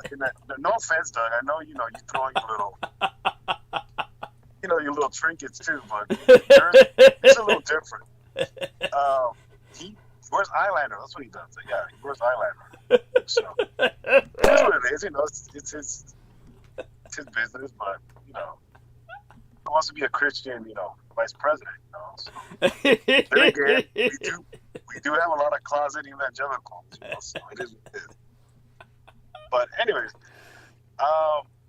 he's the new tariff star, if I'm not mistaken. He kind of gave him that responsibility to hang himself. Yes. It's what Trump is. He's just passing on the blame. I got this tariff star. His job. So it's typical. Typical Trump. It is what it is. But yeah. So yeah, I just came to say hi and make this a suggestion with Spaces because actually a lot of podcasts are using it. They're kind of using it as a way to lessen the cost of an actual studio. For example, I don't know if Brandon is familiar with Joe Budden podcast. Did you say Joe Biden's podcast? No, Joe Budden podcast. He's a rapper. Okay. He's a rapper. No, I'm not familiar. Okay, well, he's a podcaster, whatever. But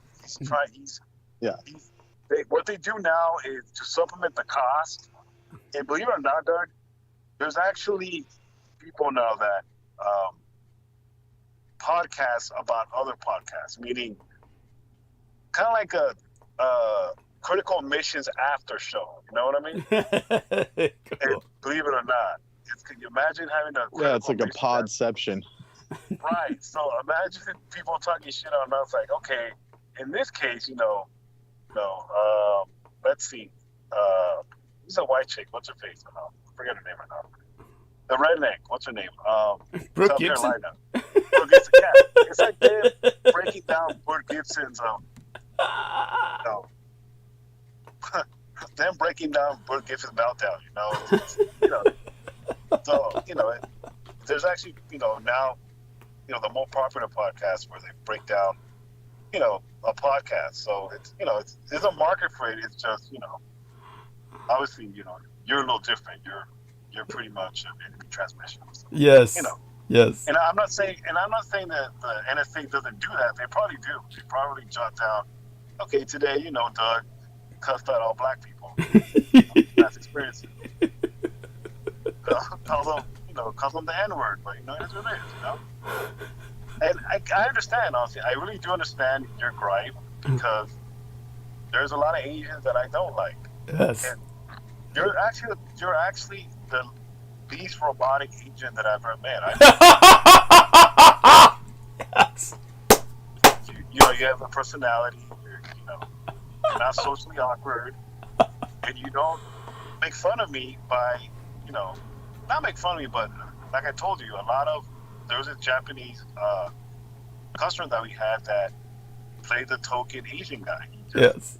He's the token. Oh yeah, Chino. Yeah, Chino. Yes. Pipi muy chiquito. Just. But it was a nervous tick that he had. That's the best way he felt to be around, Mexicans. It is what it is, But, I get it. It's and I'm sure there's, everybody has their preferences. It's just, it's trauma. Yes. Trauma, definitely. We can't help it. I'm sure even Brendan Zogan doesn't like certain Middle Eastern people or Armenians or I don't know. I forget his background. Sorry, Brendan. Indian, all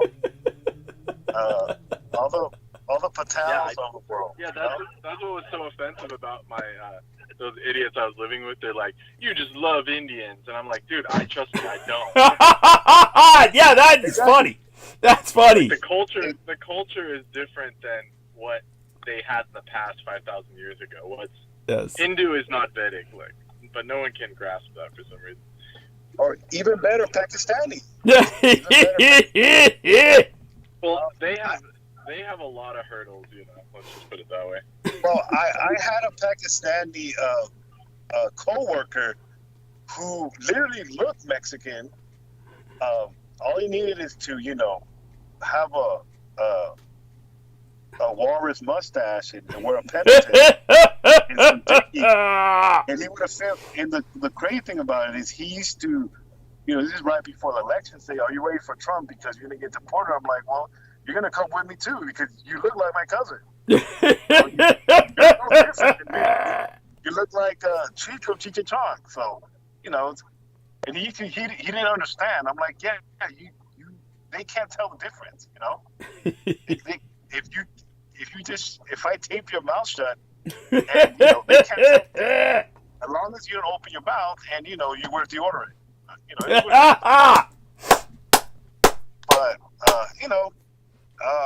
But where we live at, unfortunately, we don't live in a civilized society. So, unfortunately, it's almost like Rome was more civilized than we were.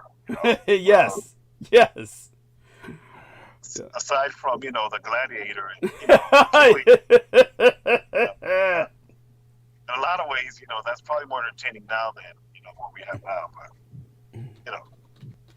definitely, no, I would encourage at least just to play around with that Spaces because I think it can be a more smooth transition, or who knows. I think that's a fabulous suggestion, and I appreciate it so much. But by all means, continue with anything else you want to speak about. I mean, I'd like to hear a little bit more about this first run. It sounds like it was pretty calm, but still, anything that you feel it's safe or share, to share while respecting the privacy of the dead. Of course, it's just honestly, it's just when dealing with that, it's you kind of have to just be cognizant that they still can hear you. Yes. They still can hear you. They're very aware, and just be respectful. I don't try to. I don't play loud music. Thank you. Yes. I usually have my earbuds, and that's really it. I mean, a lot of people may not understand that, but it's just when you deal in that profession, even visiting, my sister in her facility is very much haunted. You could tell stepping in, but also, one thing I did is I actually brought a picture of my parents to my sister to kind of balance out, that environment. And it's not a bad environment, but because she deals with them directly, they do follow you everywhere. That's one of the things that she told me is, they follow me everywhere. I have, these people that have transitioned because their loved ones are connected with you, for a long time, for a lifetime, really. Especially, Hispanics, we really go all out when it comes to funerals. They're attached to you in a certain way. So, you just got to be mindful of that, and just be respectful. I don't really deal directly with them in a sense of the cases at this moment, but nevertheless, it's one of those things where my sister does take that very seriously. It's just part of the profession. It's kind of knowing the do's and don'ts, and understanding that these people that have transitioned are very much alive. They're just not here physically, at least consciously, but they definitely can hear you, and sometimes they do respond. And that's the best way I can put it. And which leads me to a lot of even to the point of my sister still having a presence in my life, and my family's life. She's very much still with us, not just physically, but still definitely. We see her. I've felt her presence. Sometimes when sleeping, I feel presence. Not a bad one, but I know it's her. It's a warm presence, and that's the best way I can put it. It's just part of dealing with that as far as directly to me.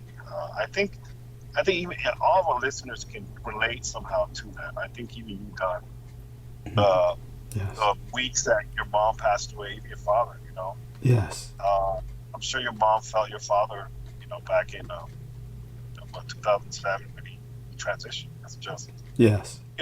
It's part of, being a human being. I think we've learned dealing with that. That's probably one of the fundamental things we all can relate to. Even your enemy, your nemesis, is very much still here. And, in a lot of ways, I think that's why you're very much hated. I think you're the closest to him. That's why you really are an adversary of him, because you really were that close. It's the only way to put it. And you do get a lot of envy. There's a lot of envy with that. And in a lot of ways, he also had to gain your trust because just how it is.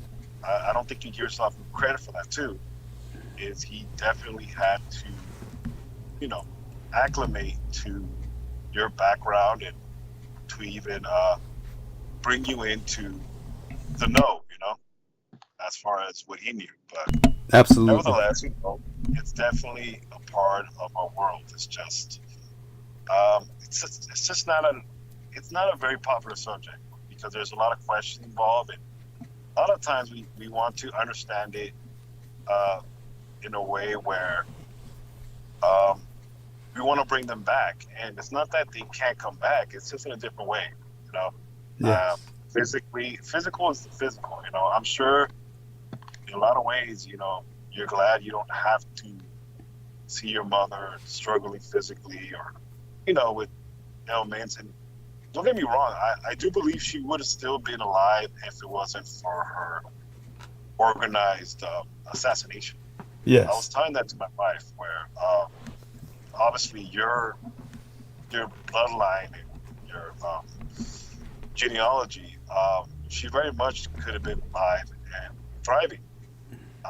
So in a lot of ways, she was sanitized and stolen from our world because, she probably would have had a great perspective as far as for you to even be a greater, speaker, translator of history, Thank you. you know, she left. She left this room when she had to, and not really had to, but was allowed to, you know, walk. But definitely, you know, it's very much kind of a testament to your background, and you know, I think also to, as far as your animosity towards certain ethnicities, you did grow up in the Tenderloin. You grew up in poverty and pretty much, you know, the epitome of ghetto, or far worse. So yeah, you kind of interacted with the worst of the worst. Yes. With any ethnicity, you know. Yeah. I'm sure you had your run-ins with, you know, Hispanics as well, and it is what it is, you know. I can't blame you, but you know, you also don't hate me either. I think, you know. Thank you. I have to be. I'm sensitive to your trauma, and you know, and you are too. You know, it's just part of being an adult. I've had to kind of counsel my nephew. You know, he was going through a lot of, you know, life. Yes. Pretty much getting the gist of getting his disappointments like everybody else is. And one thing I told him is, welcome to the world. We all have our disappointments and hurts and bullshit, but you know, it's part of being an adult. You kind of have to do it every day, and it's pretty much a daily thing. I would love to tell him it gets better, but it's more of you learn to cope with it better. It never goes away. Yes. As long as you walk this earth, you're gonna have a struggle with. You know, checking up especially on nowadays. Exactly, and you know, I've had to kind of advise him, especially with dealing with, you know, religion, Christianity, that you know, you also need to find identity within yourself and not just religion, because unfortunately that's going to fail you in understanding, you know, the big picture, especially dealing with the world, because you don't want to be, you know, you don't want to close yourself off and be ignorant when what I mean is religious and not being real in a sense of what the world is out there. And, you know, I am Christian, but I'm not religious in the sense of ignorant. You know, you have to understand that there's a lot of interpretations of Christ, not just, you know, Anglo interpretation of Christianity, which is, you know, as Doug has proved it numerous times to the, you know, the revelation of the Magi, Christianity actually came from, you know, from the Far East, China. Yes. So that there in itself, you know, proves it.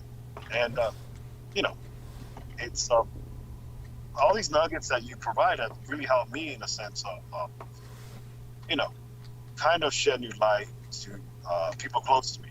And, you know, obviously I don't reveal it completely, but then again, you know, you have to pick your spots, because, you know, it's just, you're breaking paradigms and beliefs of, you know, very much, I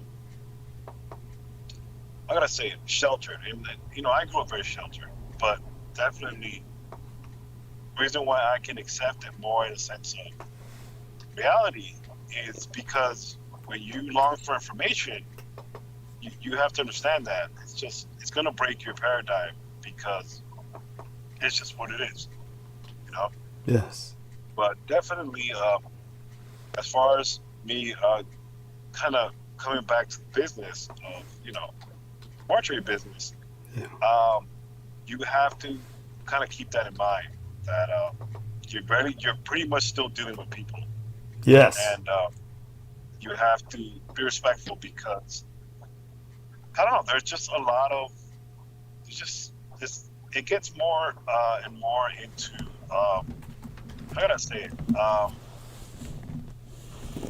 Your manners very much show. I had a co-worker once who, you know, their family owned a mortuary, and they had a very mature son who used to actually kick the dead, you know. Jesus. Put things on top of their head. Why? What? This is just Stupid. Just very disrespectful, right? Jesus just very, Christ. Very ignorant, right? Yeah, to say the least. Well, Yes. you know, a couple of years later, something happened to him where his wife left him. Yeah. He remarried, and his wife became unfaithful to him. Yeah. And all this happened in the span of, you know, a couple of years, just back to back, just all abruptly, you know.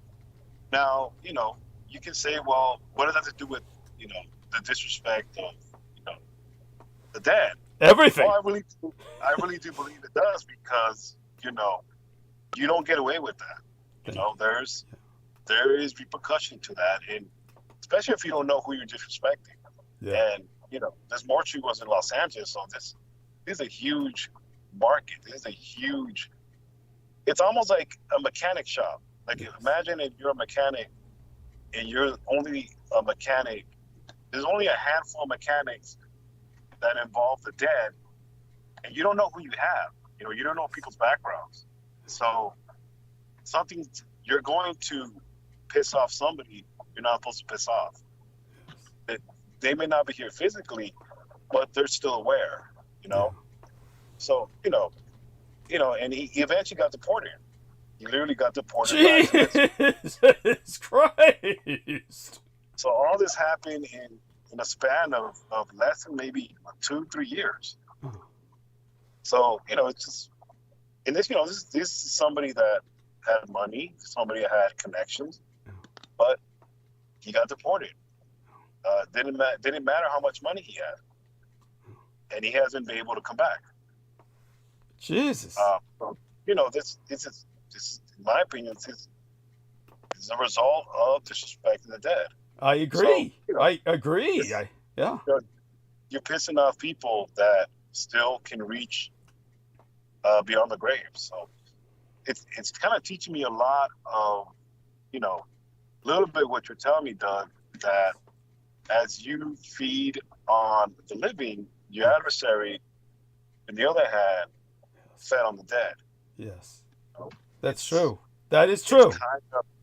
It's kind of, you know, he got his get back too, and how he eventually affected him. You know, obviously the embalming fluid didn't help either. Go figure, right? Yeah. You're still feasting on people that had, you know, diseases, right? So, you know, that also kind of plays a part. So, I don't know. Maybe the human digestive system is not really meant to do that. You're some type of entity, you know. You're still in this carnal skin, right? You're still in this carnal suit. Absolutely. So, the skin suit. Yes. Right. You know, we can't even digest Taco Bell, so, you know. Did you hear when Brendan Zogan was bitching about how it worked because many of the custodial staff are Mexican, or at least that's what the higher-ups assume? They said, oh, let's order him Taco Bell for the meeting. That would have probably killed Brendan Zogan. He would probably have diarrhea. You know, it is what it is. Brendan, I mean, of course, just yeah, I didn't touch that. I left. I actually left before they brought the food. Because I had like a tip, let's say, an inkling that they were going to pull that shit. They must have brought you ketamine. They should have just brought you ketamine. I would have stayed for that. All those guys would have stayed for that. Yeah. They would have been like, this is the best job I ever had. That's what they would have said. Yeah. Well, of course, that's not even real Mexican food. That's the horror of it. I mean, I confess that because I grew up in America, it's like American pizza, which you would never find in Italy. Italy, of course, doesn't serve crap like that. But because I grew up in America, it's trash food that I've acquired a taste for. And I do like Taco Bell with the crunchy tacos. But just so our listeners know, that's not real Mexican tacos. Mexican tacos are soft. I used to work there. It's not even real meat. It's yeah, 70%. 70% soy base. It's like the Simpsons said, it's some type of shredded paper with very little meat. Oh, yeah, so literally. sad. So sad. Yeah, go on. Definitely, No, but I But mean, the flavorings they put in are the good part. That's why Yeah. they taste good. right. No, I mean, this is America, so I definitely believe it. Oh my god, shit, the workout room there's roaches all over the floor. Fuck. Oh man, It's what do awful. you do? What do you do when you see that? What do you do? We just ignore it because it only happens at night when no one's here. This school was built in 1959. You would need like a nuke of bug spray to do anything, really. And it's because these assholes, I clean it like perfectly while they're on break, and then they just come in here and eat their lunch. It's like why would you eat food in a bathroom / a gym? I mean, it's just disgusting. This is like a workout room, like a weight room. And they're like in here eating chips and shit. It's like, come on. Fucking for exercising. Horrible. Well, anyway, sorry for that interjection. It's actually quite funny. No, it's hysterically funny. It's and everybody knows I hate roaches too. So I'm still traumatized by roaches. Yeah, so you can imagine why I'm like my heart's beating fast and shit. They're everywhere. Yeah. Like, oh, that's awful. That is awful. Oh my god. And but Sammy, you have no idea how good it is to hear your voice tonight and how calming it is, and really helps me to calm down and center myself and. Like there's one lonely black widow trying to battle all these roaches. I don't think she stands a chance. Poor Jesus, thing. poor dear. Yes. Yeah, treasure her. Yeah. Right. Yeah. What was that, Sam? You were crashing out. You were dropping the N-bombs. Yes. Verbally rebuking Barack Obama and all that. So I get it. But you just for the record, you did not grow up with OJ. OJ Simpson you didn't grow up with him, right? He's a little older than you, right? Actually, to tell you the truth, OJ Simpson did stop into my gang brother's high school at Galileo, because OJ Simpson was an alma mater, and he graduated from Galileo High School, which was infamous for producing violent gang members, to the point where it was surrounded by signs on all the local businesses that would say no Galileo High School students beyond this point. And so, yeah, and OJ was a product of that environment, and he came in to give a pep talk because my gang brother Beaver was on the football team at Galileo, which is unusual because he's Chinese, but Galileo was in San Francisco, so there were a lot of ethnic minorities. That's where you would actually have like Chinese people on the football team. So he was on there, and then so he was, given a pep talk by OJ Simpson. I never personally met the individual, but my gang brother Beaver did. So that is funny. So that is in our background. Yeah. Interesting. Okay. Got it. No, I mean, honestly, I did realize he grew up in San Francisco, so that kind of makes a lot of sense. Yeah. So, it is what it is. But I mean, I think definitely, with the new transition to, we're leaving Skype, or pretty much they're kicking out of Skype. They're just, Skype is pretty much dead now. But I think with this new platform, where there's spaces or wherever the hell we find, I think we'll be fine. Well, it's all thanks to you, really. It sounds like you found us the secret. This was our philosopher's stone, our holy grail that we needed to hear of for replacing Skype. You found it. Yeah, thank you. You really appreciate this, and believe me, see, you're worth your weight in gold. Well, it's really because one of the things that I'd like to remind the audience is you have a lot of listeners from a lot of walks of life. I think Brandon and Aristides and Brooke, and I don't mean to forget people's names. I'm actually currently driving. So. No worries. No worries. But, the rest of the cast, Amy Cuomo, yes. All of us, we all come from different walks of life and different situations. So, we're not We're not, struggling authors, Scientologists, closet homos, sorcerers. No, we don't. We're all different in our ways, and we don't. We're not all saints. We're not occultists that backstab you. We might get mad at you, and not want to talk to you. You piss us off, but for the most part, you have a different walks of life. Is what I'm trying to say. It's not just one particular person. Yes. Type of person. Is what I mean. So you definitely make your impact. It's just the world right now it's just so morbidly chaotic that I can understand why you feel certain way. It's just someone's yelling alcoholic. I'm surprised you didn't punch him in his throat. Thank you. If I hadn't been so out of it, if I hadn't been suffering from essentially the symptoms of anaphylactic shock, I would have been going on. Or honestly, too, you didn't turn Super Saiyan like you did with those spiders, out in the country that try to protect your food. You know what I mean? When you turned Super Saiyan, that's the best way I can. Sorry to go there, but you told me you kind of raced out. You went. What is that one chick, Carrie? With the blood and everything. I'm trying to remember. Oh my god. The white chick that went to prom and they put blood on her and she's telekinetic. Oh, Carrie. Yeah, that's right, Carrie. Yes, they carried to the prom. Yes. But you went carrying on all those, demons and shit.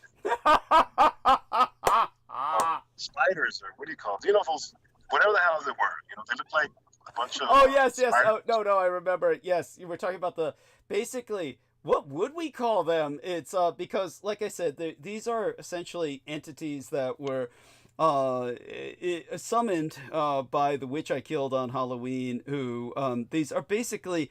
They resemble organic tumbleweeds. The closest thing I could think of would be these incredibly articulated starfish that are sometimes called branch starfish or the like. But except they were all on land and they were all enormous. But they rolled in like tumbleweeds and basically engulf. First it was a bus long time ago, but the one incident that Sammy's referring to was essentially the church converted into a haunted house on the estate grounds where the entire affair had been purchased by my son's husband for exclusively that purpose. And it was a nightmarish night, and it was another night I felt I was going to die because I had been poisoned, in this case by the witch who vomited, and whatever she had retained in her system was toxic, and it absorbed into my bloodstream, particularly through my eyeballs. But it was when she vomited on my face. But that was that was a nightmare story. But and like that's what Sammy's referring to. So I did. Yeah, I'm surprised that didn't kick in. I'm sorry. Go ahead. Yeah, no, it's fine. It's fine. It kicked in. I'm surprised that didn't kicked in, and this guy, you didn't dismantle him physically. Like I said, if I hadn't been experiencing the state of exhaustion that I felt from, the symptoms of what would have killed other people, because anaphylactic shock tends to do that, especially when people are not treated. If it hadn't been for all that, yes, believe me, the thought was there. I honestly, I really didn't think anything of it at the time. I did not realize what he was doing until after he had left. It was after he had left that I faced the consequences of what he did, because that's when, as I said, the yellow nigger doctor came in, who was Asian Indian, and I've got the fucker's name, like I said, on a sheet of paper that my actual doctor, my general internal medicine practitioner, Dr. Benjamin Chung, was so shocked at this doctor's behavior, he asked to have a copy of that discharge paper because he had never heard of that behavior before. He said, I can't believe they did what they did to you. And so I gave him that, I had the nurse make a copy of that discharge paper because the discharge paper said, oh, we've discharged the patient with no treatment and no, they didn't say it was because I was an alcoholic, but that's what they told me to my face. So I didn't know until I was confronting this guy, the yellow nigger doctor, the Asian Indian who comes in and says, well, we're not going to treat you because you're an alcoholic and you did this to yourself. And we can't treat people who are intrinsically autodestructive. You're basically destroying yourself. And so until you deal with that problem, you're not our problem. And it's just, that's, you get it. You get what I'm saying. Well, lucky for you, YouTube doesn't care if you call someone a nigger. Yes, thank you. You actually probably get monetized more. So, that's actually a word that they actually encourage you. So. Essentially, now, yes. If you call a J person, their derogatory term, then that's different. Yes. Lucky for you. You're not doing that, but yes. No, at least not yet. I've slipped a few times in that regard. Yes. That was another funny thing about the sorcerer you spoke of. Our moonless Peterless Moonsuck. He came on and was saying, oh yeah, he didn't come on and say this. It was like one of the last things he said to Aaron Tice was, Douglas Dietrich's hatred of the Jews will be his undoing. And it's like, I barely ever talk about them other than in geopolitical sense. So it's like, there you go. It's just part of, he had like a talking to, he was definitely approached. And by the way, we are joined by George Knight. So gentlemen, hey, George. Say hello to each other. Good evening, Douglas. And Sammy Romero, nice to speak to you. How are you doing, sir? I'm good. I'm glad to hear you, George. I'm so glad to hear your voice too. What a round table we got tonight, Douglas. Thank you so much for having me on. Yeah, thank you. Oh, and by the way, congratulations on your award for your technical career. Congratulations. Oh yeah, no, appreciate it. Yeah, thank you, Sammy. Yeah, I've been recognised. Yeah, which is appreciated. Yes, thank you, and thank you for appreciating me and recognising me too, Sammy. Yes. Oh, it's so good. Yes. Your hard work is paying off. Fighting all the all the 5G zombies that. Oh, they're everywhere, yeah. No, I do want to ask Sammy a question, but George Knight, how long are we graced with your presence tonight? A good half an hour, thank you, Douglas. Yes, I very much appreciate your time. Thank you. Oh, yes. we definitely always appreciate yours, and I definitely want to make full use of your time. But Sammy, I am curious. Yes. What was it, Sammy, that brought you back to the airport again? What on earth possessed you to go back there to? I'm doing ship outs. Okay. Oh, that's it. That's right. There we are. Got it. Okay.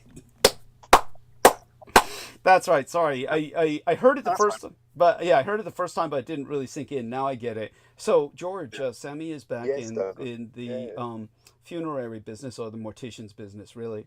Right. Yeah. Yes. And so I'm so excited for him because it's a growth industry. So, he's doing good. You're doing good. And that's good. That's good. We need people who are doing well for themselves. Yes. But now that you're joining us, how about a status report, a situational update on whatever you feel comfortable sharing about your personal, how you doing? Oh, absolutely.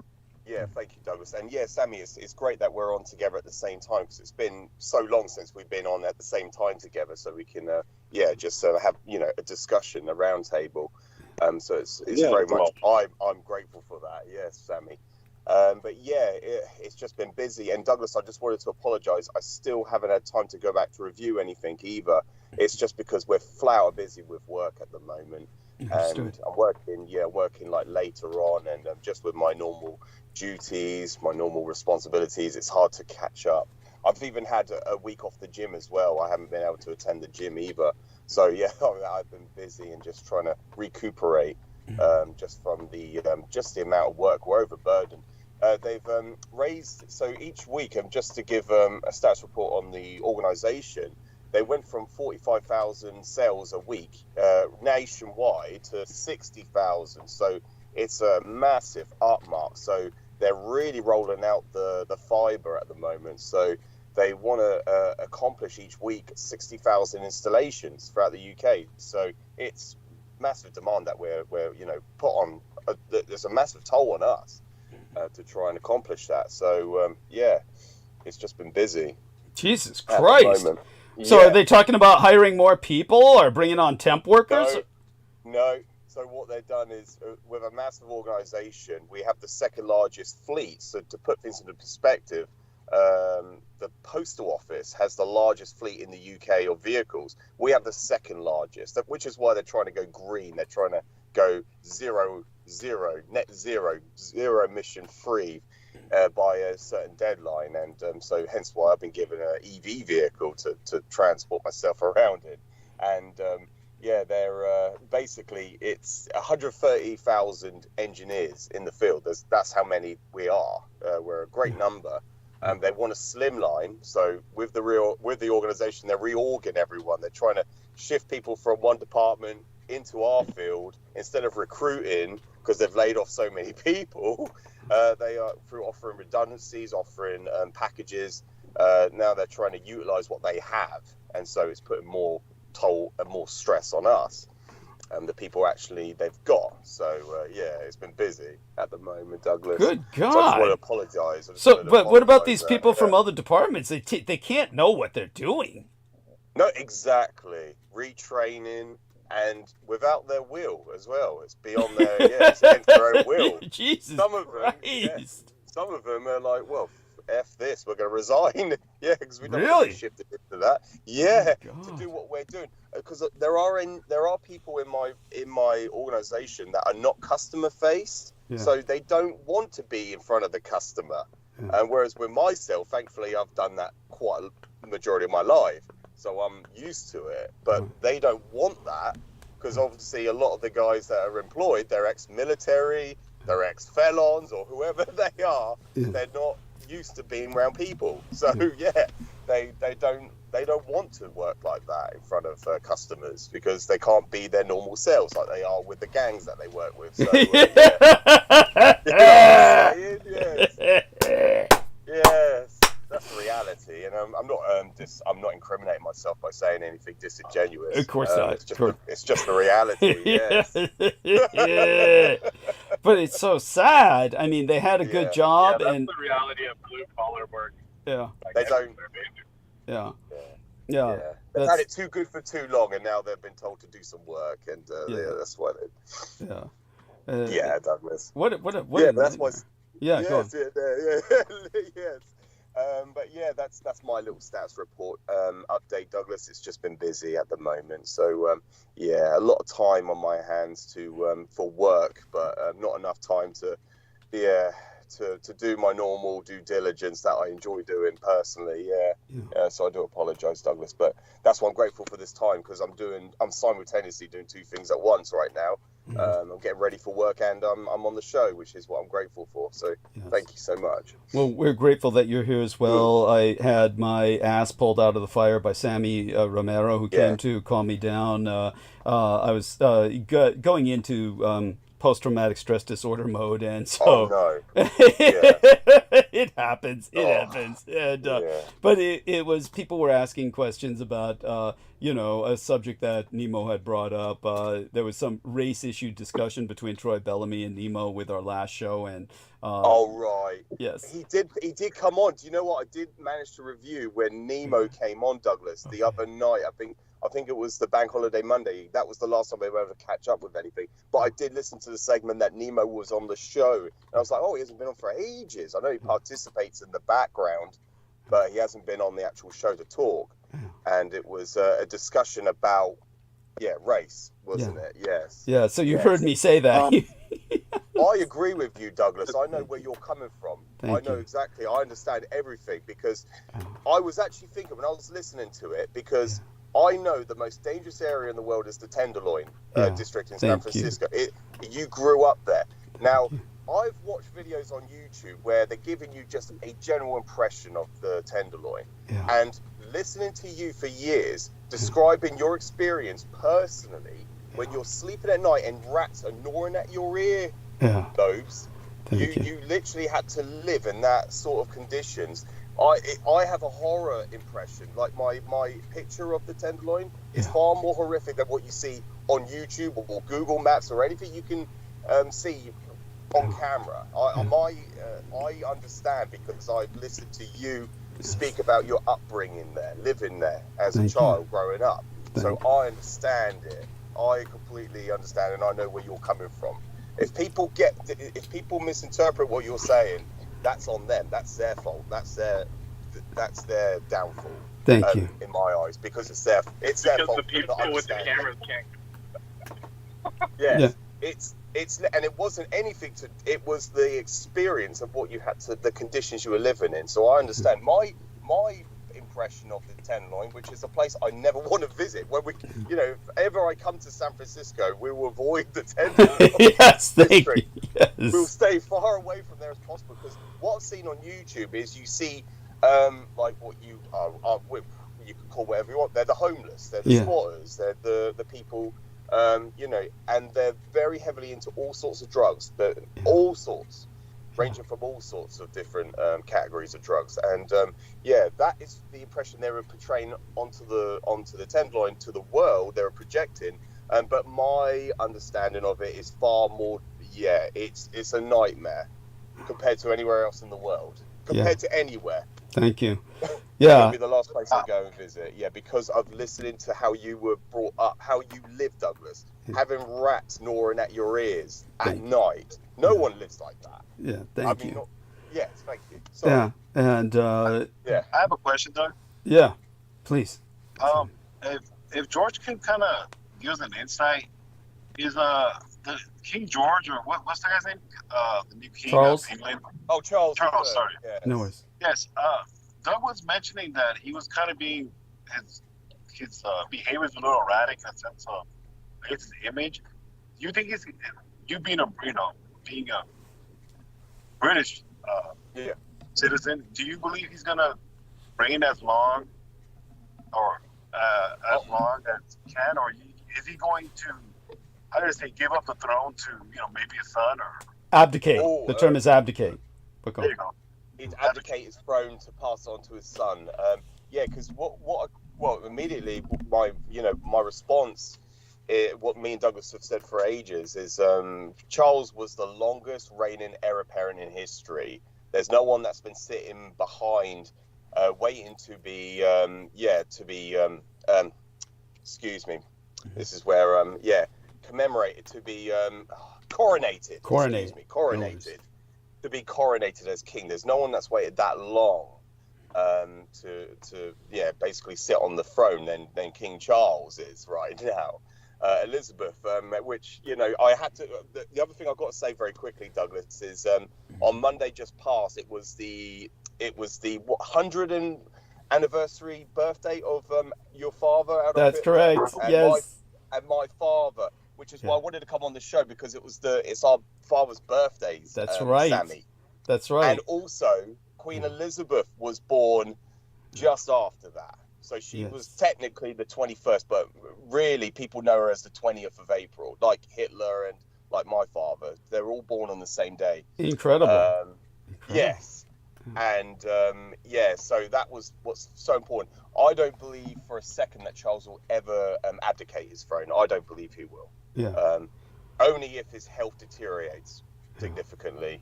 The Queen held on to the last because that was her nobility. That was her dignity.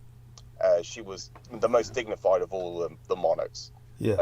Certainly, she held that to the end of her reign. But I don't believe for a second that Charles will abdicate his throne unless his health completely deteriorated and became inoperable, unfunctionable. He can't conduct his duties.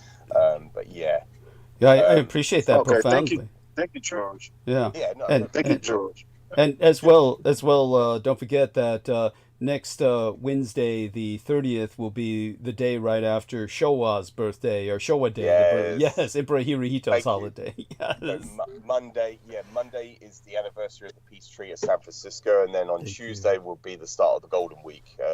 Commemorate, to commemorate his life. As the only you would call it the only monarch, the only emperor in the 2,600 year Yamamoto dynasty to be given a public holiday. The only emperor in history, in its dynasty, to be given that because he was the man that won the Second World War, and he is recognized as that in Japan. Yes. They called it the Golden Week or Green Day or Green Week. Golden Week is Golden Week is what they prefer. Yeah, they prefer that. That's the most general. But thank you, and thank you for asking that question, Sammy, because it's so important to get that input from George. And of course, Brooke Gibson used to call George King George. I hope she's all right. Honestly, Brooke Gibson, if you're out there, you should join us sometime. Really, we speak of you often. Yes. We miss you. Yes. Yeah. We miss you, Brooke. Yeah, we really do. By the way, Williams. Doug, one more last question. Sorry, yes, of course. Please continue, Sammy. Yes, during World War II, Doug, or maybe you, George, can answer, whatever. Did Emperor Hirohito lose his Knight of the Garter ship, or he did not lose it? Oh yeah. Oh, you're talking about it was revoked from him by the you would call it the head of state in Britain, King George. He revoked. Yeah, it was. But it was returned. But then it was. Yes. Okay. Of course, Queen Elizabeth gave it back to him, and in Windsor Castle, you have the Rising Sun flag flown in Windsor Castle to this day because he was recognised as Honourable Knight of the Garter. So he was a member of that Garter. So is all the monarchs. All the royal family are. The majority of them, including the paedophile. who King Charles invited to the Easter Day celebrations, for God's sake. What's going on there? Oh my God. Yes. So all of them are knights, honourable knights of the Garter. They got that title. Emperor Hirohito was a field marshal in the British Army during World War II. He was the highest ranking. It's the rank of a general. A field marshal was the highest ranking. You would call it a highest ranking officer. You would say in the UK, in Britain, in the British Army. It was the highest ranking. You would say official, and there was no one higher than him. So it's quite, when you come down to conventional history, it's people cannot comprehend that information. They cannot fathom that because they believe they're at war with Japan. But yet the emperor, the head of state, was a field marshal in the British Army. Yes. They were forced to revoke his the title of the Garter, but then they were forced to return it to him after Japan won the Second World War. Yes, there we are. So quite true. That's the reality of that. People can't work that out because like with the narrative, the conventional official narrative that the Allies projected onto the Allies, to the populace. None of it makes any sense. Once you articulate this information, then it makes sense how World War II panned out the way it actually did officially, compared to the narrative that they projected from the Office of War Information and other platforms that was projecting it during World War II. That came out straight out from the government themselves out of Washington in the United States, but also the British had to follow that up. That same narrative. We could go into that to deconstruct the whole narrative of World War II, but that's the reality, Douglas, isn't it? Thank you. Yes. I appreciate Sammy for bringing up these questions, Sammy. That helps to educate our listeners who are not caught up on the narrative, and we always need to do that. And that was the beauty of George's ability to come on in the past. and spend entire episodes with us. Of course, we'll see what happens, but George will still try that at some point. Yes. Yeah, but he's definitely confronted right now with the fact that it's a good thing and it's a bad thing. At least his business is doing well. He's in work. Yeah. He's in work where he doesn't have to worry about being phased out. That's for fucking sure. Yes. Yeah. Yes, absolutely. Yeah. No, absolutely. And of course, I don't know how much you're keeping track of. Well, like when you do find some time to review my episodes, you'll hear what else I brought up about the military situation. But obviously, the biggest issue right now is that the alliances of the world are changing. Yes. And we are seeing a kind of... people are finally beginning to adapt to that reality, and so. But all that being said, so Sammy has left us for the moment. We love you dearly, Sammy. Stay safe and be well. Share our love with Maria, and of course, I'm glad my friends understand me and where I'm coming from, and do understand the context of outbursts that I can have due to the post-traumatic stress disorder of those situations. And such having been said, as both Brendan, who then dropped off because I guess his work, his technical issues, and but hopefully he'll drop back in later. And as George Knight said, the videos don't do it justice, but George Knight knows enough to know the context of the videos he's seen of the Tenderloin and know that it's a lot worse than even what it shows. Yes, absolutely. Yeah, all such being said, so what about in terms of what's going on in current events that you feel needs to be brought to our attention, or whatever we should be devoting some further attention to? Feel free to express it. Tell us a little bit about what strikes you. Yeah.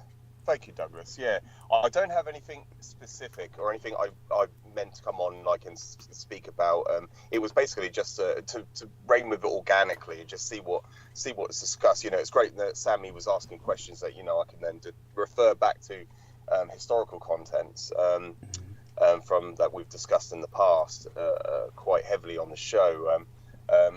The only things that appear on my timeline which I can that's kept on being relayed. Last week it was that Russian propagandist stating that he wants all Britons to die, obliterate. Jesus Christ. Yes, that was last week. This week, Trump has proposed, and this was just a title, just a soundbite.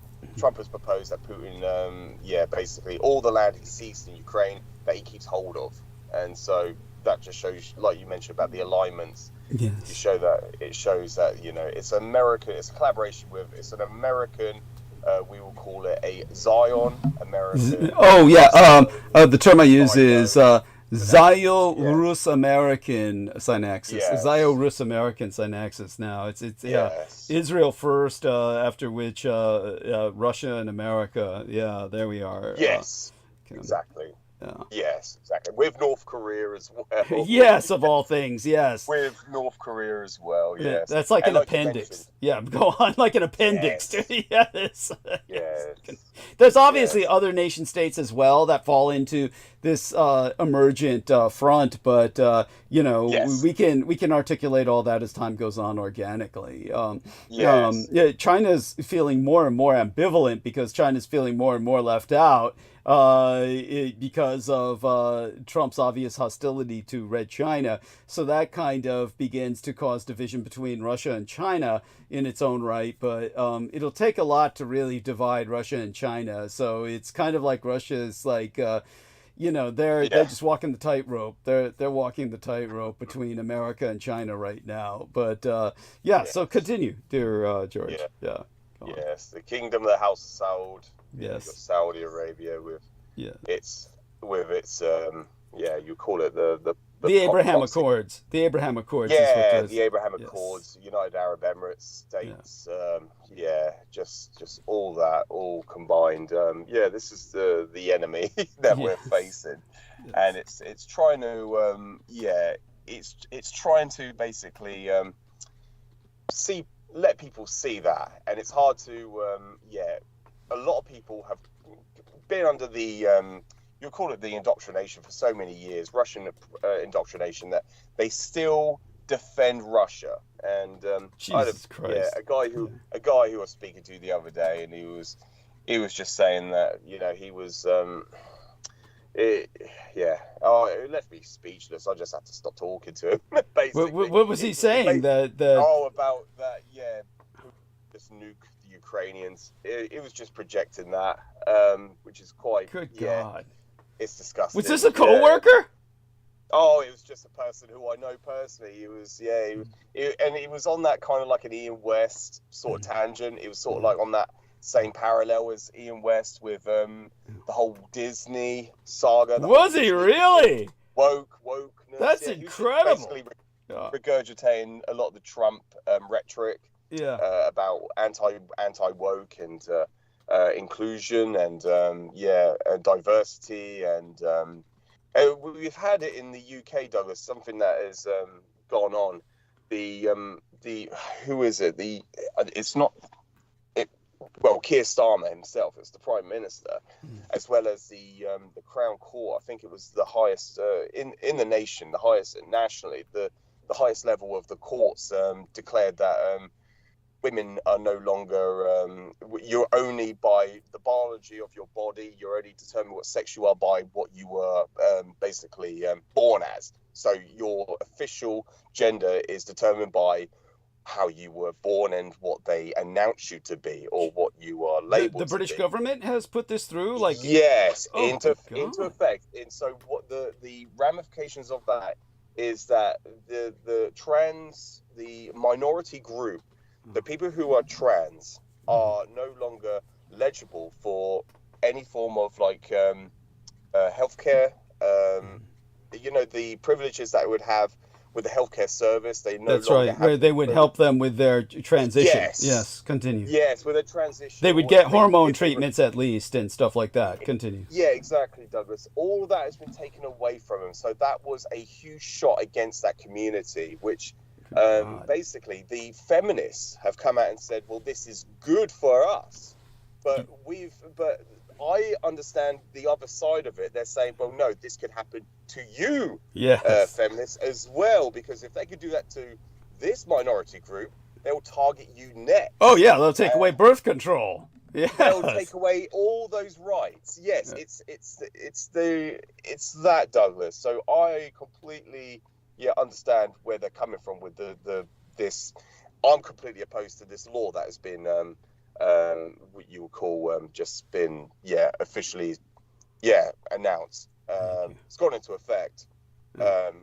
So it's gone official. I'm trying to figure the term. It's legitimate, so they've declared it. Well, I mean, I was doing a Zena LeVay thing then. She lost her train of thought when Michael Aquino was right next to her in that show, and she was like, "Oh." Well, we could understand why. We could understand why. Yes.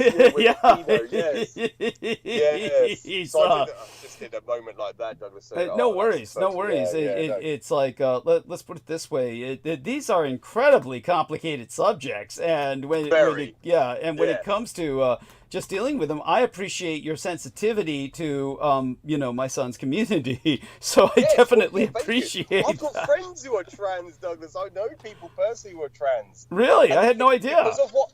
Yeah, and then most people who I know personally, Douglas, they're unfamiliar with the chromosomes. There's the X and the Y chromosomes. They're unaware of intersex. Yes. They're unaware of that reality. So I'm familiar with it. And I'm under a full comprehension of it. And I know there are anomalies, you would call it, birth anomalies, which can determine, some with men, they might have female genitalia, and it's the vice versa with some females might have male genitalia or male chromosome it's attached to that.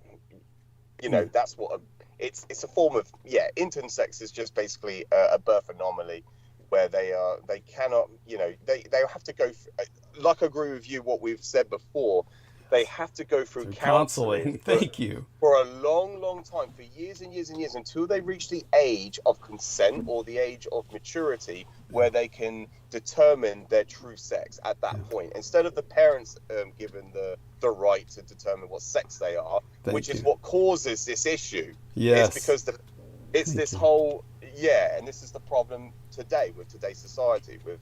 They don't understand this. They're not educated in this field. They believe it's just black and white. You're either male or female. There's no in between. There's no gray areas. That's incredible that we can have this amount of ignorance, and it's so tragic.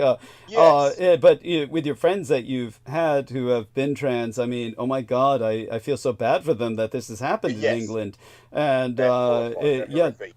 I've reached out to him and I've given him my sympathy and also my support, and I said I'm backing them 100% of the way. Yeah, excellent. Yeah, Thank you so much. hopefully they can overturn this. Hopefully there's enough protests that it can be overturned. Yes. Eventually. Thank you. With enough awareness. Yes. I really appreciate that, and so that I appreciate your updating us on this. This is important, and you know, aside from that. Obviously, you know, our man George Knight is a parent, and he understands what it's like to have all of these responsibilities, and you know, he's worked very hard to just be a good parent, and it's difficult in this day and age, especially with you know, the supplies running low. How are the supplies in England? How are the shelves in the stores these days? Yeah. Yeah, funny that, Douglas. I could update you because I'm planning on getting some supplies later actually. Yes. Yeah. So beg your pardon. Sorry, I was just reading. Beg your pardon when you asked that question. The UK Supreme Court. It's the Supreme Court. So I just mentioned it was the highest levels of the court justice system in the UK, but it's the UK Supreme Court rules legal definition of women based on their biological sex. That was a week ago. Judges say the concept of sex is binary, while adding the transgender people will still have to have protection against discrimination. What the UK ruling of the definition of women means for same-sex spaces. So yeah, it's just basically taking away all their rights. Essentially, Douglas, that's what the court has ruled and what the law states. Yeah, so it states here it's a defeat on women, but it's tragic. It's so bizarre because first off, they're under a labor right government, and they understand the populism in America is causing nothing but corruption and grief, and so it's such a bizarre thing to come out of England at this time. Exactly. Yeah. Yes. Especially, exactly, and it's funny. I had a colleague, a co-worker of mine, Douglas. He asked me. He sometimes confides into me for basically for you call it advice about things, about matters, and he was emphasizing to me. He was going, I was under the impression that Keir Starmer is a good guy, and that's why I voted for Labour during the election. And he goes, I voted because I believed everything he was saying. But it comes out, it's transparent that he was being disingenuous. He's lying about everything. It's like, imagine that. Imagine that. Yes. Believe me, when I told him, I said the reason why they came into power in the first place was because Britain they had enough of a 14-year reign under the Tory party, the Conservative Party. They had enough. And I said it was just the opposition they voted for, just to get them out of power. And he goes, I didn't realise that. And I said, yeah, that's the reason why they voted him in. It's just because they wanted the opposition. Yeah, it's basically a protest vote. It was just basically a protest. Yeah. Based on nothing. Nothing they were, nothing that was, it had nothing to do with their manifesto or what they stand for or what they were going to do, what they were saying that they were going to change. It had nothing to do with that. It was just because it was the opposition. And they just wanted to get rid of the Tory party. That was the reality. Either that was Nigel Farage's Reform Party. That was the third party of choice. And oh my God.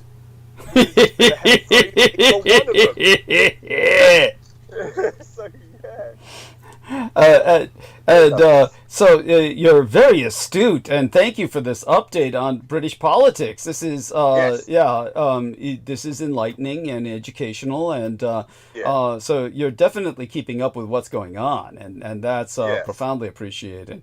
And it's hermaphrodite, isn't it, Douglas? You got hermaphrodite and and then you got the other intern sex. You got hermaphrodite or hermaphrodite, and I believe that's is that Greek? Is it a Greek?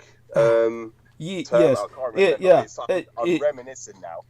Yeah. It's so just to explain that to our listeners, I think it's very touching that our man George is so incredibly, shall we say, just considerate. It's very considerate and thoughtful of George to bring this topic up because, he doesn't have much time to spend with us. So when he does spend time with us, to actually be this sensitive to this minority community is something that I find very touching. I want people to understand that. But I do want people to know that I personally don't understand why people find this term offensive when they're hermaphroditic. But hermaphroditic people they don't prefer the term hermaphrodite. And the reason why is because the term hermaphrodite was considered a medical diagnosis. Now, I don't know why that should bother them because they're obviously medically different than other people when they're born. So I don't understand it, but they prefer the term intersexed.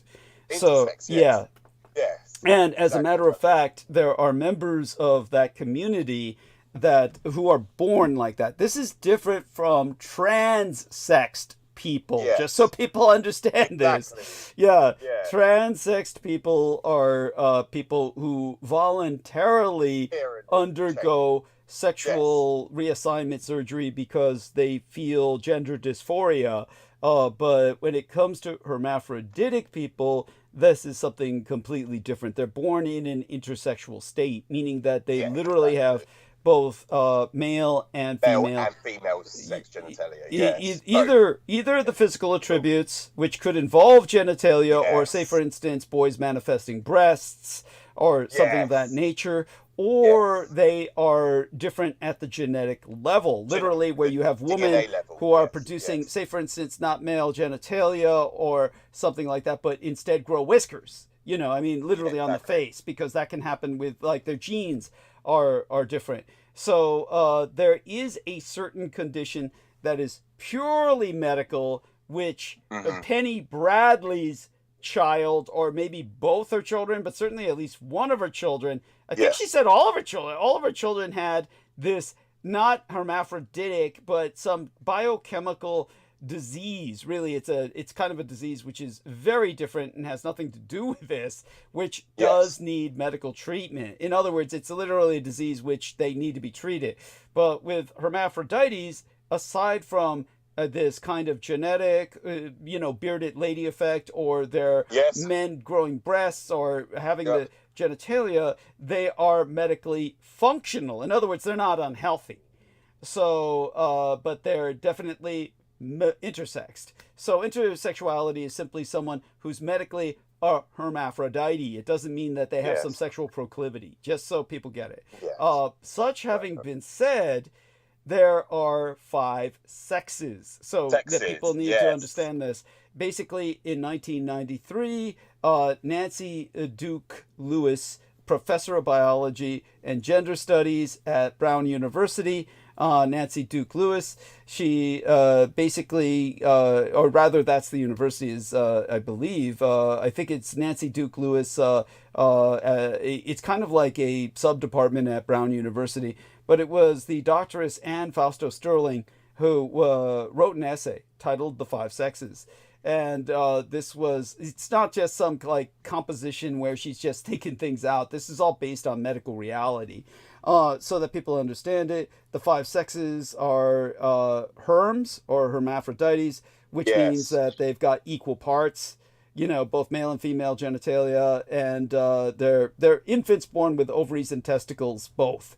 And merms, as opposed to herms, are mermaphrodites, who are male pseudo-hermaphrodites, and then firms, or female pseudo-hermaphrodites, who are more female than male. The merms, or the male pseudo-hermaphrodites, are more male than female, but they have like sex organs, like, say, for instance, a man whose external sex organs fail to develop, and that happens. So they're merms. And with females, it would be like they're born with a well, male external sex organs, but they still look female otherwise, like females born with a penis. So, but other than that, there's also men and women. So that gives us 5 genders. By the way, we just got a rare Michael Aquino interview here. Oh my God. So tell us a bit about this. Yes, I reviewed it once, Douglas. I put it on my the playlist so I can review it back later. But I wanted to share that because it was only uploaded days ago, and it was when Michael Aquino was in the UK in 1988. So it was around about the time you were liaised with Michael Aquino. That's correct. But he was in the UK on a recruitment campaign to recruit people under his temple was set. So yeah, he's speaking of that. But what was so alarming to me reviewing the interview, if you listen to it, it's only minutes long, but there's a guy conducting the interview asking him questions, and he was asking him questions like, oh, do you cast spells on people? And have you ever done it? And Michael Aquino had to turn away, and he's blinking, furiously, relentlessly, flicking his eyes like he does. And you can tell he's thinking of an explanation. He's thinking of an answer. He pauses for ages. He pauses, and he goes, no. He just turns around after a massive long pause, and he goes, no. Jesus. That is so cheesy. That is so lame. Yeah, so and fucking it's on there. So watch it for morbid entertainment, Douglas. Yeah. But what's the other thing that startled me with the interview? Because he was asking him various questions about the temple set. He was talking. Michael Aquino did explain. He goes, "Oh, when he summoned the Satan himself, he appeared in front of him as Set, and he referred to him as the Egyptian god. And people under the impression that it looks like a anteater." But he was like, it's not an anteater. It's obviously like a jackal head. And that's when he summoned him. He basically intuitively explained to him the order of the universe. That's when he learned about dark energy and dark matter. But he was speaking of it in this interview, and he goes, the judo. He was going to, I think it was the European Judeo-Christian concept of Satan is the Nordic god, the Norse god Pan. So, but he doesn't mention that. He doesn't go into that, but he just goes, the real concept of Satan is Set, the Egyptian god. So he just basically outlines that. And what was the thing that he was lying about? It was obviously he was lying about certain things. He was saying, during that interview that he conducted, I think it was with what's the lady's name? Oprah Winfrey, when he was, and the guy, that's no lady, by the way, but go on. Yes, continue. Yes, the bloke in that audience on that show was saying about that poor young man. That poor young man. Yes, go on. Young man. Yes. Yeah. Mentioned about an accolade robes. They wear accolade robes, and there's a high priest, and I think that Aquino basically said to the guy, "There's no such thing as a high priest. We have." What they call them? They call them. Oh God, it's been so long. I can't remember. Yes. I'd have to look up the terms from the old ranks of the Temple of Set. Yeah, so I know they call them pillars in the UK. They call pylons. Pylons was what they called the churches. Yeah, not pillars, pylons. Yeah. But they were going, there's no title. What you have is a grotto leader. That's it. He referred to it as a grotto leader. But during this interview, this one here that I've shared, he says the term high priest, right? He used the term high priest. So yeah, he's lying.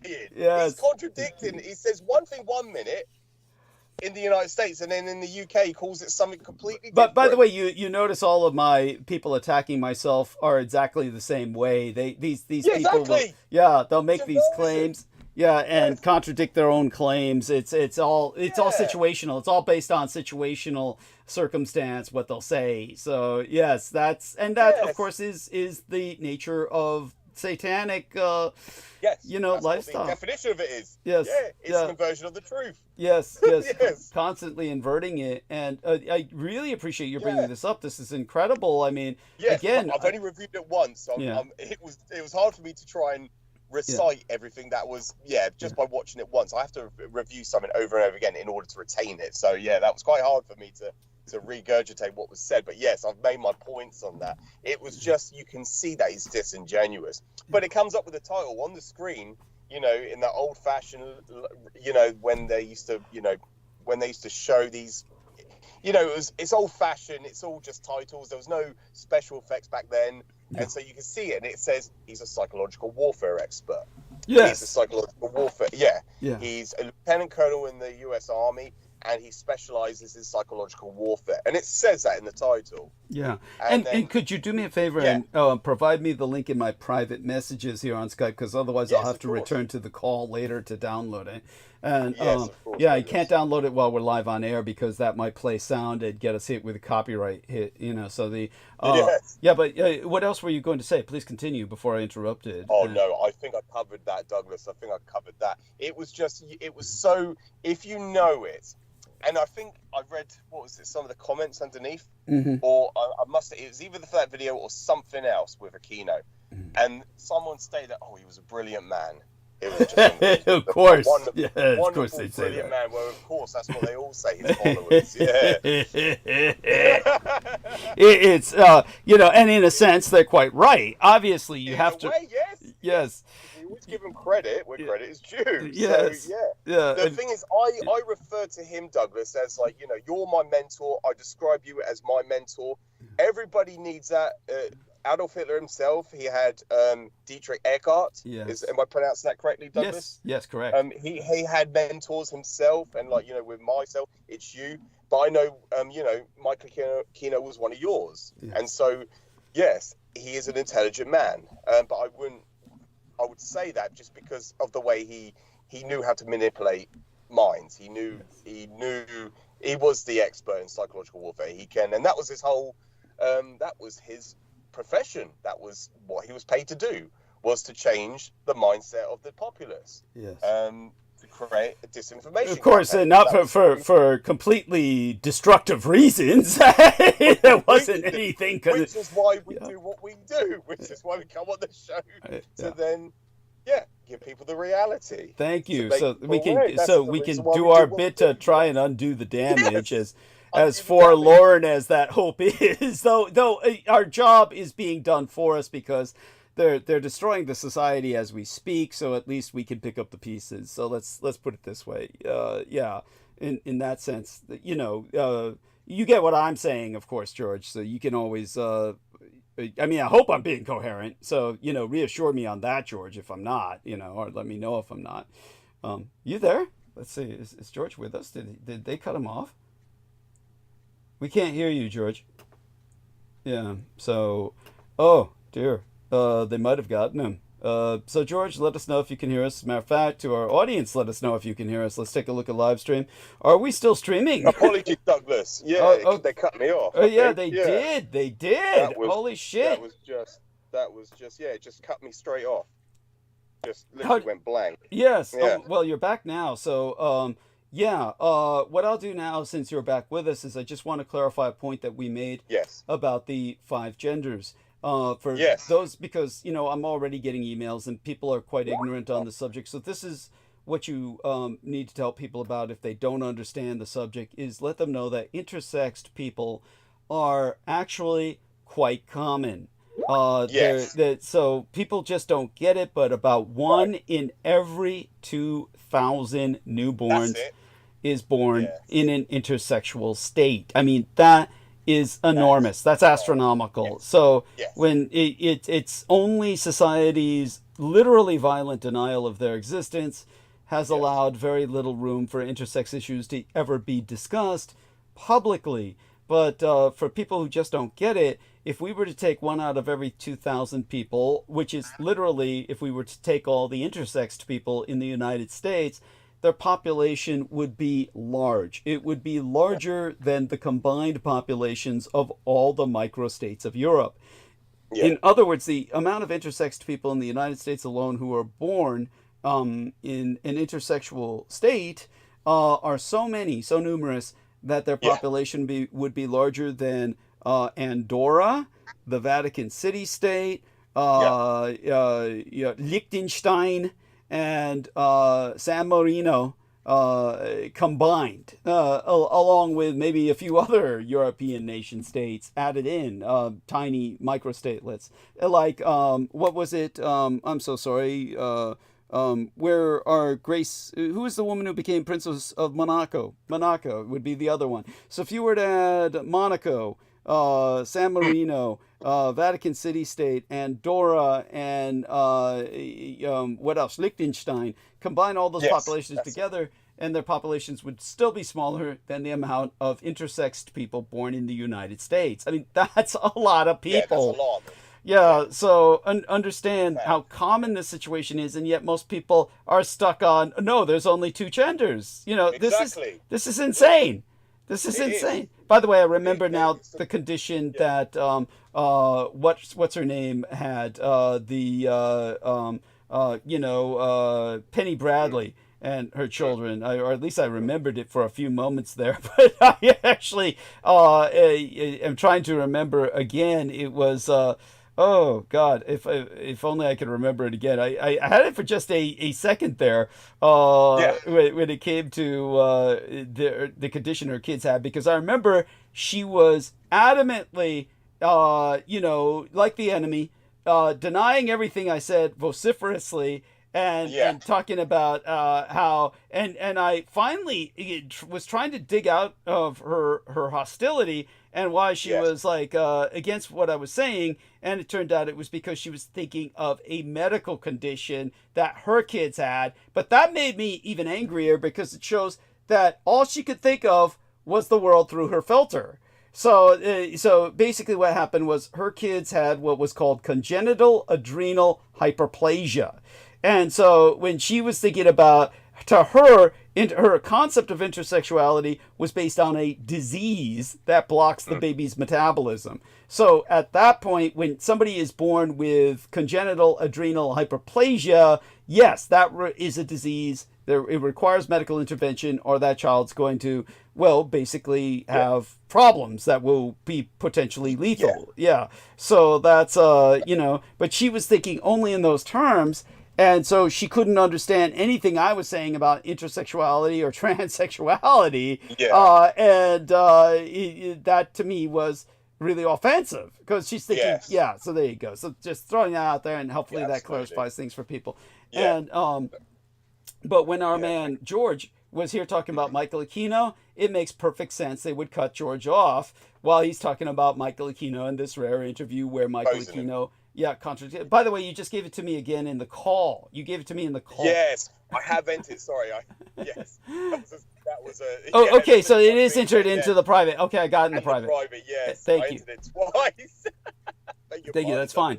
That's fine. No worries. It's because it's lag. There's a delay with my with my screen. The tablet's so old now. It's just Yeah, got it. It's amazing you can speak to us as effectively as you can if it's that old. Yeah, using 5G, ironically enough. Yes, of course, thank God. Remember how eerie it was? There was the eeriest thing in the world where George Knight and I, we encountered on this show. There was a man who came on a few times. He actually came on a few times, but he couldn't come on more than a few times because his reception was so bad, because he was up in the Highlands of Scotland or something. In Scotland, and he was like, he was trying to defend, who was that idiot, that British politician who was with the Russians and everything else, and he got debanked, and then this guy was saying, Nigel Farage. Who's returned like a disease. That guy, like herpes remanifesting, later in life. This guy has come back. But at any rate, Nigel Farage got debated. This guy was saying if they did that to him, they could do that to anyone. But this guy had a history of living most of his life in Thailand, which made me think he was a pedophile, because I can't think, in general, unless you're smuggling drugs, or there's really not much point for any white man to be in Thailand. Yeah, other than pedophilia. Yeah, yeah, that's grossly unfair to people who are anthropologists or Buddhists, but you know what I mean. Just generally speaking. Yeah, they're not into that. Yeah, they've got to be into something. Yes. Yes, if they're not into that, then they've got no excuse. And I don't want to give people cover story now. That now you'll have all kinds of assholes saying they're an anthropologist or a Buddhist, but you can see right through that. You can see right through that. But if they try pulling that shit. But at any rate, what happened is this guy was in Thailand forever, and then he just decided to come back to Scotland. And I was like thinking maybe he killed a child in Thailand or did something which just made him why would you leave if you're living there for so long? Exactly. Why would you go out to Scotland? Because like you said, it's freezing in Scotland. Of course it is. You spend half your life in the tropics. Why would you go back to Scotland? But then he was up there, and remember what he told us? But the last thing we heard from him, tell our listeners, the last thing we heard from this dude, it was so eerie. Last thing he said was a message saying, "I have been debanked." Right? Oh shit, they cut him off again. So they're hitting George tonight. Jesus Christ. And again, it's the subjects that we're talking about. So everyone, let us know if you can hear us, and let me know that I'm still fucking on stream. Live stream. And okay, look forward to some feedback there. And okay, let us know, Nemo, or whoever's out there, if you can hear us on live stream. That would be appreciated. Jesus Christ. Douglas, I apologize, I'm back. It cut me off because I'm charging my van, obviously, and it cut off the power, so it got fully, that's why I just had to disappear quickly. Oh, okay. So could you please repeat what the guy asked us? The last thing we heard from him, was this eerie message saying, like, basically because he was all concerned, and I figured his past was catching up with him, that the authorities were investigating why he came back from Thailand. And but the last thing you and I both heard from him was this haunting message saying, "I have been debanked." Do you remember that? Yes, he did. Yes, I do remember him saying that. Yes. Yeah. Yes, I've been debanked like Nigel Farage. Yes. Yeah. Which was so odd because he was obsessing over, poor Nigel Farage. If it can happen to him, it can happen to any of us.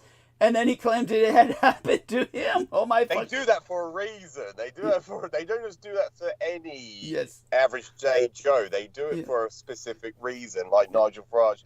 Yeah. So it brought sort of like red flags. Raised red flags with him. Yeah. It's why would you be debanked? But why would you have that sympathy for him? That's right. Why would you care about Nigel Farage? Who on earth in their right mind would care about Nigel Farage being debanked? Exactly. Yeah, but he was concerned, and he knew it was coming. He was waiting for the other shoe to drop, and then the last thing he said to us was, "I have been debanked," and no doubt it was because he in Scotland. Who had property in Scotland? Michael Aquino. Aquino. Yeah, and so he had returned to Scotland because no doubt he was involved with that whole crowd of, and no doubt that's why he was on our show, because we were talking about Michael Aquino, and he was one of the cultists who was, just monitoring us along with the rest of them, and, exactly. Yeah. That's the link. That's how we discovered, yourself, Douglas. On the show. Thank you. It's got to be a reason for it. And that's why, usually I would ask people, if we come across anyone new that comes on the show, and it's like, if they know Michael Aquino before Douglas, and they were obviously directed by that. They were directed, into that direction from Michael Aquino. Either it was instigated, or it was just, but what side they're on. Whereas with myself, I never knew who Michael Aquino was until I learned it from Douglas. Right, thank you. But once you see it, you can never unsee it. Yes, no. Yes. That's the reality, Douglas. Yes. Yeah, and then I can see it all around me, like the individual, that guy who I mentioned earlier, the guy who I know. He's not a co-worker, but it's someone who I know, and he was just going off on, with Walt Disney, they're so, and he was mentioning Snow White. He was mentioning, he mentioned so many Walt Disney the franchise. What did he say about Snow White? Because what did he say? It's so bizarre. Do you know what? The only thing, because I went to go see it. I saw it with my daughter, Douglas, and obviously the witch is scary in her eyes, and I was like, she She is a nasty piece of work in real life too. She's killing Palestinians. Yeah.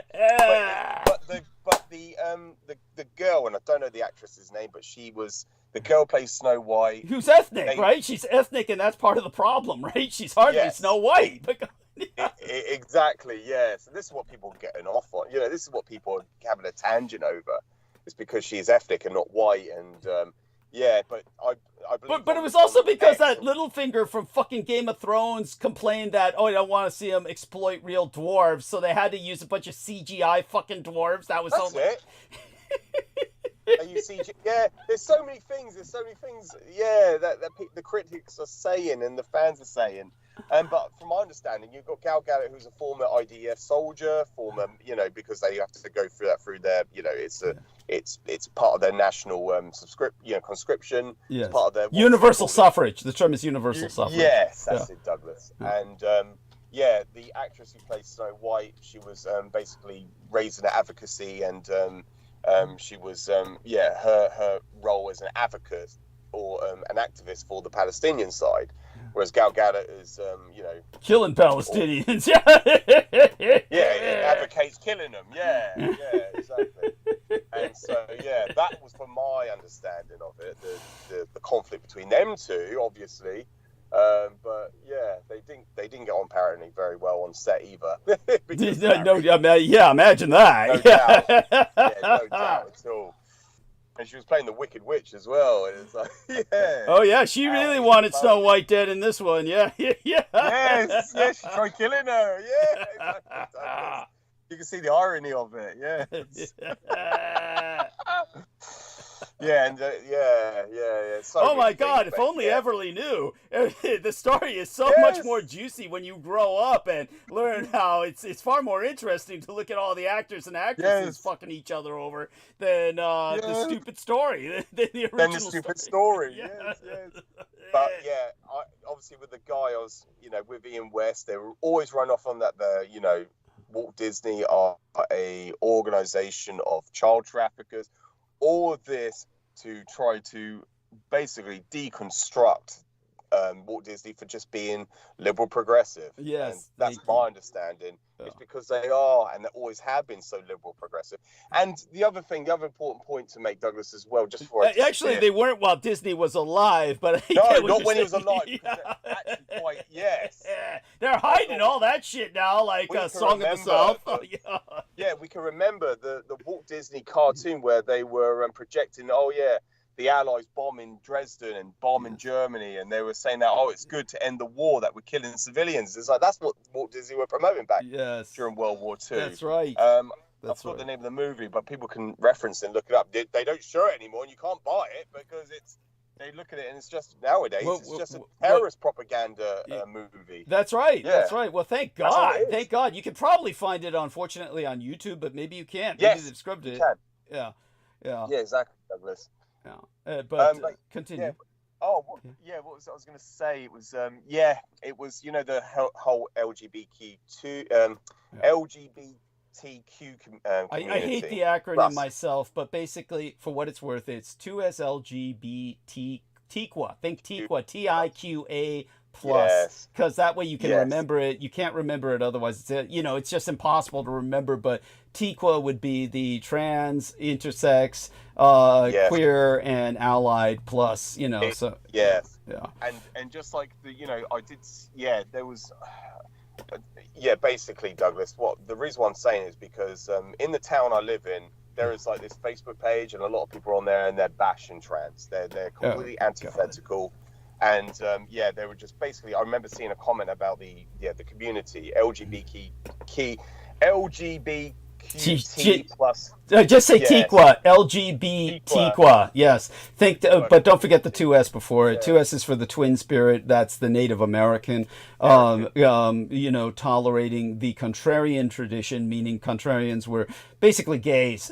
So here in America we include the 2S for the Native American angle. So it's 2S LGBT. So 2S LGBT plus, and don't forget the plus at the end for everything else. Yeah. But continue, please, by all means. Everybody's bashing trans on this stupid Facebook. And they, with the term queer, Yes. they've basically adopted it or reclaimed it. Yes. Because people used to use it as a slur, and it's the same with the N word. Yes. And it's the same with that. The yes. So you have. But there's a difference. Is reclaimed that it. yeah? There's a difference because black people want to monopolize that term as something they can only use among themselves, and that if anyone else uses it, then it's and I get it, but in my case, as I've contextualized, in my case, first off, with what I've been through, believe me, I'm gonna use it. I don't care what they say, simply because there are people who deserve that kind of terminology. But anyhow, yes. It's exactly, Douglas. Yeah. But the thing is, it's the reason why it's so important to bring this up is because it's like the term Nazi, which is why we use the term Nazi. It's because people have used it to disparage or to derive or derogate. It's basically turned into a verbal assault. It is a verbal assault. Yes, exactly. Yeah. And the thing is, both sides, you got the left and the right, they call each other Nazis, which is insane. Insane. Yes. Yeah, exactly. Yes, exactly. And so that's the reason why, we choose to use the word Nazi. It's to reclaim it. Thank you. To reclaim that term as exactly. I just wanted to say that I could go on a bit longer, but I have to disappear now, Douglas. But thank you so much, and we'll carry on with that. We'll articulate that. I'll articulate that bit better next time I'm on. But thank you so much. I've got also all these incoming calls, and that I have to. Understood. We love you dearly. But Stay safe thank and you be for having well. me on, and yes, all the best for your monologue, and I'll try and catch up with it later, Douglas. Thank you Sounds so much, good. and please everyone support Douglas and send money to him. So thank you so much. Much appreciated, Douglas. I'll speak to you soon. Take care. Stay safe and be well. God bless you and share our love with your family. Okay. Thank you, bye for Douglas. now. Blessed be. So that's George Knight and our man in England. Now it's just Aristides and myself. And with that, we'll go into monologue. I do want to thank SuperClutch420. SuperClutch420 is the man who's been taking a lot of my episodes and splicing segments out for publication, and God bless him for doing so. And everyone subscribe to his channel. So let me see if I can go to SuperClutch420's channel and tell people where to go. So everybody go to youtube.com/channel/ just look for SuperClutch420 and you're going to see the 420 t-shirt. Just go for SuperClutch420. You'll see the t-shirt, and yes, by all means, go there and give him an upvote on every video and subscribe. Okay, and this man has done a lot of work, and 1 year ago he produced the video on Erwin Rommel, and starting about 3 weeks ago he began to produce a lot more videos. So God bless him in his efforts, and we love you dearly, SuperClutch420. Thank you so much. All right, and we will go into monologue for a little bit now, and like I said, probably won't do too much tonight because of all that's going on tomorrow, and more than just, of course, what I'm doing with my son, but all right, might as well get into it, and won't last too long, but long enough. We'll keep it going for another 2 hours at least, and that way we've done at least a full 8 hours, full work days worth of work. And okay, so Pete Hegseth is running out of excuses. You've got a set of scandals and turnover at the Pentagon that undermines the already flimsy case for Pete Hegseth's leadership. And it brings us back to the inside. It brings us back inside the fight over Trump's foreign policy. On key aspects of foreign affairs, Trump 2.0 doesn't look much like Trump 1.0. That's because different factions of his misadministration are locked in a struggle over America's role in the world. So let's start with all these mixed signals. Of course, Pete Hegseth had other signal chats.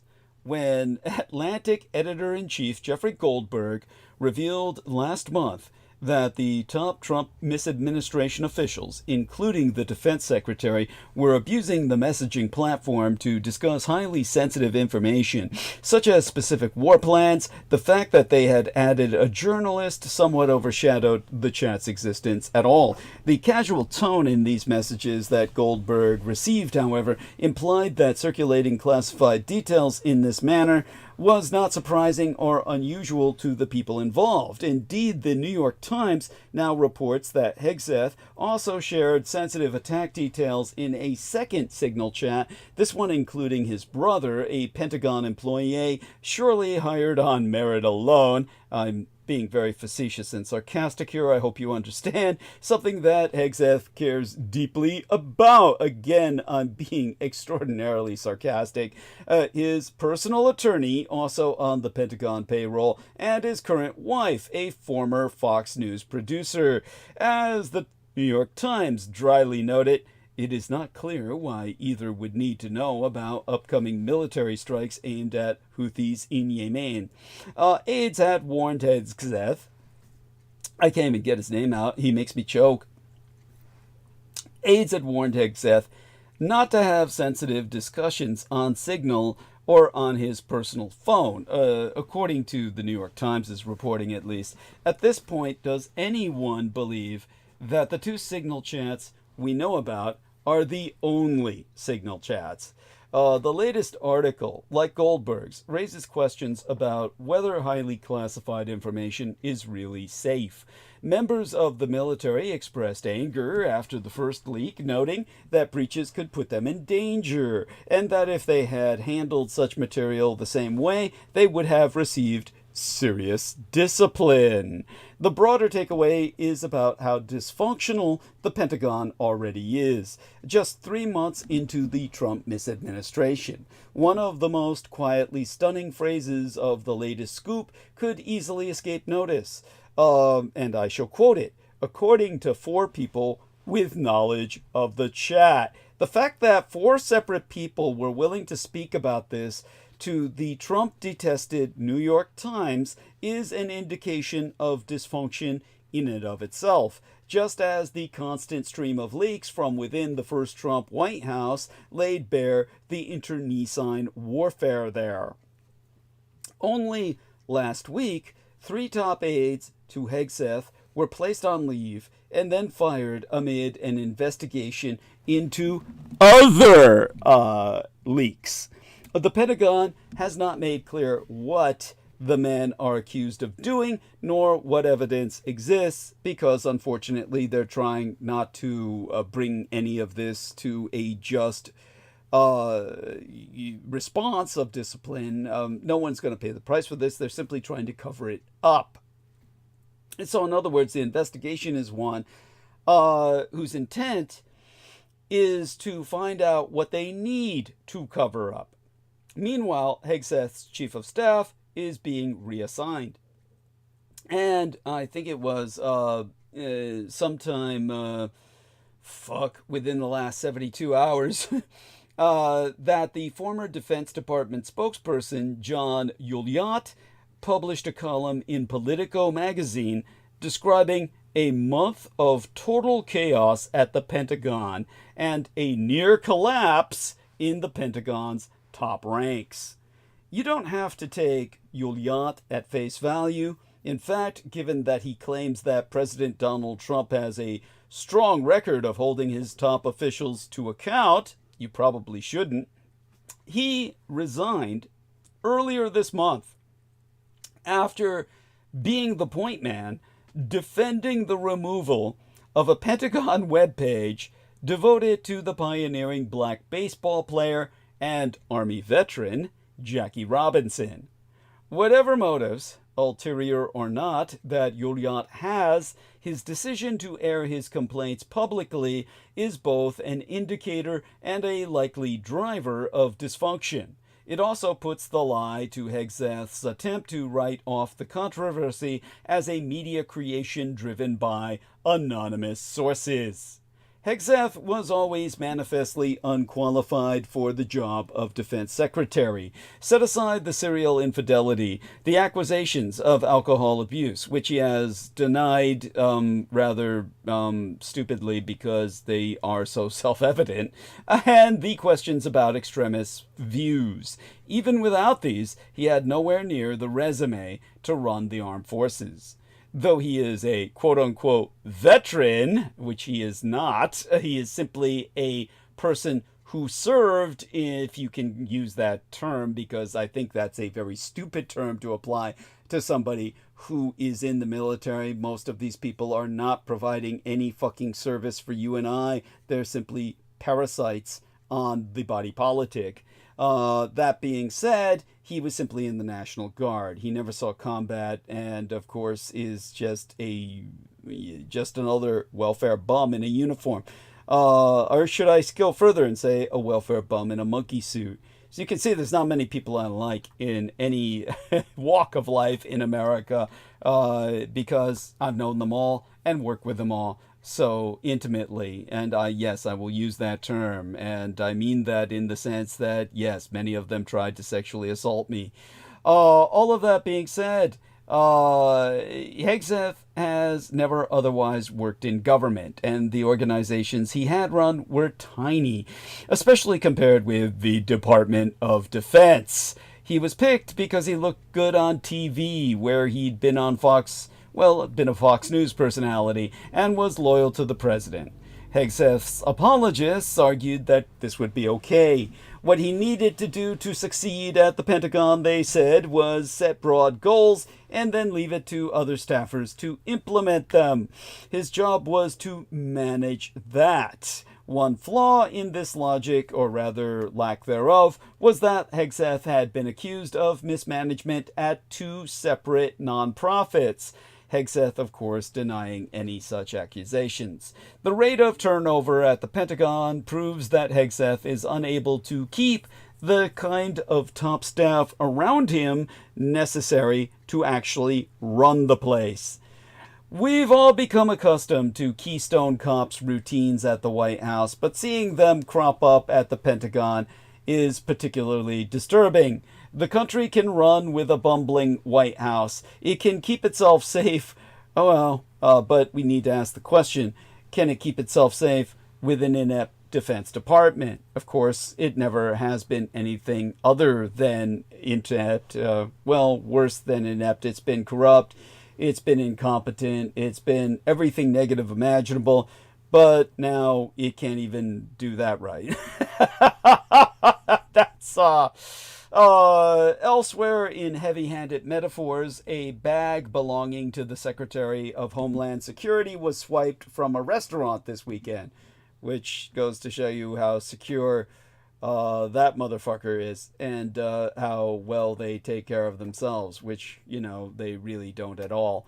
All having been said there, Trump remains outwardly supportive of Hegseth, and said again within the last 48 to 72 hours that the new Signal story was a waste of time. His words, of course, not mine. A secretary facing the scandals that Hegseth has might well have been forced out by now in any other administration, though to be fair, they might also never have been confirmed or even nominated in the first. The president's reluctance to get rid of Hegseth apparently stems from his belief that he let the media push him around too much during his first term, and that if he cans any official who's under fire, he will only encourage and empower the press. This is a dangerous game to play with national security on the face of it. If Trump is unwilling to take a political loss now, what kind of geopolitical loss does he risk later? And that brings us back to the closed-door struggle. If there's one thing people thought they knew about Donald Trump's second term, it was that he would take the fight to Iran. When he pulled America out of the nuclear accord and reimposed crippling sanctions on that regime 7 years ago, he declared the Iran deal was one of the worst and most one-sided transactions the United States has ever entered into. Well, less than 12 years later, Trump ordered the killing, the literal illegal assassination of Iran's top general, Qasem Soleimani. In return, Iran allegedly targeted former Trump officials and Trump himself for assassination, which just shows you how fucking incompetent Iran is. Look, they have my blessing to take out Trump, and my only regret is they're too fucking incompetent to do even that.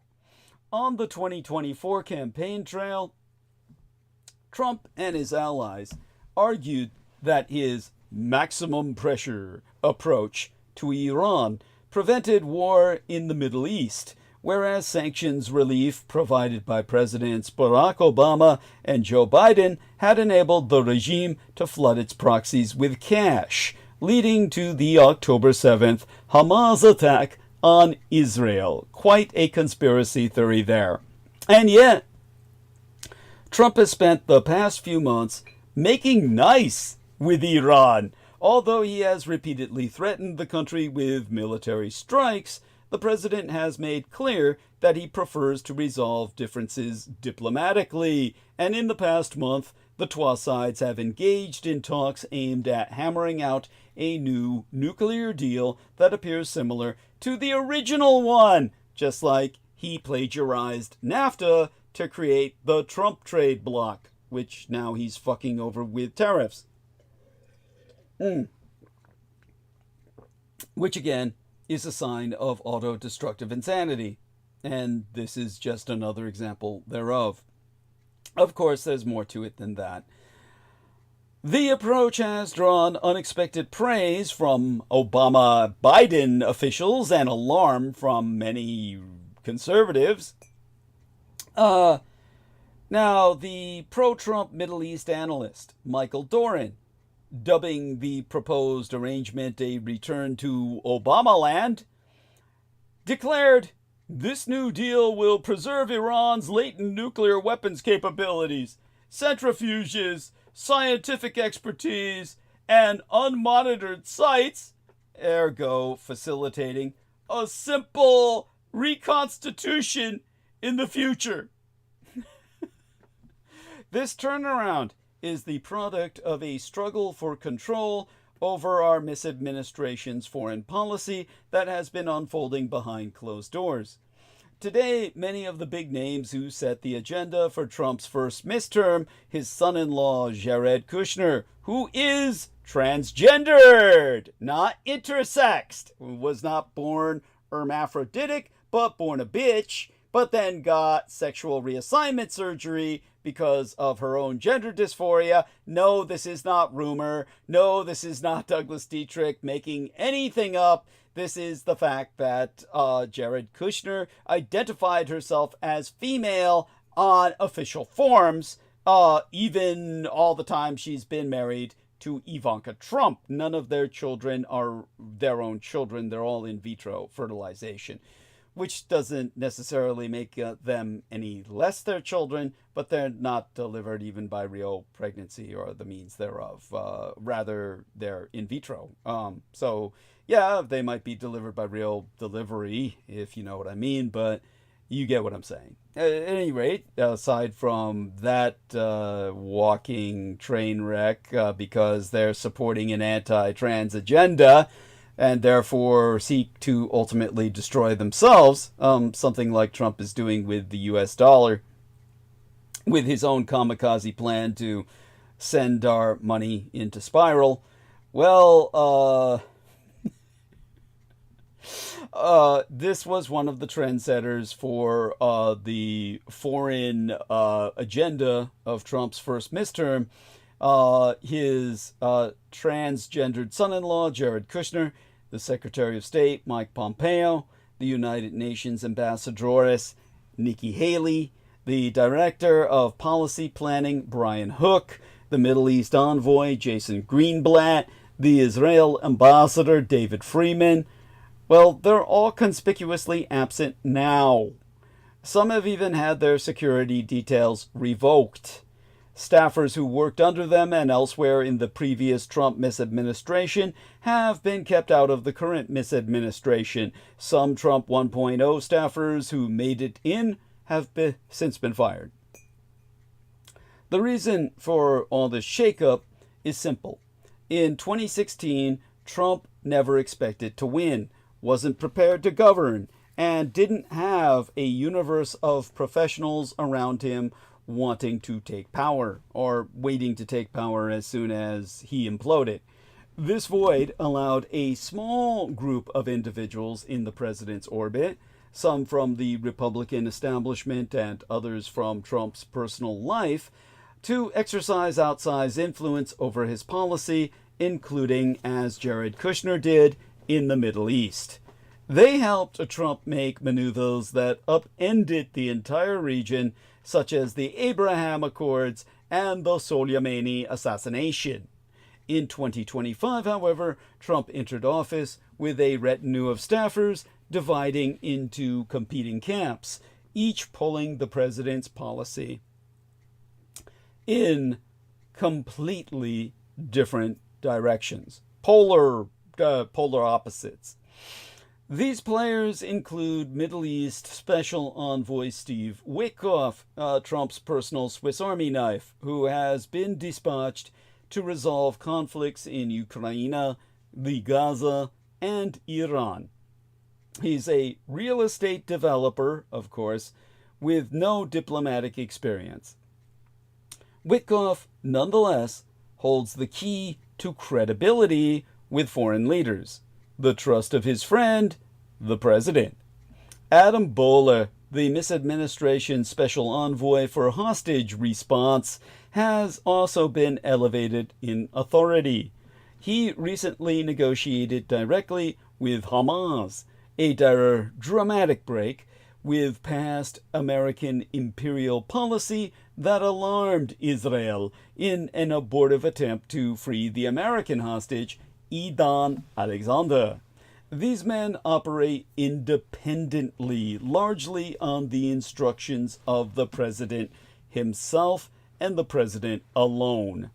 At the same time, Secretary of State Marco Rubio, National Security Advisor Michael Waltz, and the Witkoff deputy Morgan Ortagus have represented traditional Republican foreign policy priorities.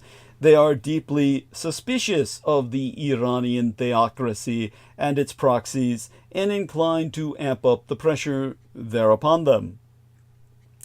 These figures have been opposed by neo-isolationists within the misadministration, led by Vice President J.D. Vance, who seek American retrenchment from world affairs following decades of military misadventures overseas. Vance's internal allies in this endeavor include Donald Trump Jr. and Director of National Intelligence Tulsi Gabbard. Externally, Vance has been boosted by an array of far-right influencers, including the top conservative talker, Tucker Carlson, who has sought to realign America against its traditional European allies and toward Vladimir Putin's Russia, and whose conspiratorial harangues against warmongers and neocons have shaded into coded attempts to blame Jewish actors for subverting the country against its national interest. Publicly, the misadministration's officials maintain the appearance of complete alignment on foreign policy. Privately, it is another story entirely.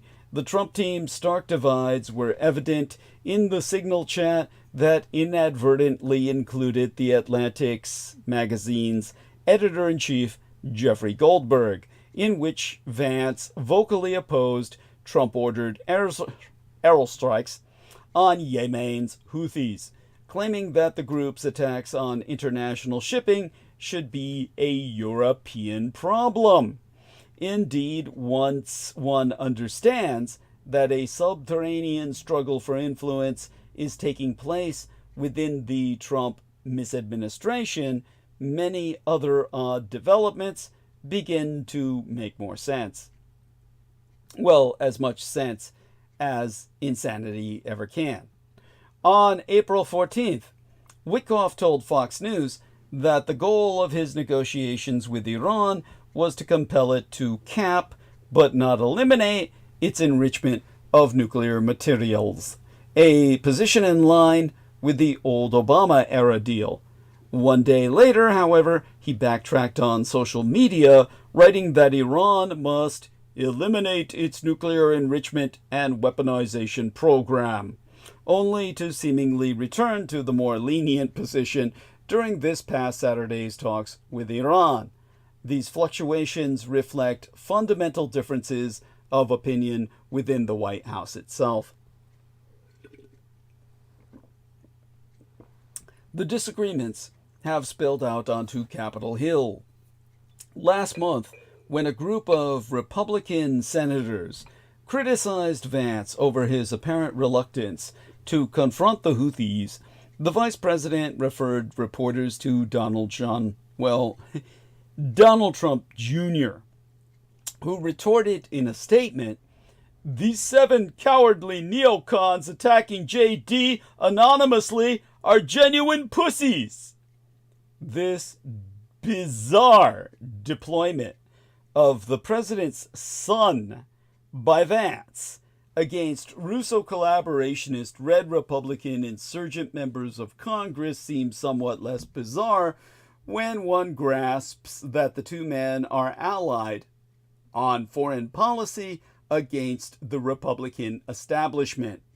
The same dynamic also explains why former Senate Majority Leader Mitch McConnell has repeatedly voted against Trump's neo-isolationist nominees. Other fights over personnel have taken on an ideological valence. Last week, the Pentagon fired several top aides to Defense Secretary Pete Hegseth. Subsequent reporting indicated that the 3 men, rather than having been removed over policy considerations, might be casualties of a leak investigation and internal rivalries in a chaotic Defense Department. The 3 have denied wrongdoing, but that didn't stop Carlson from interviewing one of them, Dan Caldwell, a longtime friend and colleague of Hegseth's, and dubiously insinuating that Caldwell had been fired due to a sinister warmonger scheme to ignite conflict with Iran. The White House's factional infighting might seem dysfunctional, but it is actually quite normal for dysfunctional people. Most administrations are composed of competing camps attempting to persuade the president to steer the ship of state into their preferred direction. It was the concentration of power in the hands of a small number of like-minded individuals during the first Trump misadministration that was unusual and unsustainable. Once people recognized that Trump was not a fluke but a force, they enlisted in his campaign in order to gain influence and power in any future misadministration. Now they are cashing in, sidelining previous Trump allies, altering past Trump policies, and attempting to turn the MAGA movement into a vehicle for advancing their own ideas. Okay, that's some context. But then we come to something that it's impossible not to address, and that is the market. By the way the numbers are going, I'm not quite sure if I'll keep on even longer than I'm keeping on. Maybe I should save the market for Sunday and just end the show at 6.5 hours. How about that? It depends, kids. It's up to you. I mean, like I said, I've got a lot going on tomorrow, and I'm happy to retreat into the gentle night. We had one hell of a round table already, and we covered a lot. But if anyone wants me to continue with the monologue, I'll be happy to do so. Otherwise, I'll just start early into monologue on Sunday night when we all return. And that should be, at least we'll just get going right from the beginning like I've been doing lately until this week. This week is kind of the exception simply because there's so much going on. So hey, how about it, guys? And ladies, let me know. Give me some kind of feedback here, and I'll decide on it. I mean, number's still good, but I'm not quite sure if it's enough to inspire me to continue.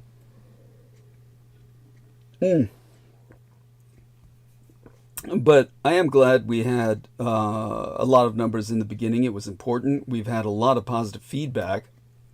I'm getting a lot of upvotes, and that's appreciated. And I thank you all. I recommend everybody return to some of my recent episodes and also upvote them after reviewing them. I still feel that there's a lot of very topical subjects that are addressed in a number of recent episodes that not enough people have seen. One of them due to, of course, our being sabotaged. And let me take a look at some of what I've got going here. Let me take a look at my numbers, and let me take a look at, again, some of these old episodes that, not old, they're just a few weeks old and still fresh in terms of their topicality. Okay, give me a second here.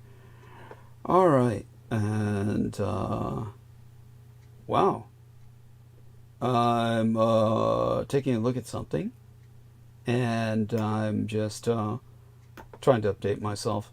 We were fortunate to have a lot of people update me. Let's take a look at our live episodes recently. Okay, it's still recommended that people check out the second part of the 43rd Falklands conflict commemoration episode. That has a good 415 views, but it could use more, along with more upvotes.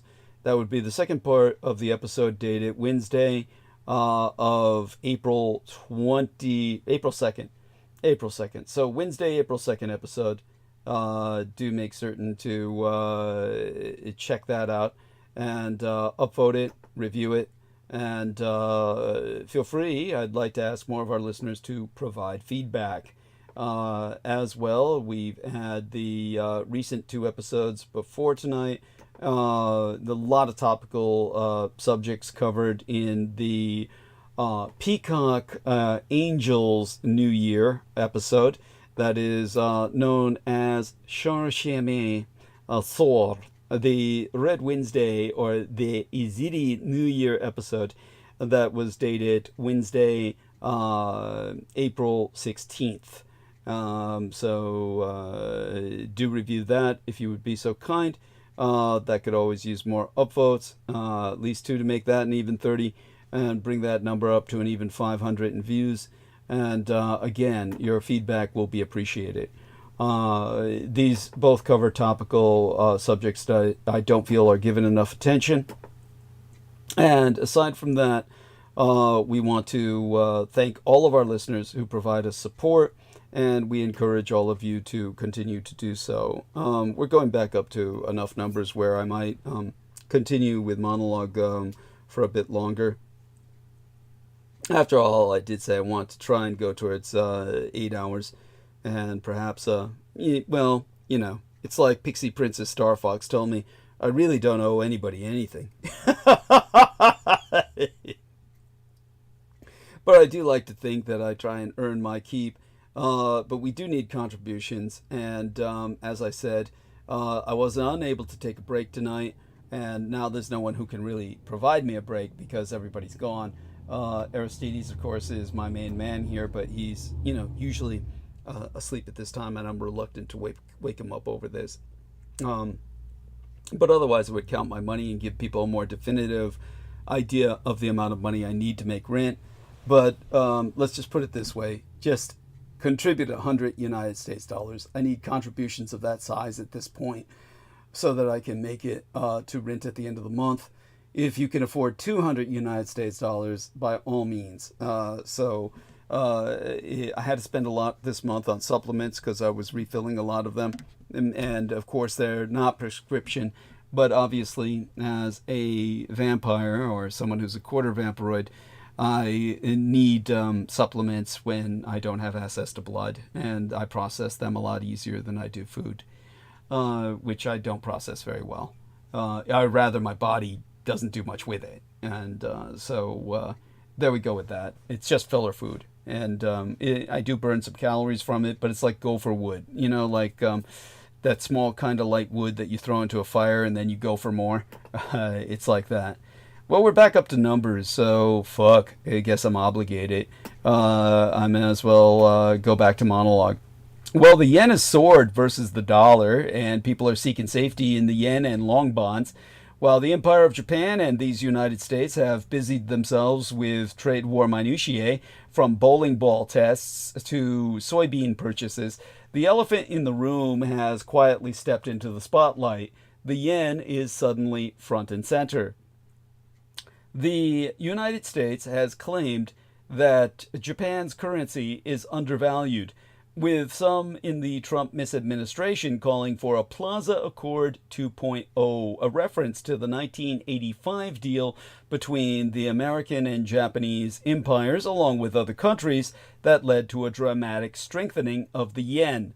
Japan is cold on the idea, and anyway, the yen doesn't appear to need much help strengthening right now. It hit 139.9 yen to the dollar on Tuesday, which was yesterday until a few hours ago, a 7-month high, and long yen bets among speculative traders have broke records last week, while bearish dollar positions increased only further. Super long Japanese government bonds also drew a record foreign inflow last month as American imperial tariff confusion burnished the securities allure as a safe haven, and more recent data suggests that trend is continuing.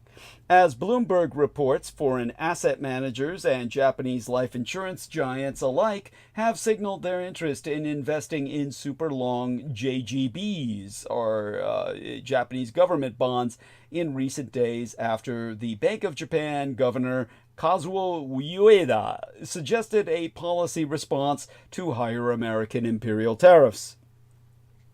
Conversely, local governments and corporations in the Empire of Japan have failed to sell out bonds at several recent offerings. A global market volatility infects what has, as the global market volatility infects what has traditionally been a stable market.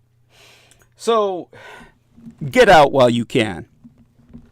The rotation by investors out of American assets will go on for years if President Donald Trump persists with his global trade war. This is the warning from a strategist who timed the unwind of so-called exceptionalism almost perfectly. Société Générale's head of asset allocation, Alain Bocabia, was a United States asset bull for a year, up until September of 2024, when he warned of cracks in the foundation. He reiterated his call in February, warning investors to slash exposure to American imperial stocks and the United States dollar. We all know what's happened since. The Trump misadministration has arguably opened the door for our country's financial dominance to be challenged. With the United States dollar and the American imperial treasury bonds losing appeal in what may be a dire shift of fortunes for America itself. U.S. equities have also been underperforming global peers this year amid fear that Trump's strategy of tariff chicken will damage growth and stoke inflation. The International Monetary Fund isn't all that amused either, seeing as the rest of the world may become collateral damage to an American imperial crack-up. It sharply lowered its forecasts for world growth this year and next, warning the outlook could deteriorate further if the American imperial-initiated trade war escalates. The IMF, the International Monetary Fund, ergo, cut its projection for global output growth this year to 2.8%. That's lower than its January forecast of 3.3% and would be the slowest expansion of gross domestic product since the COVID-19 pandemic arrived in 2020. It would also be the second worst figure since 2009 in the immediate aftermath of the financial crises. Together, the warnings add more weight to similar cautions from Wall Street banks in recent weeks, with JP Morgan and Goldman Sachs saying the chances of a recession in these United States have spiked. You see, Wall Street seems to have decided that Trump is mentally unstable. And all I can ask is, what took him so goddamn long? I want to suggest tonight that what we are seeing on Wall Street and in markets around the world is the sudden realization that the president is stark raving mad, that he has dementia, probably. And as a result of that realization, investors no longer have any faith in Donald John Trump. And I can't understand how they ever did in the first. Yes, I know. How on earth could anyone not have seen that? The conventional explanation for why markets have been tanking is the realization that Trump really meant what he said on the campaign trail, and that his position on tariffs wasn't just rhetorical, but firmer, stronger, and more ideological than investors were ever willing to believe. But again, it shows the sign of mass insanity on the part of the investors, if that is the case. So it's one or the other, or it's fucking both. And I'm willing to believe it's both. Such having been qualified, that's not what's happening. Trust is long gone. On Monday, the S&P 500 fell 2.4% in another wipeout. The Dow Jones fell 2.5%. The NASDAQ, 2.6%. More worryingly is that the United States government bonds and the value of the United States dollar also fell. So, to quote the Associated Press, well, before I do that, I guess I should say there's the matter of the federal chairman, Jerome Powell. Trump keeps threatening to fire him if he does not lower interest rates. So I guess now I should read from the Associated Press. I found the part that I'm looking for. A move by Trump to fire Powell will likely send a bolt of fear through financial markets. While Wall Street loves lower rates, largely because they boost stock prices, the bigger worry would be that a less independent Fed would be less effective at keeping inflation under control. Such a move could further weaken, if not kill, the United States' reputation as the world's safest place to keep cash. Treasuries and the dollar have historically strengthened during episodes of nervousness. This time around, though, it's policies directly from Washington that are causing the fear and potentially weakening their reputations as some of the world's safest investments. The Wall Street Journal summed up things in this head and deck from Monday night. Dow hit it for worst April since 1932, as investors send no confidence signal. Few think administration's negotiations with trade partners will yield results soon enough to ease the strain. It's like investors have given up trying to understand what Trump wants to do, in part because none of it makes sense to them, but also in part because even he doesn't seem to know what he wants to fucking do. Here's what Fox Business News reporter Charles Gasparino reported Monday. Japanese negotiators are complaining that the problem with the trade negotiations with the White House, what's delaying concrete progress and a real deal, is that the U.S. keeps changing its ask in terms of exactly what it wants, said one financial CEO who speaks regularly to country officials. Maybe it's a negotiating tactic, but the lack of publicly announced deal progress is depressing the dollar, spiking bond yields, and leading to a flight to quality, to gold, and now Bitcoin.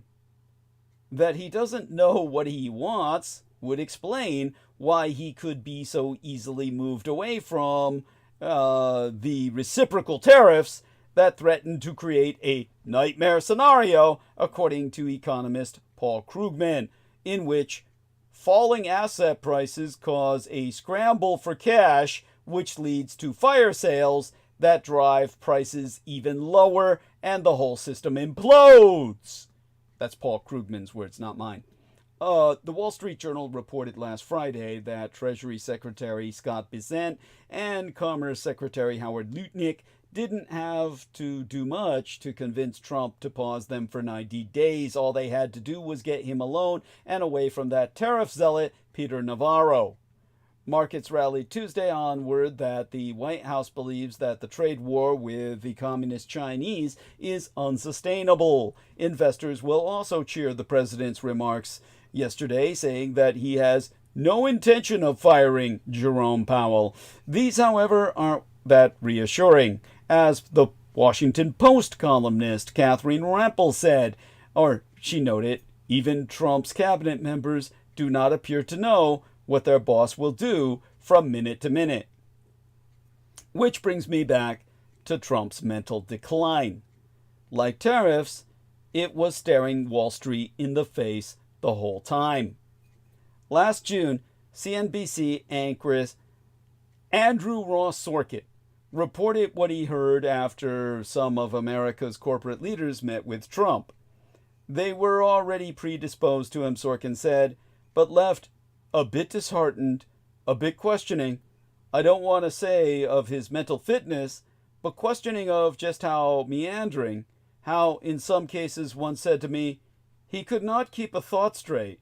He would go in one direction, then he'd go in another direction, and there wasn't necessarily a through line to the way he spoke or what he was talking about. Quote, he discussed his plans to bring the corporate tax rate down from 21% to 20% and asked why he had chosen 20%.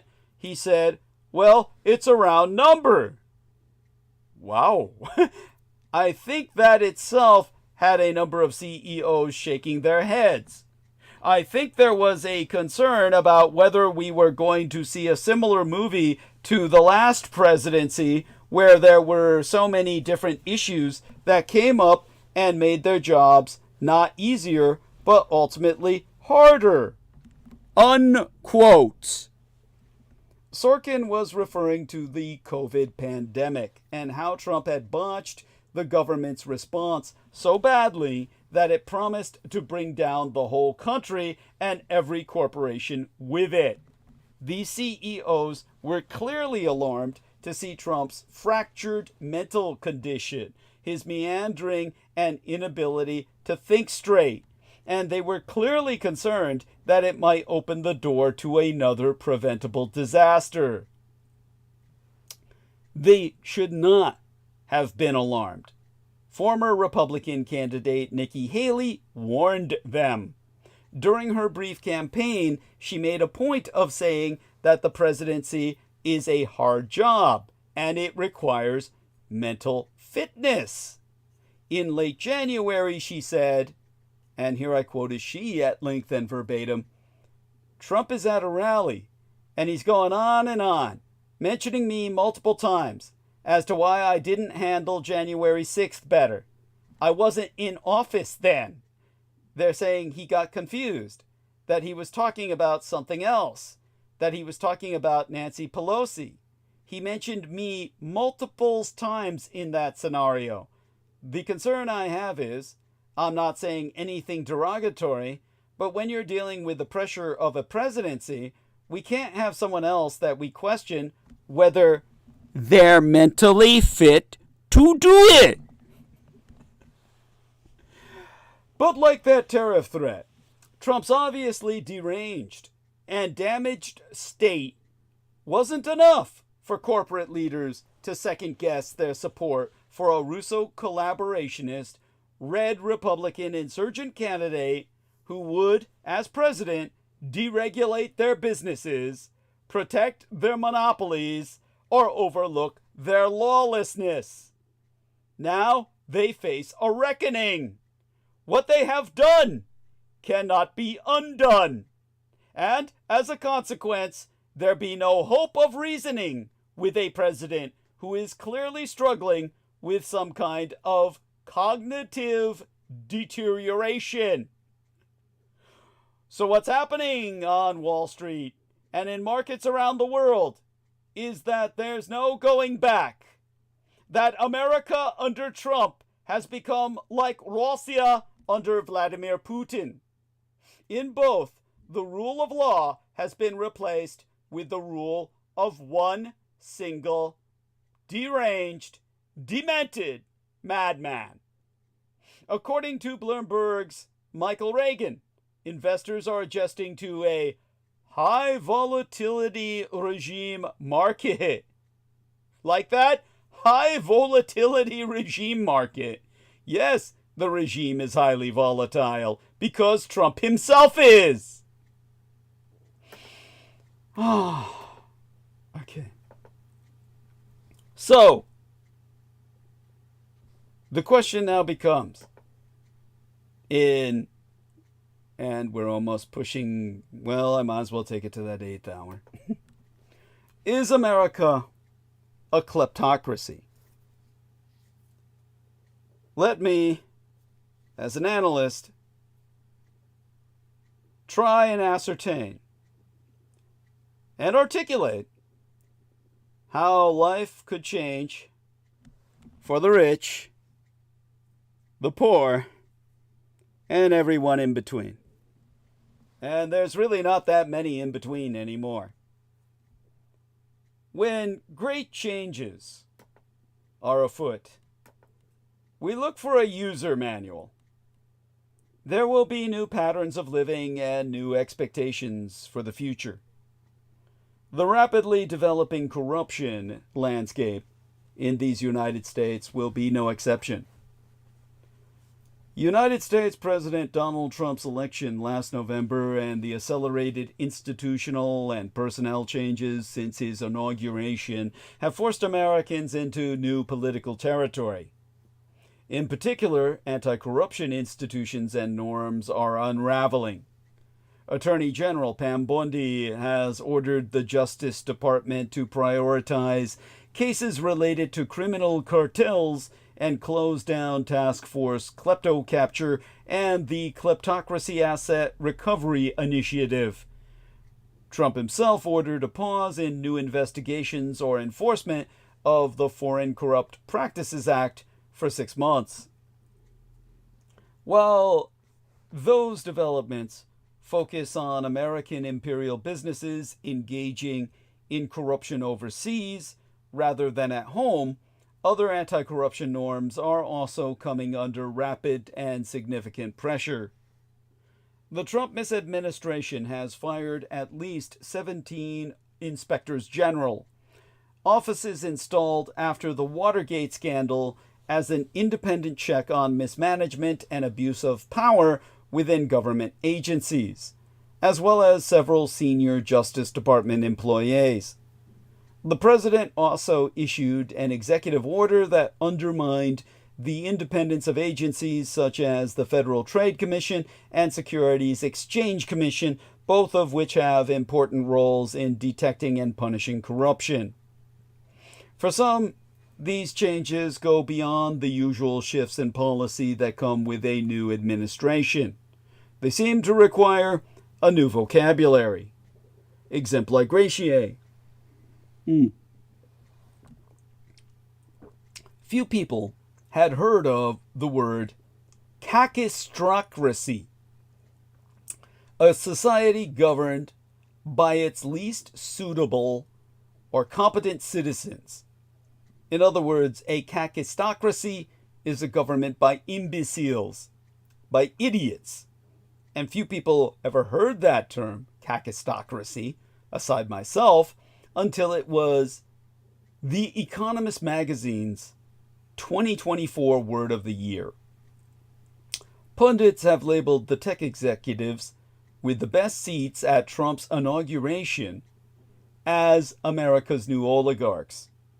In his farewell address to the nation, President Joe Biden issued a warning that an oligarchy is taking shape in America, which he did absolutely jack shit to stop himself. And in February, Senator Bernie Sanders, that old commie, deployed a more dire descriptor still when he said the Trump misadministration was moving this country very rapidly toward a kleptocracy. What do these terms, and they're two separate terms, mean, both definitionally and in practice? I had to teach my blood boys this, so I'm simply going to reiterate a lesson that I imposed upon my tutés. And which of these systems of misgovernance, if any, can be accurately said to apply to the United States' oncoming political disorder? The first definition required is that of corruption itself. Corruption is the building block of regimes considered antithetical to Americans and the American tradition, yet has been frequently invoked across the political spectrum of late. In an appearance with advisor Elon Musk at the White House in February, Trump said, "I campaigned on the fact that I said government is corrupt, and it is very corrupt."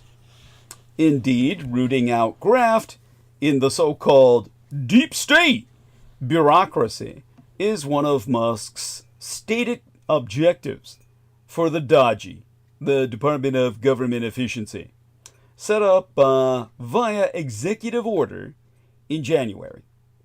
Among other accusations, Musk has said his team at DOGE discovered known fraudsters receiving payments from the federal government, and that some people working in the bureaucracy, including at the USAID, the United States Agency for International Development, had been taking kickbacks. Few would argue that fraud and waste are entirely absent from federal government spending. Last year, the United States GAO, the US GAO, the USGAO, or the USGAO, as they used to call it back when I was at the DOD, the United States Government Accountability Office, estimated that the federal government loses between $233 billion and $521 billion a year to fraud, and that agencies had made about $2.7 trillion in improper payments over the last 20 years. These figures are astronomical, as with any organization spending more than $6 trillion annually. But do the documented instances of fraud in the United States government rise to the level of corruption in a universal sense? Something that is pervasive, like, baked in to the core. While there is no universal definition of corruption, one of the most common, as defined by the advocacy group Transparency International, is the abuse of entrusted power for private gain.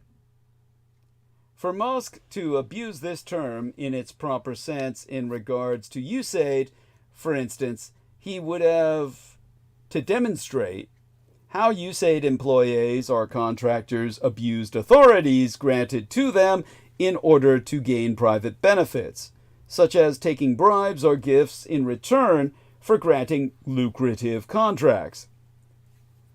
Receiving a duly authorized paycheck for implementing policies within one's job description, it does not count as abuse of entrusted power, or private gain for that matter, and thus would not qualify as corruption. There are, of course, a variety of flavors of corruption. Currently, the most concerning kind is grand corruption. Grand corruption is when public institutions are co-opted by networks of ruling elites to steal public resources for their own private gain. It involves a wide variety of activities, including bribery, extortion, nepotism, favoritism, cronyism, judicial fraud, accounting fraud, electoral fraud, public service fraud, embezzlement, influence peddling, and conflicts of interest. In dismantling all the very systems that protect against it, there are fears that the Trump misadministration is intentionally opening the door to grand corruption in the future.